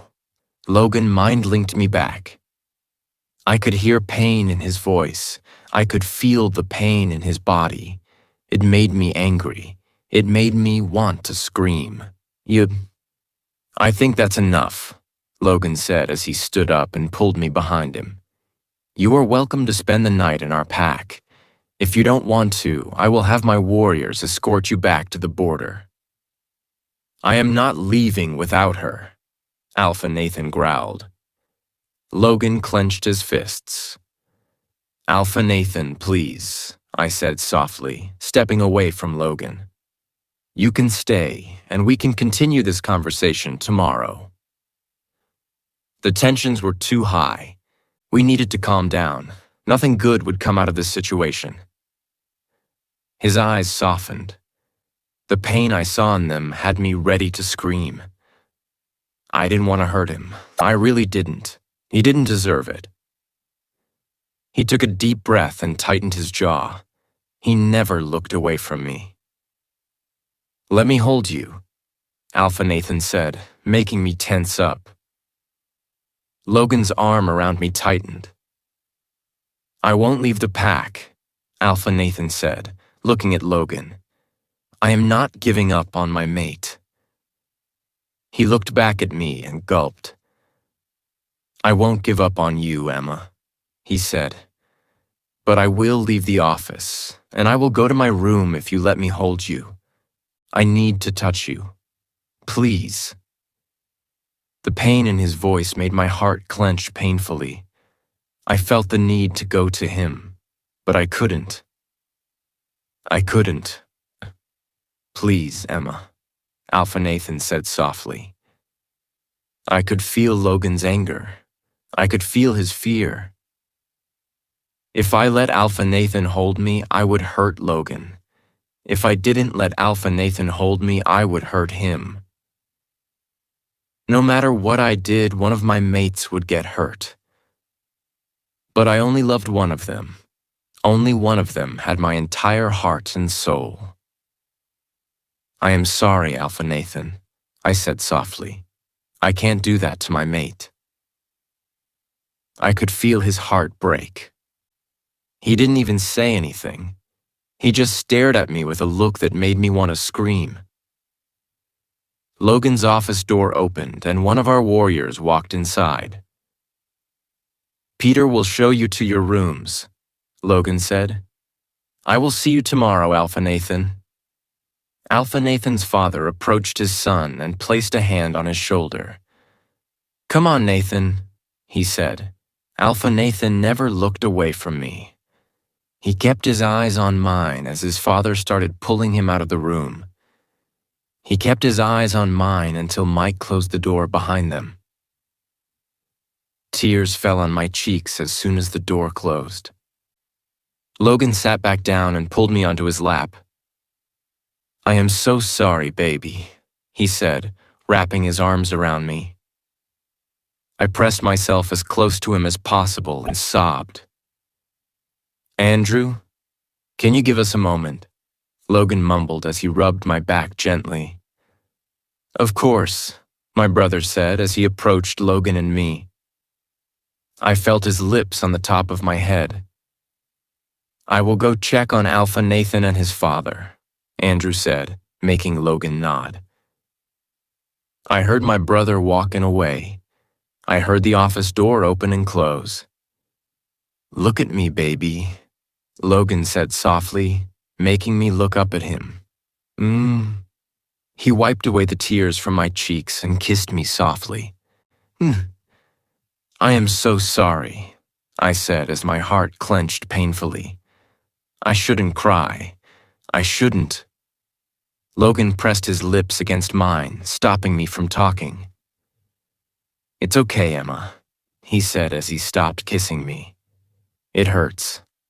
I know it hurts. It's okay to cry." He was amazing. I was crying about another man and he was so understanding. How did he do it? How did I get so lucky to have him in my life? I wrapped my arms around his neck and kissed him as hard as I could. "I love you," I mumbled against his lips. "Only you." Logan grabbed my ponytail and bent my head back. His lips descended on the mark on my neck, and I moaned. "You are mine," he growled against my skin, making me shiver. I was his. Only his. Nathan's POV. I was going to go insane. She didn't want me? She didn't care that that fucker was her cursed mate? She didn't care that I was her goddess-given mate? It must have been because she still didn't let me hold her. If she had let me hold her, I had to take a deep breath to calm myself. I wanted to go back and rip her out of his arms. She belonged with me. She fucking belonged with me. Noel was in such distress that I didn't even want to talk to him right now. I doubted that he could do anything else but growl anyway. I threw my bag on the bed and tangled my fingers in my hair, pulling on it as hard as I fucking could. "What the fuck was that, son?" my dad asked angrily. "You should have fought them. You should have taken her from him. We could have been out of here by now." I turned around to look at him. He was pissing me the fuck off. Was he fucking crazy? If I tried to take her forcefully, I would achieve nothing. We were in Alpha Logan's pack, surrounded by his warriors. I wouldn't even be able to get her out of the office, let alone get her in my car or my pack. No wonder that my father managed to destroy our pack. The man was an idiot. But he was my father, and I had to respect him. "Do you really think that we would get far?" I asked, narrowing my eyes at him. "Did you look around? His fucking warriors are everywhere. The man isn't an idiot." My father tightened his jaw and clenched his fists. "What the fuck do you plan to do then?" he asked. "She said that she doesn't want you." My heart clenched painfully. My mate didn't want me. She wanted another man. She didn't want to leave him. I turned away from my dad, walked toward the bed, and sat down. She didn't want me because she didn't know me. She had known Logan her whole life. She's been in a relationship with him for 4 years. I could understand that she loved him because she knew him better. But it didn't mean that she couldn't get to know me better. It didn't mean that she couldn't love me more than she loved him. "She needs to get to know me," I said, looking back at my dad. "I need to become her friend first. I will stay here for as long as I have to. I will do whatever the fuck I have to do. She is mine, and I will have her. My dad sighed. And what if all of that doesn't work out? What if she still chooses Logan? I tightened my jaw. The anger inside me rose. She was mine. Fucking mine. Then I'm going to take her away, I said, clenching my fists. I will give her some time to get to know me. I will give her a chance to love me. If it doesn't work out, I am going to take her away. Kidnapping? My father smirked, raising an eyebrow. I rolled my eyes at him. It's not kidnapping when you are taking something that belongs to you, I said. And she belongs to me. My father chuckled and walked toward the desk. He sat down on the chair and looked at me. How long are you planning on pretending to be her friend? My father asked. I'm not going to pretend to be her friend, I said, defending myself. I will be her friend. Fine, my father sighed. For how long? I'm not sure, I said as I ran my fingers through my hair. A few weeks. If I don't see improvement soon, I am taking her away immediately. My father nodded. We need her, son. She will make our pack strong again. The anger inside me exploded. I didn't want her for my pack. I wanted her for myself. She was fucking mine, and I wouldn't share her with anyone. She wasn't for my pack. She was for me. She is for me, I growled at my father. My pack won't have her. Logan won't have her. Only I will. She will be only mine. You know what I mean, son, my father sighed. I gritted my teeth and tried to control my anger. I need you to go back, I told him, changing the subject before I decided to kill him. I need you to take care of the pack until I come back. He wouldn't really be taking care of my pack. It was just something he needed to hear to get the fuck out of my way. I already told my Betamark to take care of everything. I trusted him completely. I couldn't say the same thing for my father. Are you sure that you don't need me here? He asked. I could help. No, father, I said. I need you back home. He nodded just as someone knocked on the door.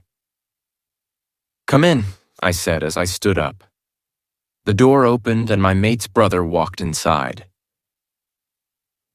I forced myself to give him a small smile. Alpha Richard, your room is next door, Andrew said to my father. It's okay, Andrew, I said, making him look at me. My father will go back to our pack. He won't be staying here. Andrew glanced at my dad and nodded. Is there anything I could do for you? He asked. I came here to check if you have everything you need. I do, I nodded. Your warrior showed us around a little. I have everything I need. Well, not everything. My ammo wasn't in my arms. Great, Andrew nodded. I will let you unpack. He turned back around, but I stopped him. Andrew? I called his name, making him look back at me. Yes? He asked. I know that Logan is your friend, I said, but I hope that you and I can have a great relationship. After all, I am your sister's goddess-given mate. Andrew tightened his jaw and narrowed his eyes slightly. We will see, Alpha Nathan, he said. He glanced at my father again before leaving the room and closing the door behind himself. He will be a tough one to win over, my father mumbled. I looked at him and clenched my fists. I don't need him, I said. He is not the one I will be taking with me. Andrew's POV. I rushed back toward Logan's office. My body was shaking. I didn't like him. I didn't fucking want him near Emma. Something about him was making my skin crawl. Something about him kept Asher on a constant edge. Something about him made me nervous. I didn't trust him, not even a little bit. Logan, I mind-linked him. Yes, he answered immediately. Where are you? I asked. My office. He responded with a hint of worry in his voice. Is everything okay? Is Emma there? I asked. I really didn't want to talk about Nathan in front of Emma. No matter what, he was her mate. I didn't want to hurt her by saying something wrong. She is, Logan answered. What's wrong? I don't want to talk about it in front of her. I sighed. I don't like him, Logan. Something about him is making me so fucking tense. I know. Logan sighed. We'll talk about it later. I was in front of his office. I knocked and opened the door. Logan and Emma were sitting on the couch. Emma was sitting on Logan's lap. Her head was on his shoulder, and she barely looked up at me. She looked exhausted. My heart clenched painfully. How are you, love? I asked, knowing what a stupid question that was. Emma looked up at me and took a deep breath. Tired, she mumbled. I wish that I had a solution for this problem. She looked up at Logan and furrowed her eyebrows. Well, I do have a solution, but Logan doesn't want to listen, Emma said, making Logan close his eyes and take a deep breath. I am not marking you until we find proof that I am really your goddess-given mate, Logan said. I am not going to kill my own mate. I narrowed my eyes at my sister, and a quiet growl escaped me. She looked at me, still frowning. Logan is right, I said sternly. He can't mark you until we know for sure. I know for sure, Emma said quietly.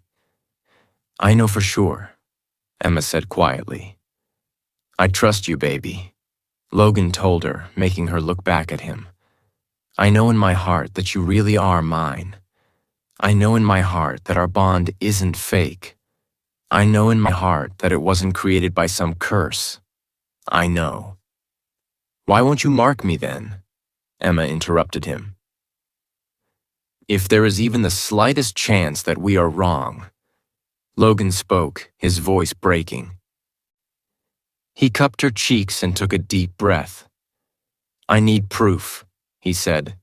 I need to find solid evidence that you won't die when I sink my canines into your neck. There has to be something, I mumbled, making them both look at me.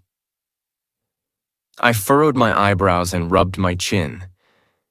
The second bond was created by the curse, right? I said, making them nod. There has to be a way to break it without marking Emma. There has to be a way to find out which one was created by magic.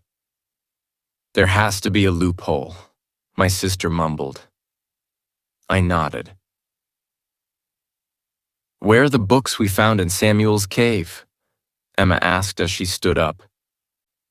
Locked up in a safe in our home, Logan said. Emma started pacing around. We need to give them to Anna, Emma said. She knows how to read them. Something about breaking the curse could be written in there. She said that she already knows what's written in those books, Logan said, looking up at Emma.